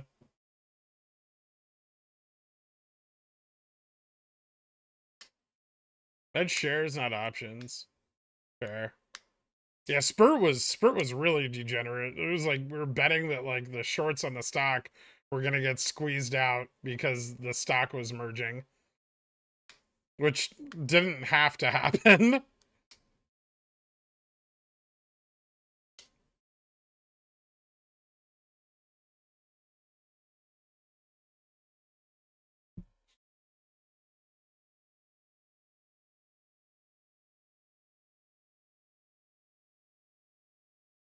SST was really risky, but I think everyone knew that going into it. Like everyone knew that there was a potential to get rug pulled really hard on it. Which almost, the fact that we knew that the potential was there almost made it a little less risky. I mean, everyone still cried about it, but. And there was some seriously, like, fucked up shit that went on there with the market maker pinning the price.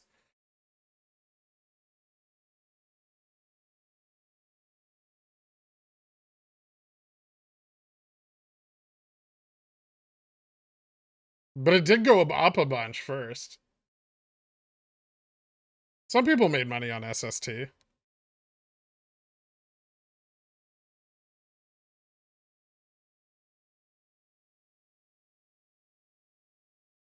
Yeah, 8R. Oh, shorting IRNT. That was a pretty risky play. Well, I guess it was a little less risky, but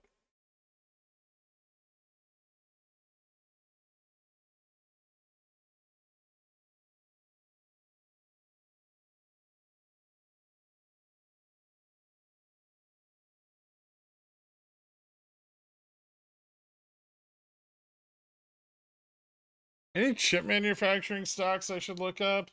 You should probably wait a couple quarters and get them for cheaper. But TSMC, TXN, AMD, Intel, Nvidia. Yeah, that's probably about it. Their suppliers might start to do a little better.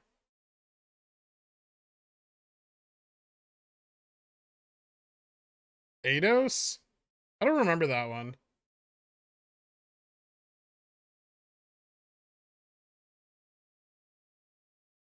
I sort of do, but I don't remember like what it did. I know it ran.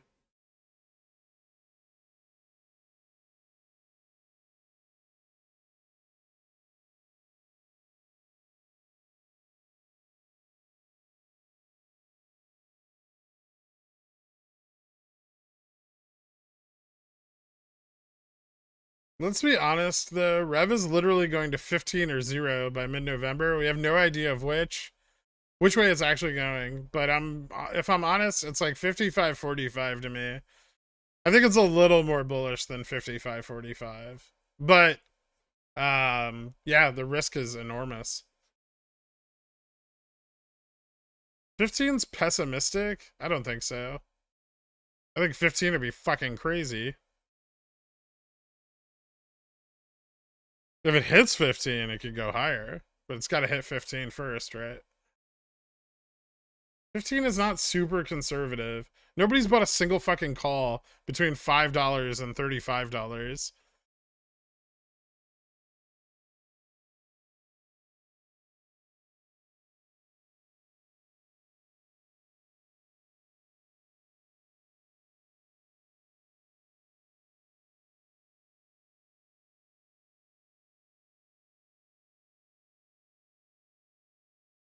Hey, I have 1050C.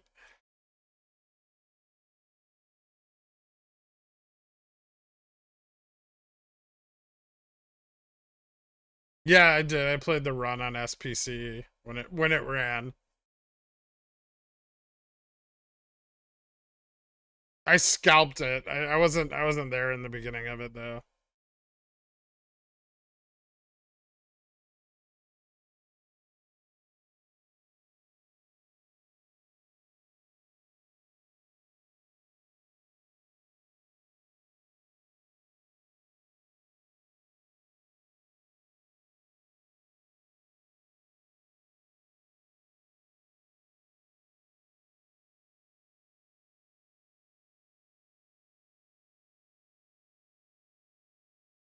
At 15, I fixed my transmission. At 20, I fixed my attitude.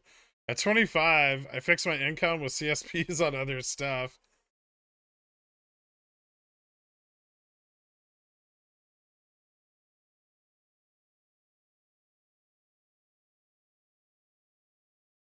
I have 11s and 25s.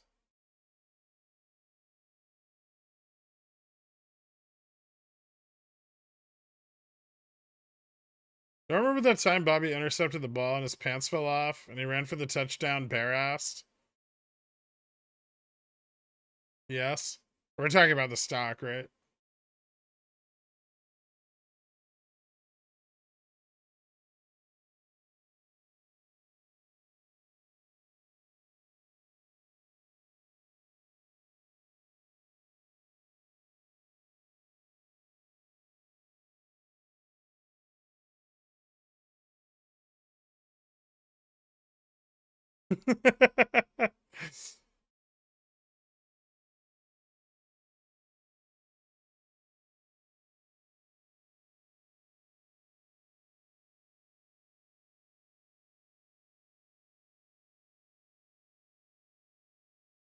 No, okay. If you look at SPX on the 1 minute, you can see how beautifully that rounded bottom breakout was. Time for SPX 0 DTE puts. Wait, don't you have 3,800 calls?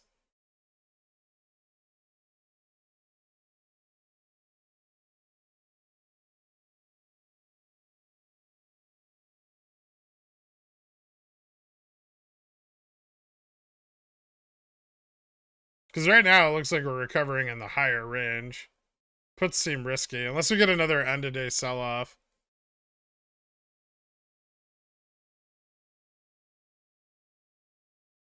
What would be the downside of selling 35 CCs in the event of a rev rip instead of selling shares? You miss out on gains? It depends on how hard rev rips, right?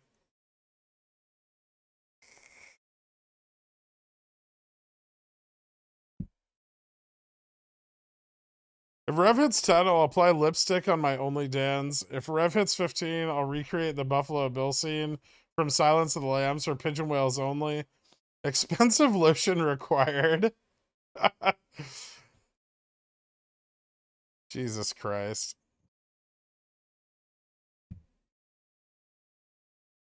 Yeah, I wouldn't buy puts on this. It looks like it's stabilizing in the higher range.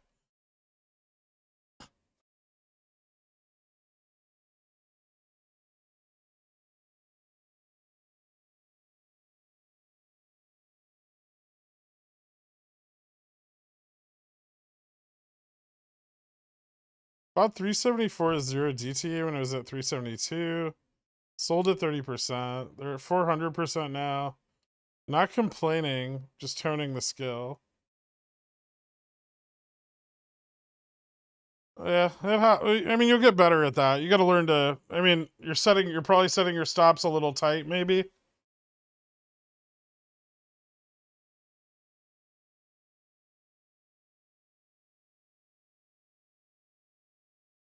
Ugh.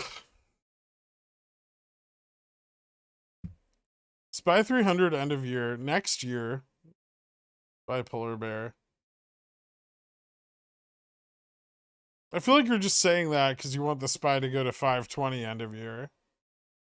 And you think if you inverse your catchphrase that you're somehow gonna get the market to rip.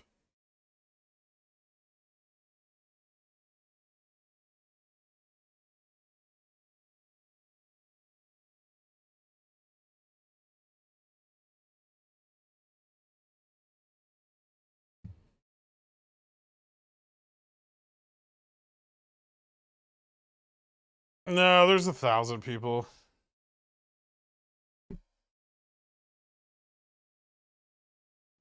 You're smarter than I gave you credit for. Thanks.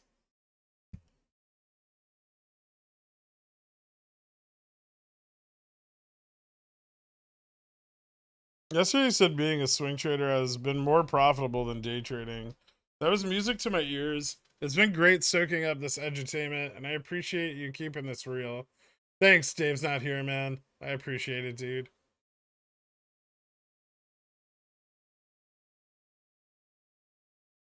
He called us people were no longer bots. Yeah, the bots hit the like button. You know, so.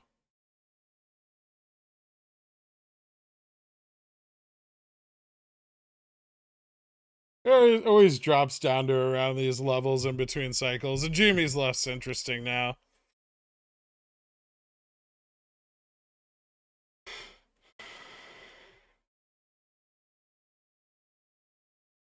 When people start to get super bullish on Jimmy again, it'll pick back up. It's just the way it goes. Day trading sounds exhausting. I mean, it's fine once you're kind of used to it. Swing trading's kind of boring, but it's more profitable. You get it. The cool thing about swing trading is you get to target bigger ranges, which I like a lot better.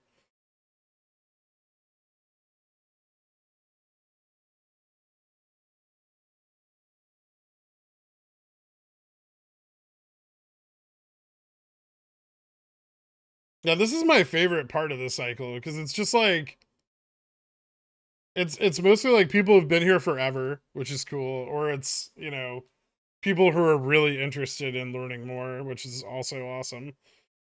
And then like when Jamie picks up steam, it just turns into like a big fucking Q&A session on when OPEX occurs, what calls should people buy, and super stonkers reeing at me, screaming into their pillows.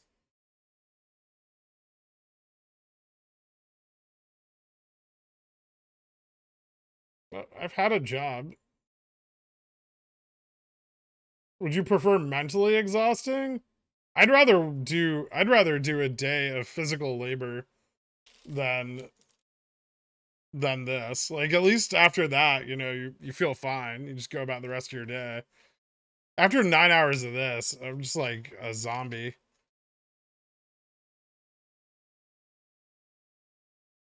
Oh yeah, don't forget, did you sell CCs? Cheers, Lorca. Thank you.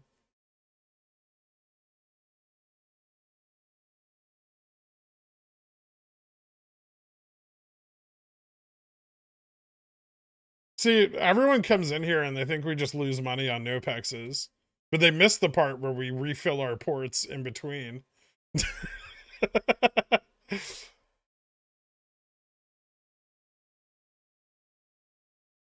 I know, Dominic. That's why you've been here forever, right?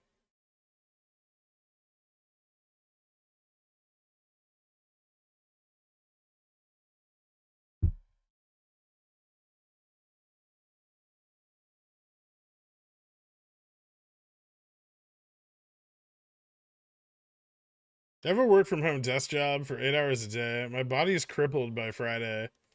Sometimes I just get like anxious and I want to like move around or do stuff.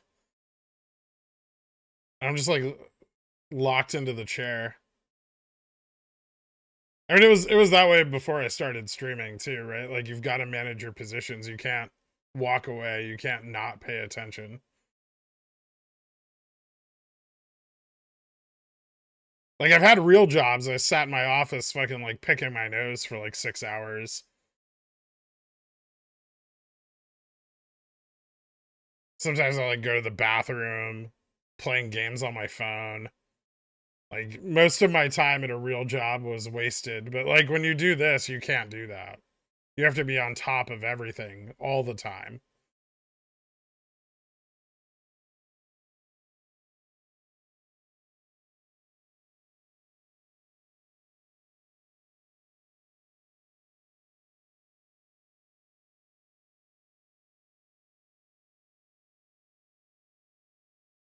End phase, October 21, 2:30 p today of the 4 hour head and shoulders. Oh, nice.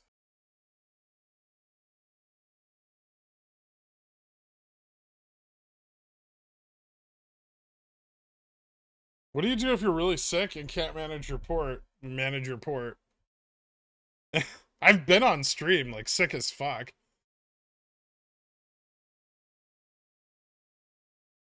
There was like 3 days, what, like a month or two ago, where I had a fever of like 103, and I was still doing this all day.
Oh.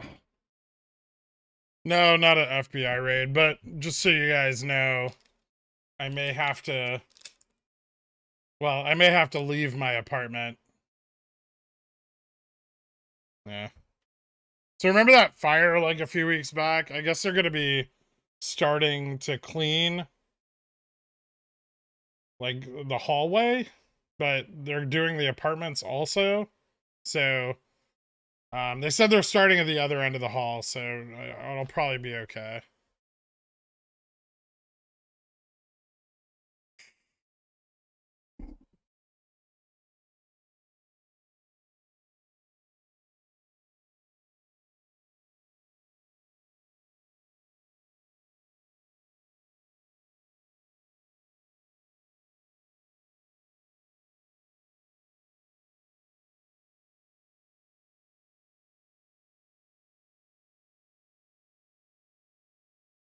Walking stream.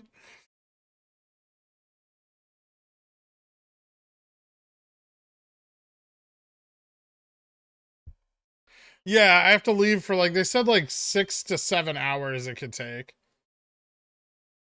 So maybe I'll spend the night at my other house, I guess. That's gonna be creepy. I don't think it has any power either. I'll just get a hotel room. Take it off my rent.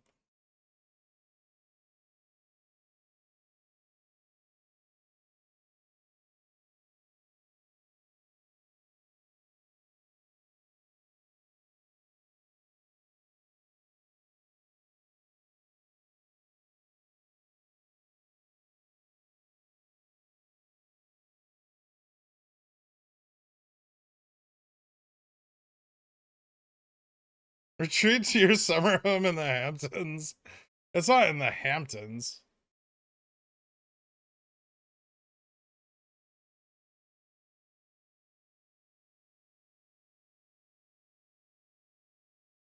Cut the stream early, go to Rev's corporate headquarters, and then get the articles of incorporation. I'm not doing that. You can go. I'm not going to go in there and be like, I'm a shareholder, show me your books. That's embarrassing. I have to live in this city. I'm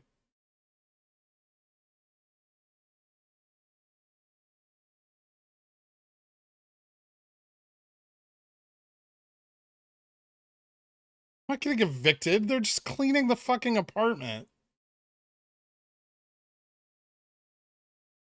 It'll be nice too, because it's been getting cold. I want to turn the heat on.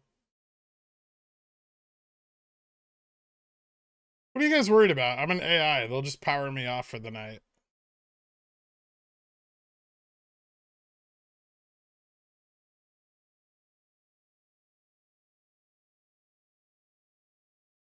Should I write them my my letter of concern while I'm there?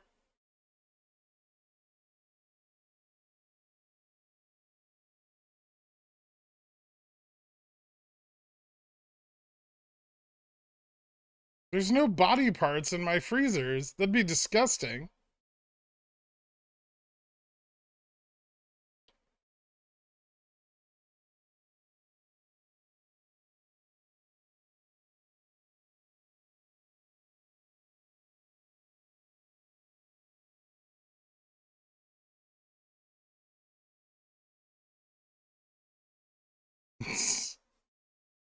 You guys have been watching too much Netflix lately.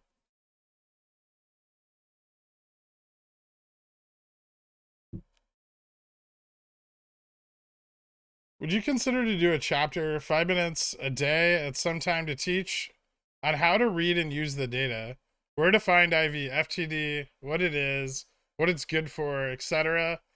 Like a 5-minute live school. I've done that like 50,000 times, Morpheus. Go watch the clips.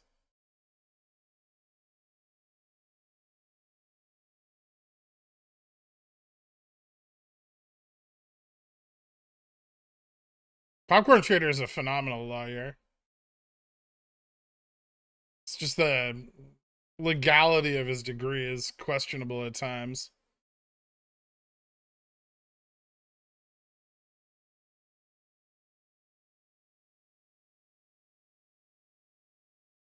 Flip the clip of a clip, referencing another clip.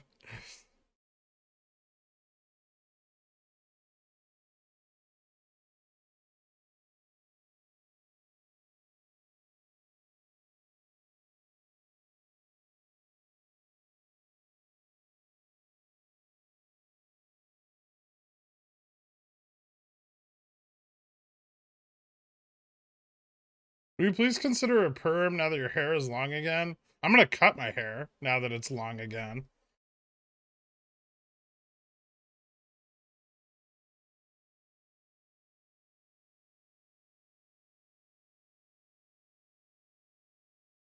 No. I'm gonna clip it. It's just I woke up this morning and at least a third of my hair was in my mouth. I almost died.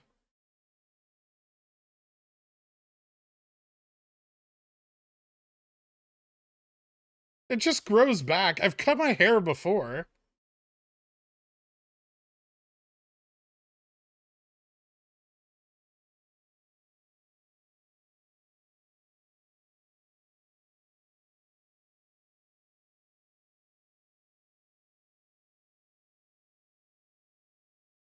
Yeah, I need to get my hair back above VWAP. What the fuck's the difference? I'm wearing a hat the entire day. Nothing will change.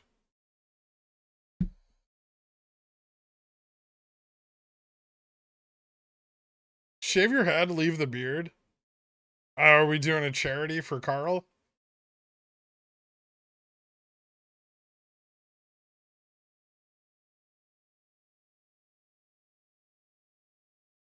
We may not recognize you. That's fine.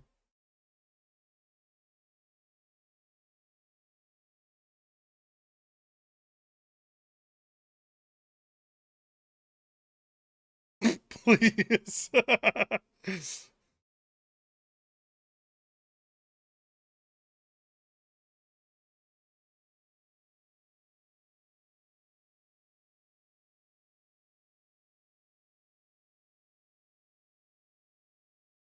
If Rev hits $11, we eat a pickle pizza on stream? No.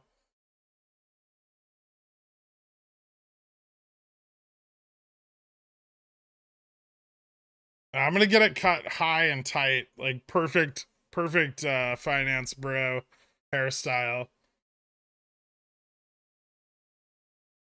And I'll just stop wearing hats. Even better. My audience will explode.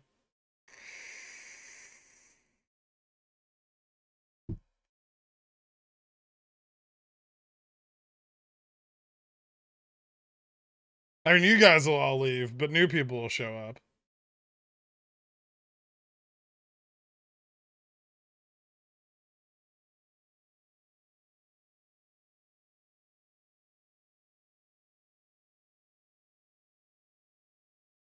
Get a forehead tat of Lady VWAP. Can I have the hair to make a 90s Gherk troll doll? No, that's weird, man.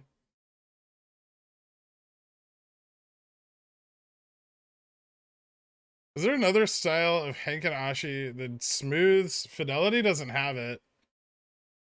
Are you sure they don't?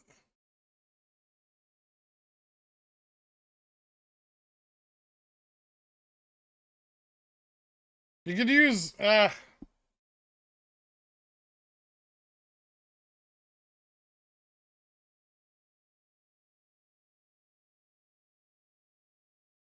hmm.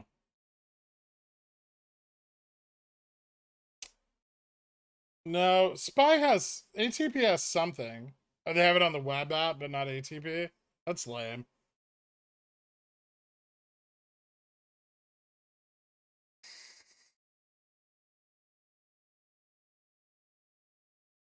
Telling you, man. Telling you, man bun will get you chicks. You could be my mom's Pilates instructor. I'll think about it.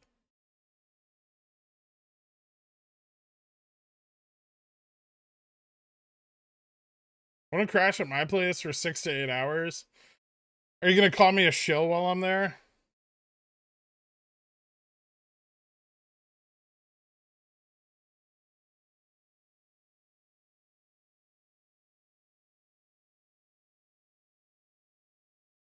Yeah, you could use point and figure.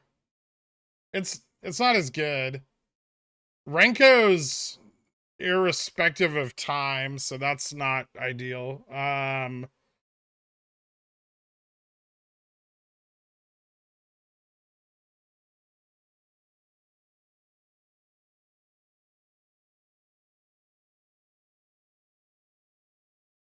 not gonna go to Florida because I have to be out of my apartment for a few hours.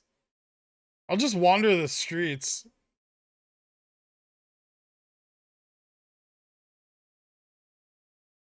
I'll just think it.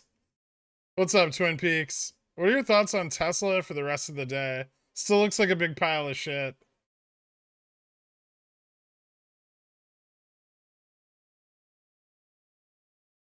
A better pile of shit, but a pile of shit nonetheless. Maybe the ETF FTD period? Or when the Twitter buyout completes? Even more bullishness? This is ridiculous.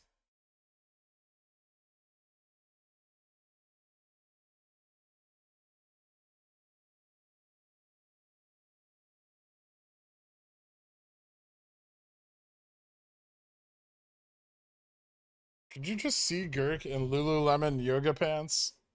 What do you think I wear most days?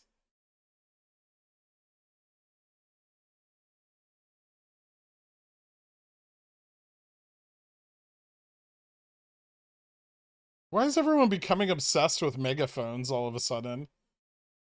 Are you all like halfway through technical analysis of the financial markets or something?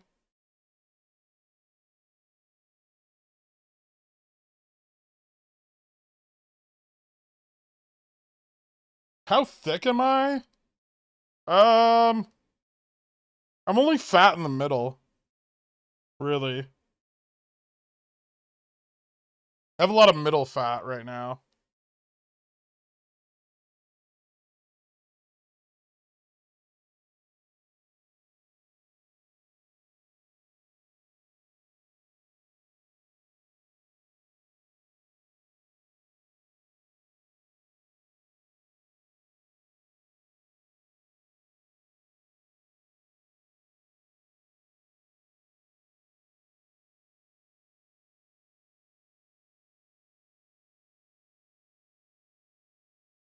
And your pee-pee, it's thick. Thanks, Carl.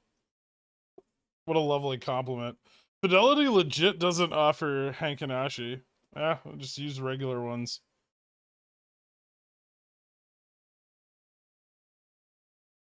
I'm sure they have some sort of smoothing candlestick.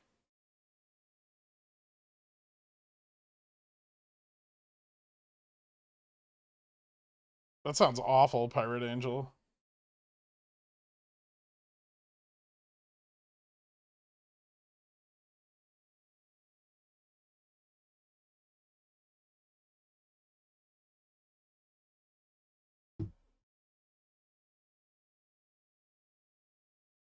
Pear shape or ornamental gourd?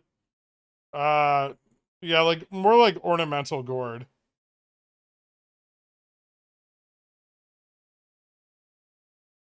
It's kind of like that.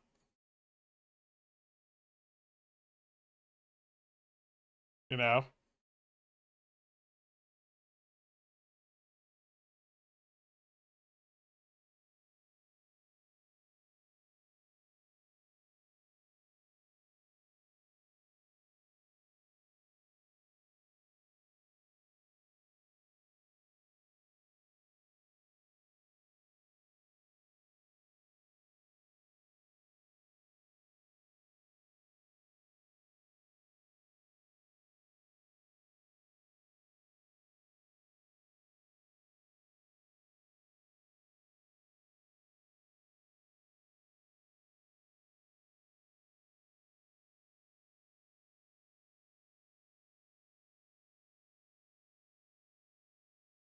Best guess on tomorrow's opening price on the SPY. That's not a smart way to play the market.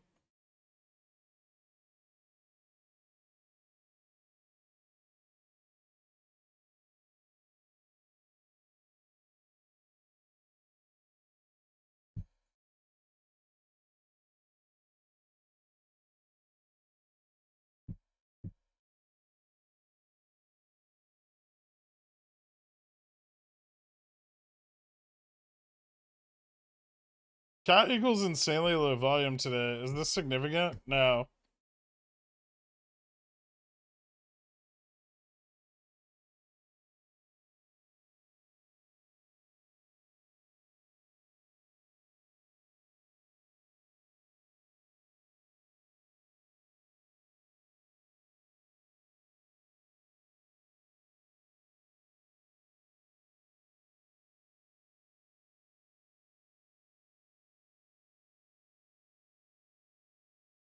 It's gonna be non-stop pumping till SLD. Probably after SLD.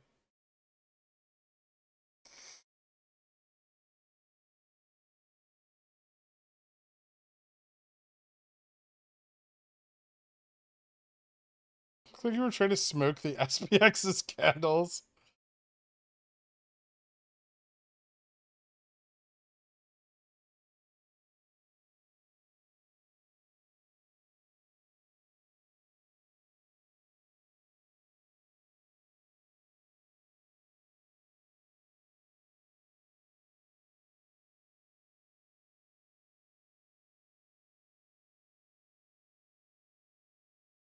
Best way to hedge the downside of Rev, just buy some $1 puts. It's not terrible.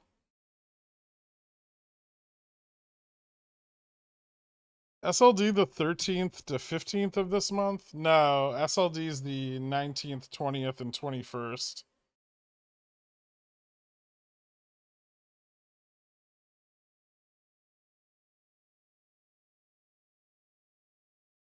No problem, man.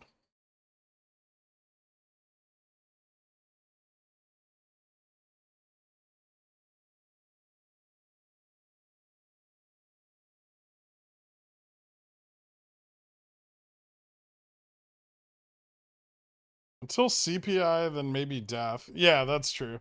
CPI could be really bearish. We got some time, right?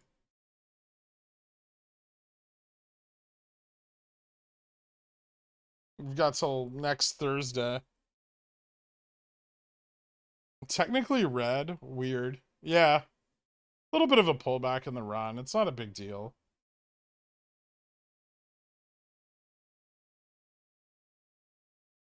SPX up like 630 BPS now in the last 3 days, as opposed to just being up 660.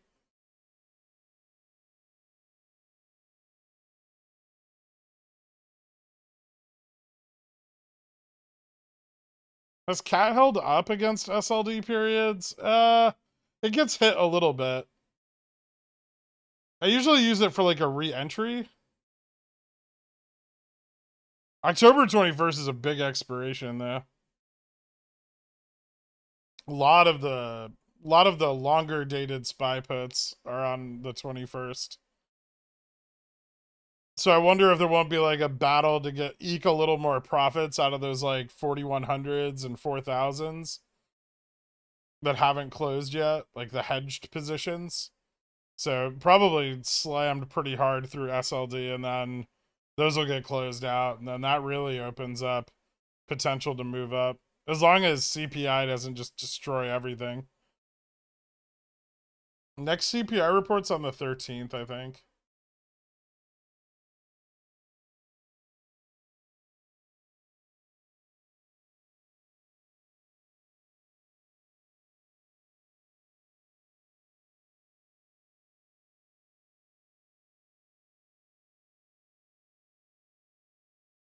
Cost to borrow rising? On what?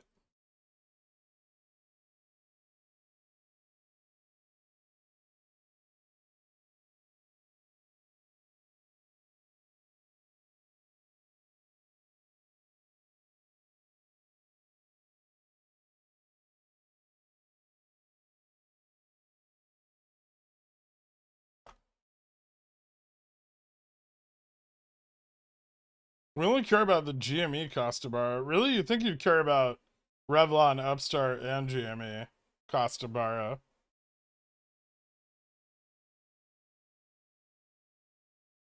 Fubo's isn't zero, right?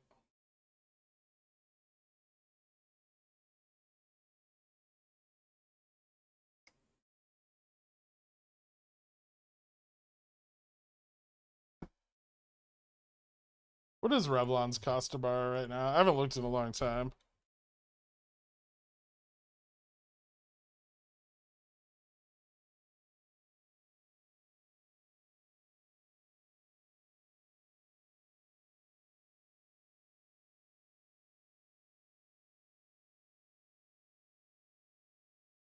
Rev cost to borrow is 1. That doesn't sound accurate.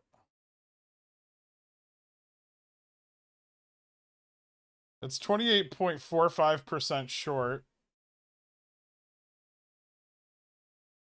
There's 100,000 shares available at a borrow fee of 88.97.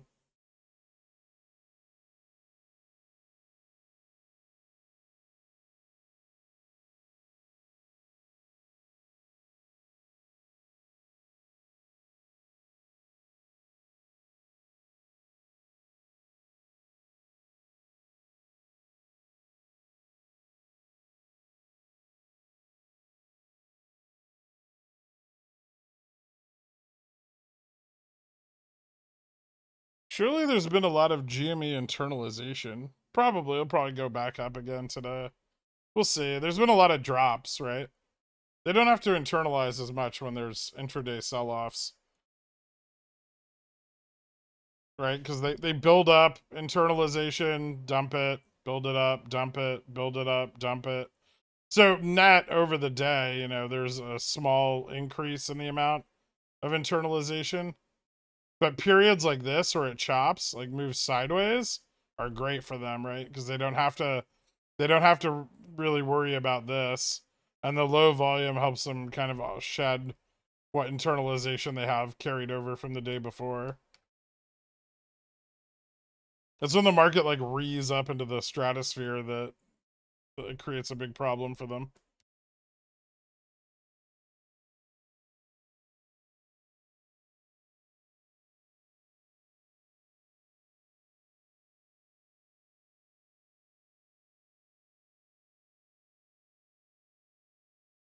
Are my SPY 400C 3DTs going to print? Probably not.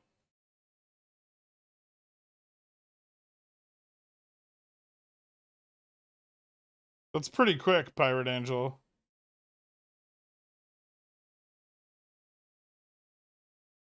Dude, Stefan, man, I've got like November and December calls. Cat can chop for a while. Cat generally, like, usually it moves up kind of like this.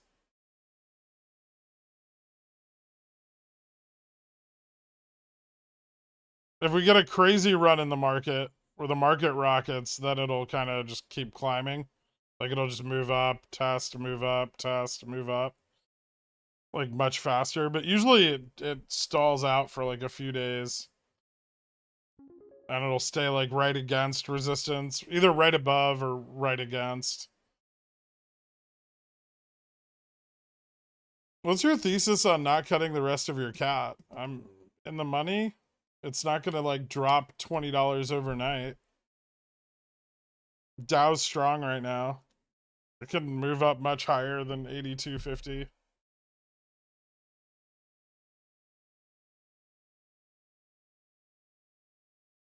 $182.50.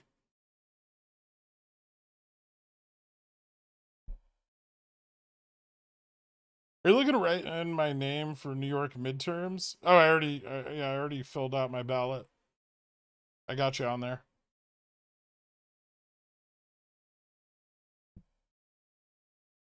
I just put Popcorn Trader Esquire because it sounded more professional. If you get any letters from the bar again, let me know and I'll redact it.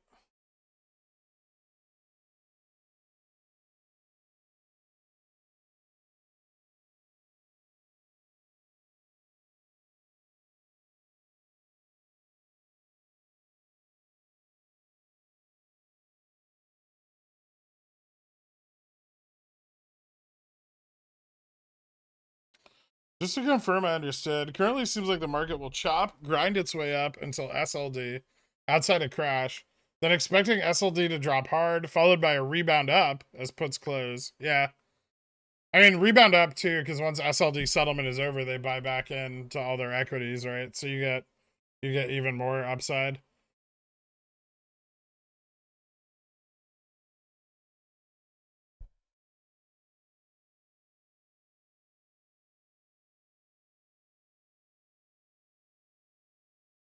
I don't think AOC is in my district. I can't even, I'm pretty sure I can't even vote for her.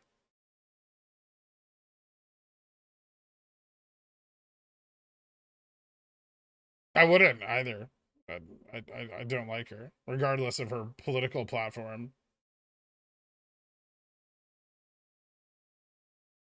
Her service to the House Financial Services Committee has made me find her abhorrent. I don't actually like anybody who's on the House Financial Services Committee. None of them know anything about finance, which is shocking.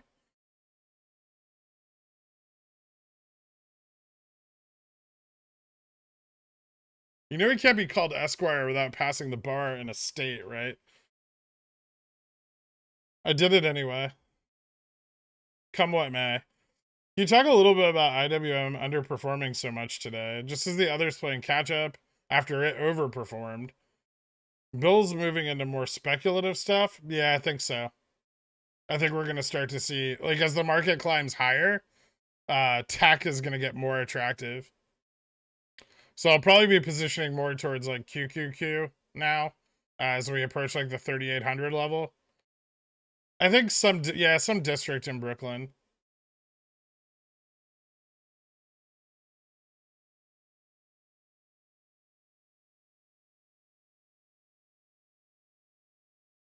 Data average down Rev shares. Cost basis is 783 or 35 C's 132. I mean, your 132s are really expensive right now.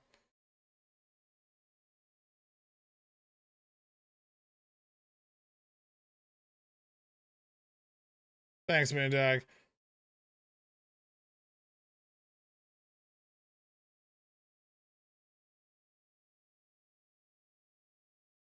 For a cat run to say 190 in a couple of days, how much does the IV usually spike? I know you've said cats IV doesn't run much. Thank you for everything. No, the IV's not going to go up much. Intraday it can. Intraday it can get pretty high, but it generally stabilizes after the runs and IV moves down really fast. I've seen it hit like 40, 50 intraday on some contracts. Like if it's getting like a nice volumetric push up on a big run, IV can really spike. It's a good opportunity to sell stuff. Check DMs. What you got, Torque? Shirts. Ooh.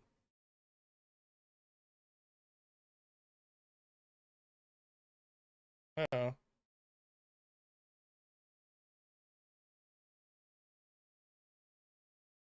More ups? Oh, I don't want to bet on it again.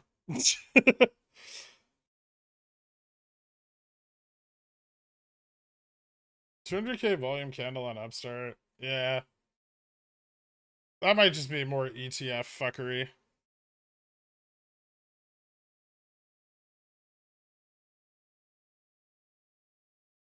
Or a straddle. It didn't really... Well, it didn't initially produce a lot of price action.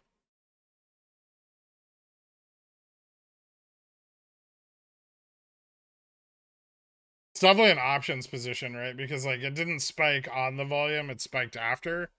So like someone bought a bunch of shit here, right? And then the market maker hedged.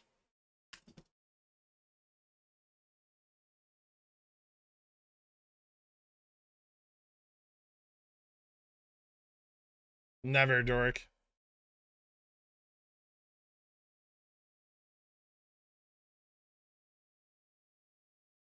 Not Somali law. I would know. See, there you go. 22 minutes before my first meal of the day. Loaded potato soup or chili with crackers or classic eggs and bacon.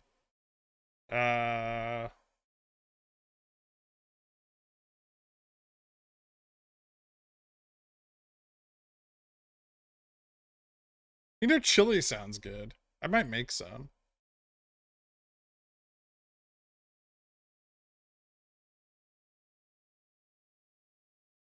Can I make chili with a chuck roast? I have a chuck roast in my freezer.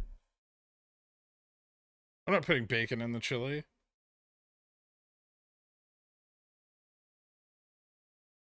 course I'm gonna put beans in it. Why don't I put beans in the chili? Chili no beans? No, I'm not a Texan.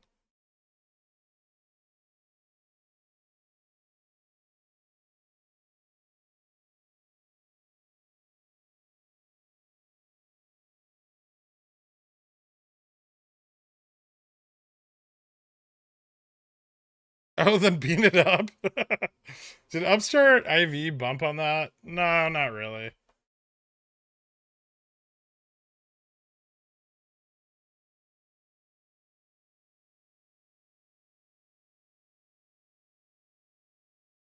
I do have a meat grinder. I don't think I could put, like, it's very small. It's like the kind that attaches to a stand mixer. So I don't think I could use it to, like, grind up an entire chuck roast.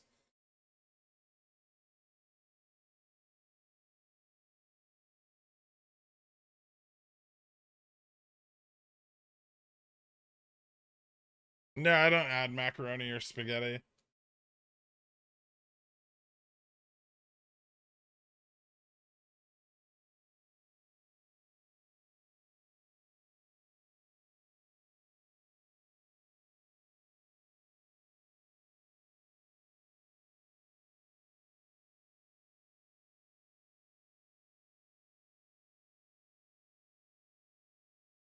If you're Texan and you put beans in it, you get killed by a Texas Ranger with a 6-shooter. I mean, you could also just do. I'm not gonna say it. It's too easy. You really left the door open on that one. There's a lot of other ways to get killed by a Texas Ranger.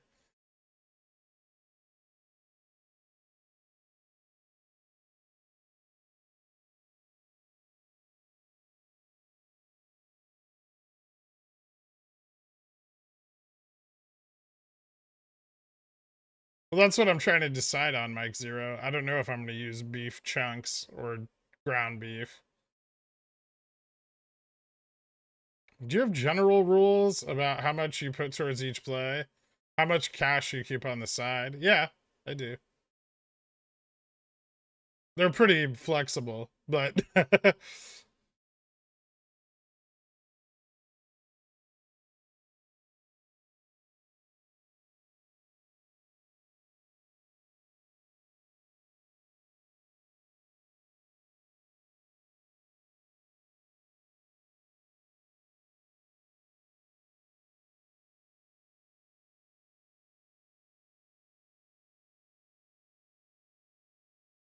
yeah, I didn't say those things.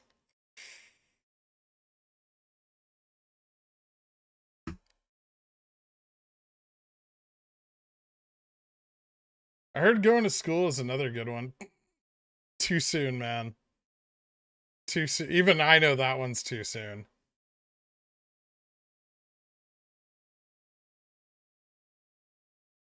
I paper handed my Pigeonwheel status on the re-up this month, but Discord still thinks I am one. You might want to check on it. There's a 3-day grace period. Idaho beef, you paper-handed fucking bitch. Unbelievable. Shame him, pores.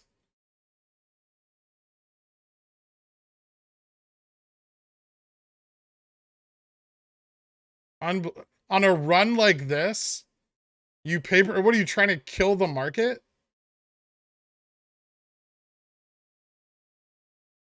How am I supposed to keep buying SPX?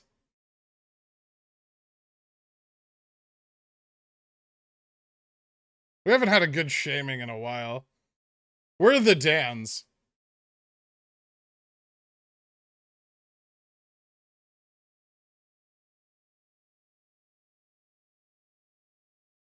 Someone ring the Dan dinner bell.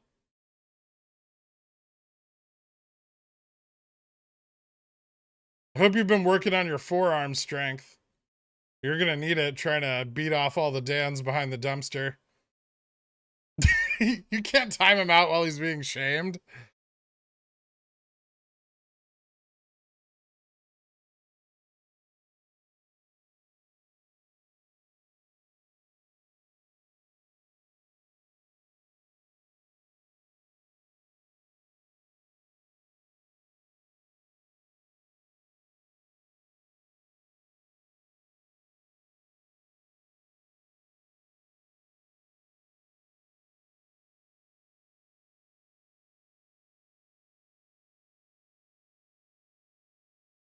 Call Dixie dropping. Yeah.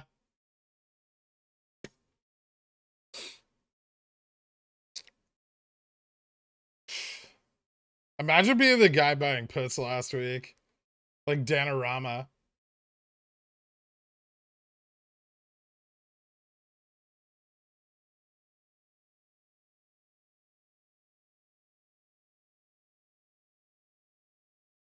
I think Dixie peaked. For now, at least. What about VIX still at 29? Yeah, I'm still worried about that. I really don't like the fact that the VIX is still fucking up. It's not moving down, which is super bearish. But we're just ignoring that right now, right? While we full bull into SPX. Don't look at the VIX, guys. It's not telling us the things we want to see.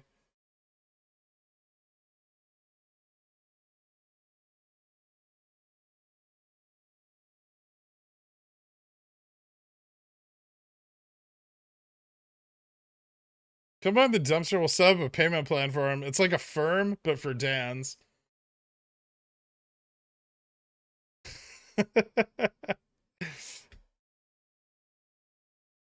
What are you rolling? Why did people? Here's my question: why did people have Feb 18s in February? So many people bitch about the February 18s, but I rolled them a month before February happened. I rolled not only that, I rolled them at the peak of our run up a month before it happened.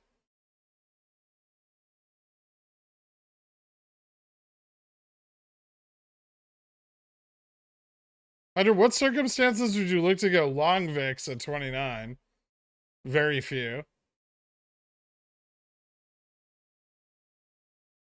I'd already confirmed that the market is crashing.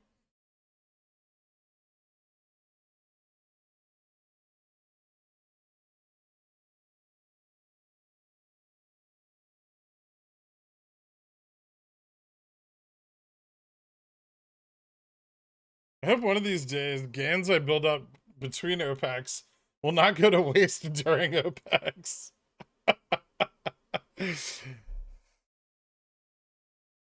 Here's the OPEX cycle in pickle jar portfolios.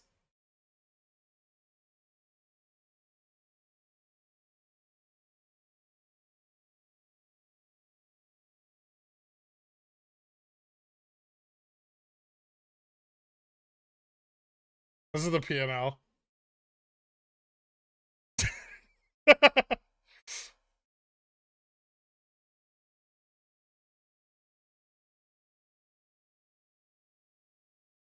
What will you do when SPY goes to 100?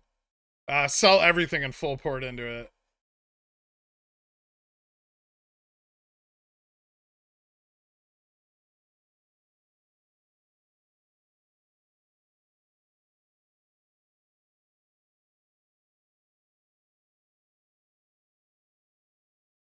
Top? Ooh, it's got up in the name? Psychologically, that's bullish. Hold on, I'm gonna look at this.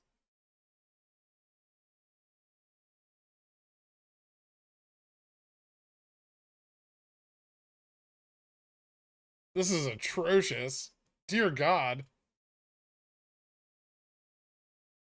It looks like someone's trying to kill it.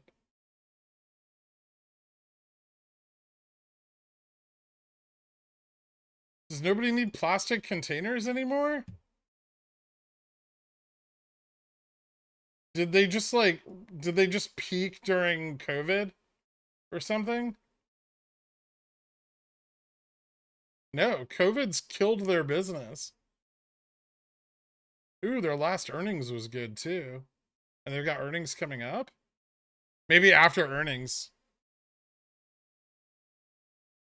If they can hit like 2 quarters of positive growth. I like that. That's not bad. I like the setup at least. Cheap as fuck.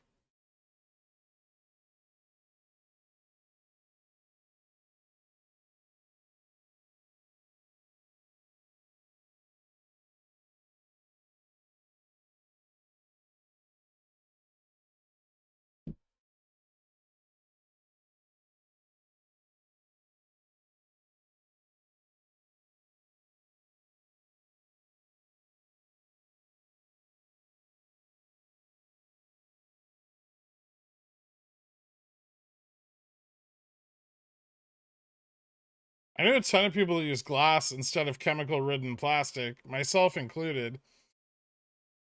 Yeah, right now.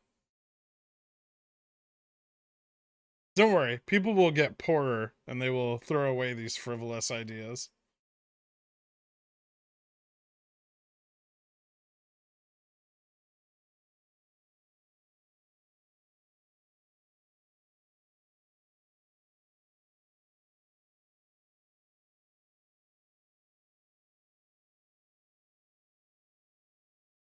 I like to heat up Tupperware in the microwave empty and then lick the sides.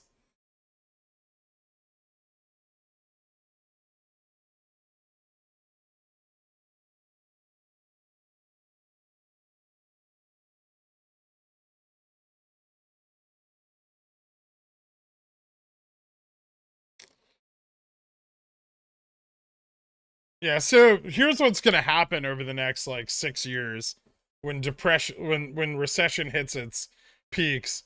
You know, people will stop opening up businesses where they serve sandwiches on donuts and um you know, people will start buying canned goods and Tupperware once again, like America always has.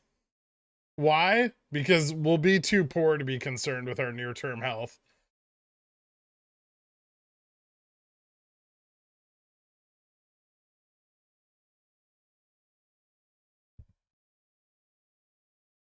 He's talking about when Tootsie Roll moasses. I mean, Tootsie Roll's moass isn't really that it moasses. It's just that everything else drops.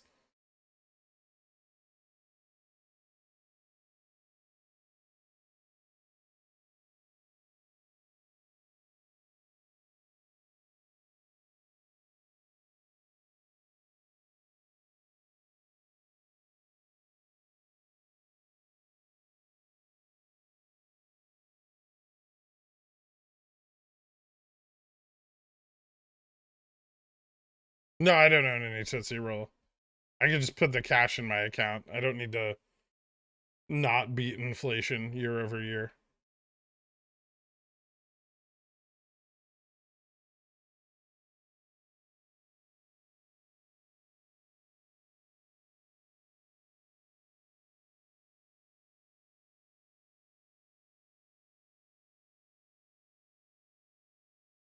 You're talking about depression, but you're forgetting that we go to war with Russia before that happens.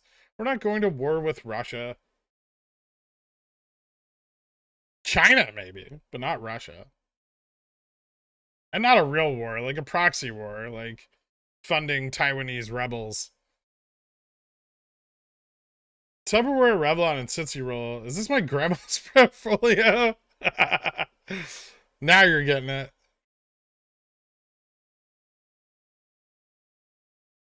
All those, hey, listen, all those boomers are breaking open their 401ks right now, getting ready to go on a spending spree. And we know that they like Tupperware, shitty Walmart makeup, and Tootsie Rolls. So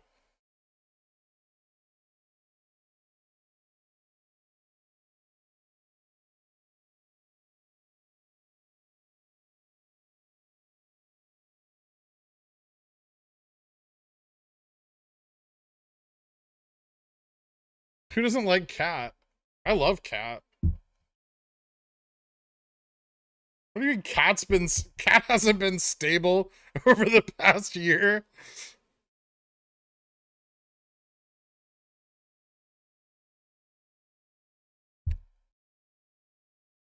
The reason we trade cat is because it's not stable.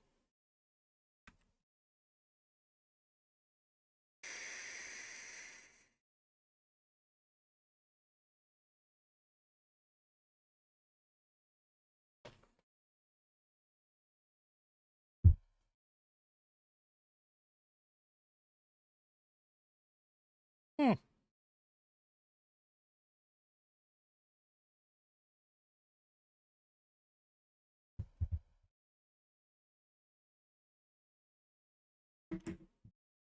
Give me 1 second, I'll be right back.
The delisting hearing's on the 13th of October.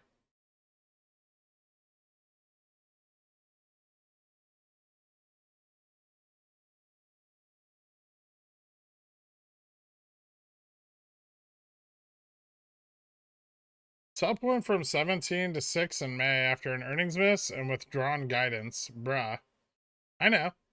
But then they had a good earnings. And they have another earnings coming up. I'm not interested in it right now. But after the next earnings I might be. If they can post, positive growth for 2 quarters, it's a good sign. I mean, it's not like I'm gonna buy and hold it.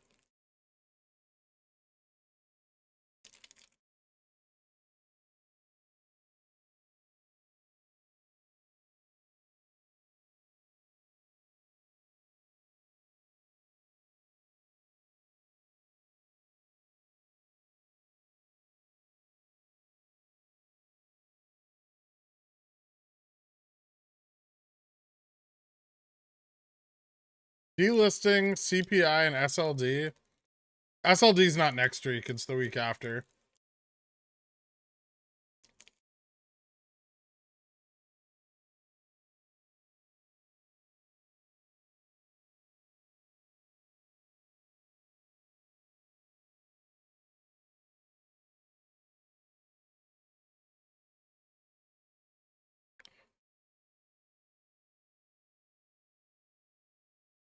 Cat's only down 5% over the past year. Compare that to the rest of the market. Yeah, but it's down like...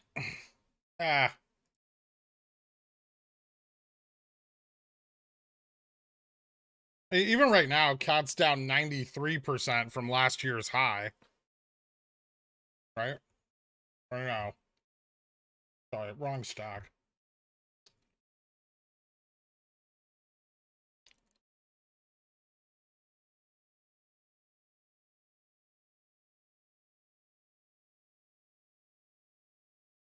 $34%.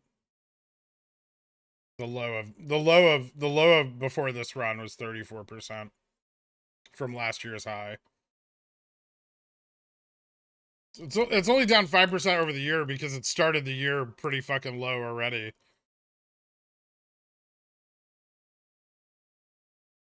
This is like choosing an arbitrary point in time and being like, it's only down this much since then.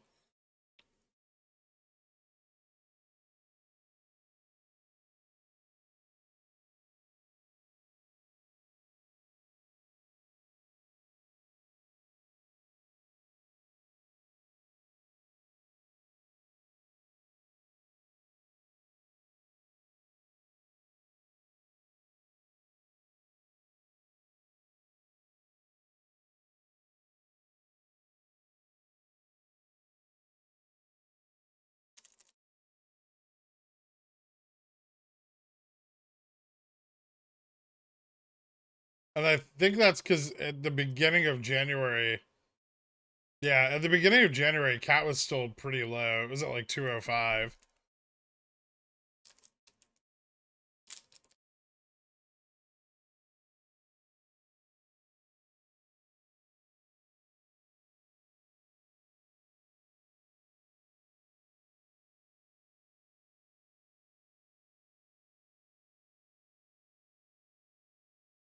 Apple doing VOP. Ooh, my calls.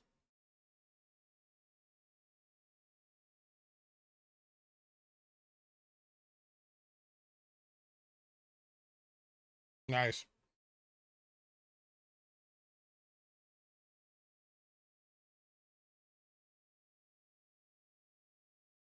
I need to eat some actual food today.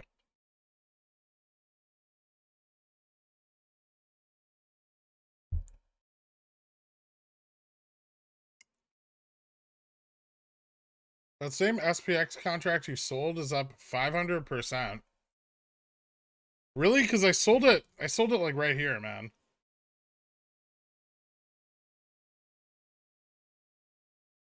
It was a 0 DTE.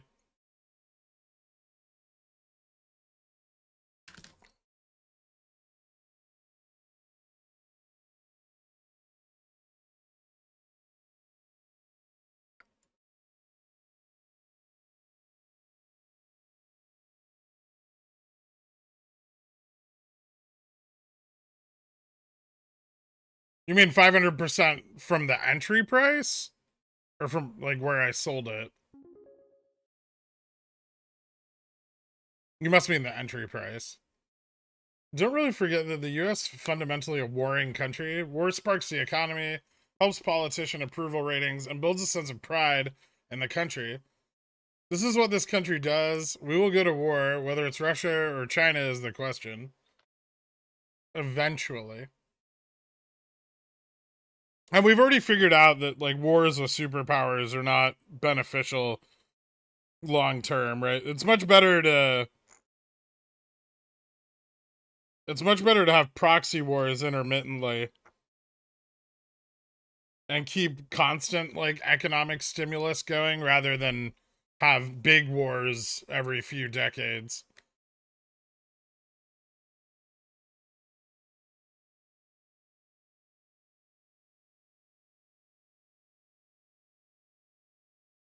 Because otherwise you build up all this like defense contracting and production and then you don't use it for a while. No one likes that. Got to keep that shit funded and running.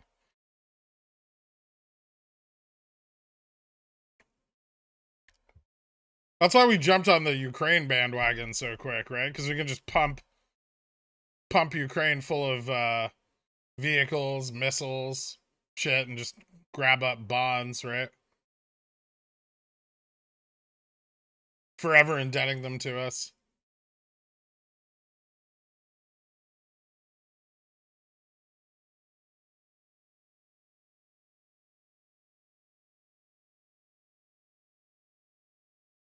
Yeah, imagine the US like go like you're a rebel in a country or you're just defending your country and the US is like got your back and you're like, this is awesome. And then you get the bill.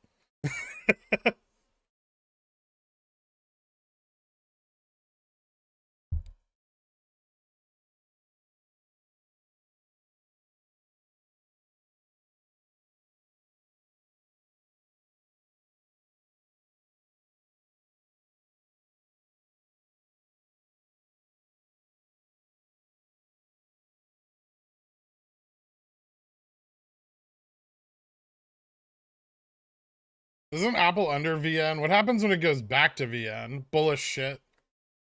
Oh, you know what I didn't check? Did we get Greeks yet?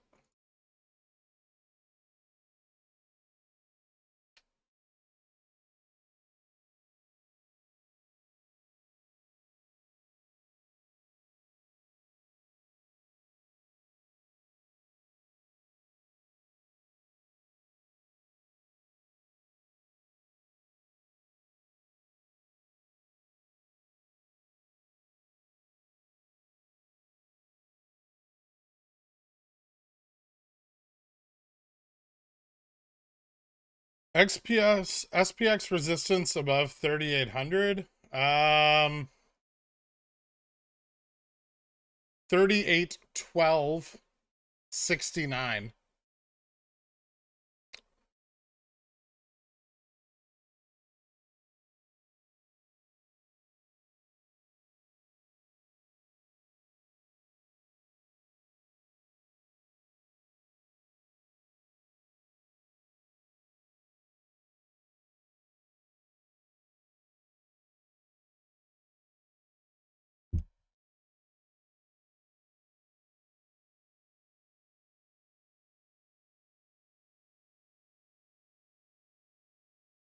Call Dixie dropping, causing market run. Man, I wish I had $1 billion. Me too. Because then you could stop the run.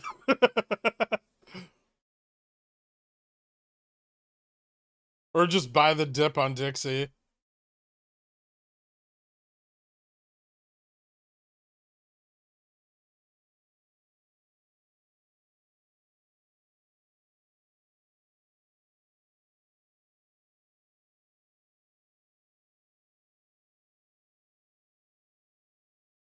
Well, we don't have to go after Russia's oil reserves, right? We've already armed the army that's going to do it for us.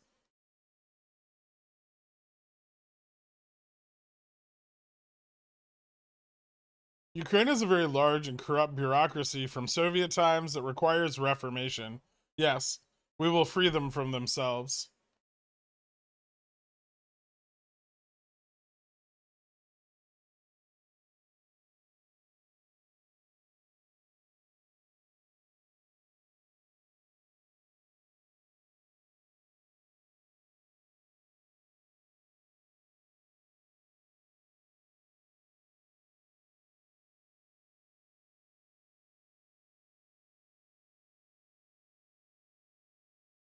America lives another day, at least another generation after all this shit's done. Provided they manage it properly. Wait till China goes to sell off their treasuries and we go, nah, sorry. We're not buying those.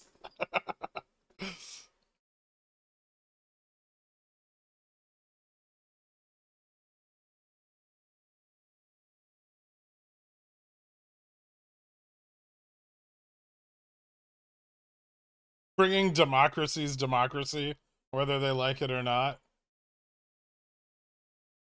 Fair.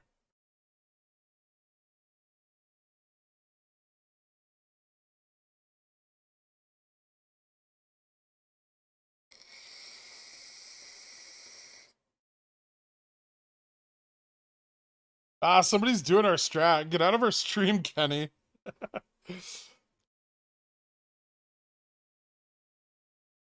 Yeah, Kenneth Cordell Griffin. Stop making me money.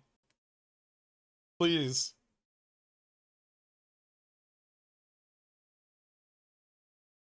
Yo, dog. I heard you like democracies.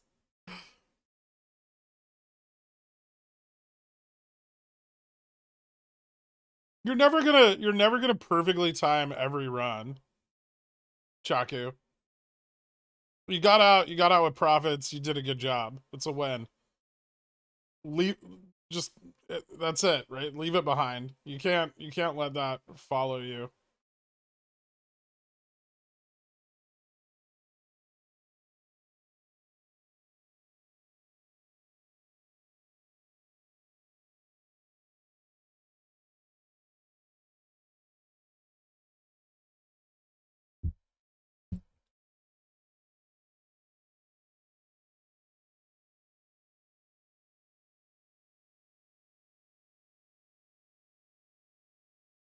What's your favorite out of the money Upstart leap?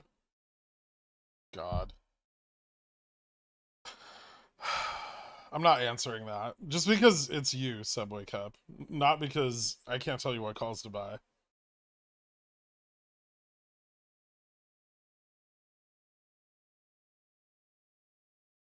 Because I want to see what you end up with. I want us to be talking next June, and you're like, man, I've still got those $400 calls on Upstart. What do you think?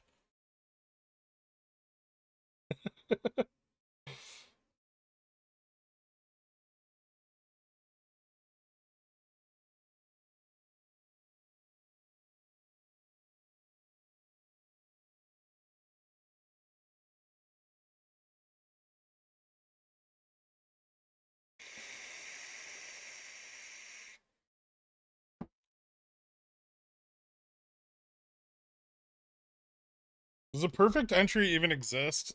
Sometimes.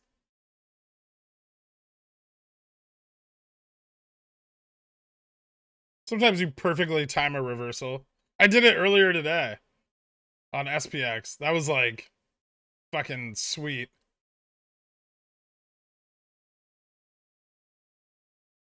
Like I hit the mid on the price down on the contract. And then by the time the candle closed, it already gapped over my entry. Like that's the best you can get, right?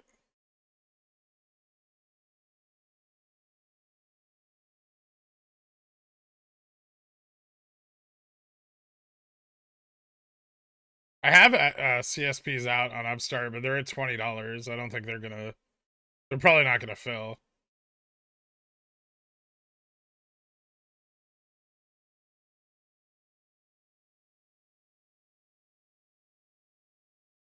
I typed it all out and was too lazy to delete it. Answer, please. I want to get an Upstart, $40 Upstart, as I have November 40, but I'm not sure if I should go higher or lower. I wanted to compare my thoughts. I mean, from all perspectives, you're way too fucking far out of the money. So you're not even playing Delta anymore. You're just playing an increase in IV. Could they go in the money? Sure, but it's really, really unlikely.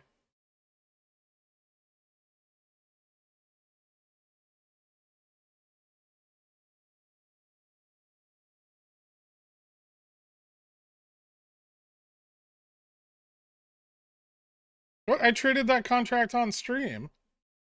Everyone was here for it.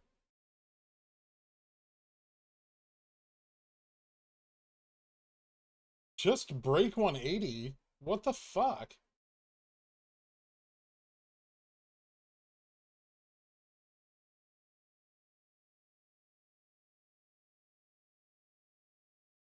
Here's the problem, Subway Cup.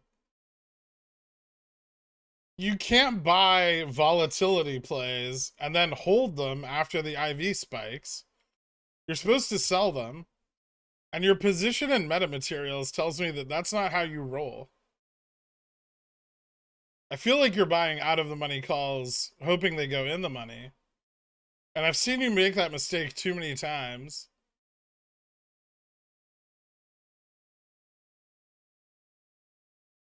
I make 80% of my money on calls puts. And lose 80% on everything GME. Oh. Is this a sign I should be playing GME? Maybe? I mean, GME is, like, it's rough. Selling options on it's generally better than buying them.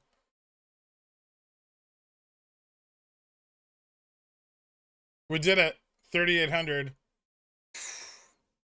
Wait, who was that guy earlier? Hey, man, I was wrong. We did dip, but we didn't dip back to 375.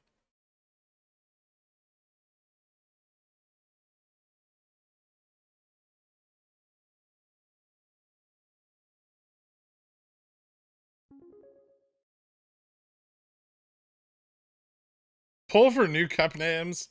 2 DTEs, 1 cup. This is actually something worth throwing you 50 for. For the first time in almost a year, I'm 100% on all my trades for the day. 12 out of 12. Sitting here all day with all of you beautiful professional gamblers and degenerates has been awesome. Thanks for everything, Pickleman. Oh, shit. Thank you so much, Walken. I appreciate it, man. Congratulations on your positions, dude. Seriously. Also, where's your pigeon whale sub? Remember 3,800 by tomorrow.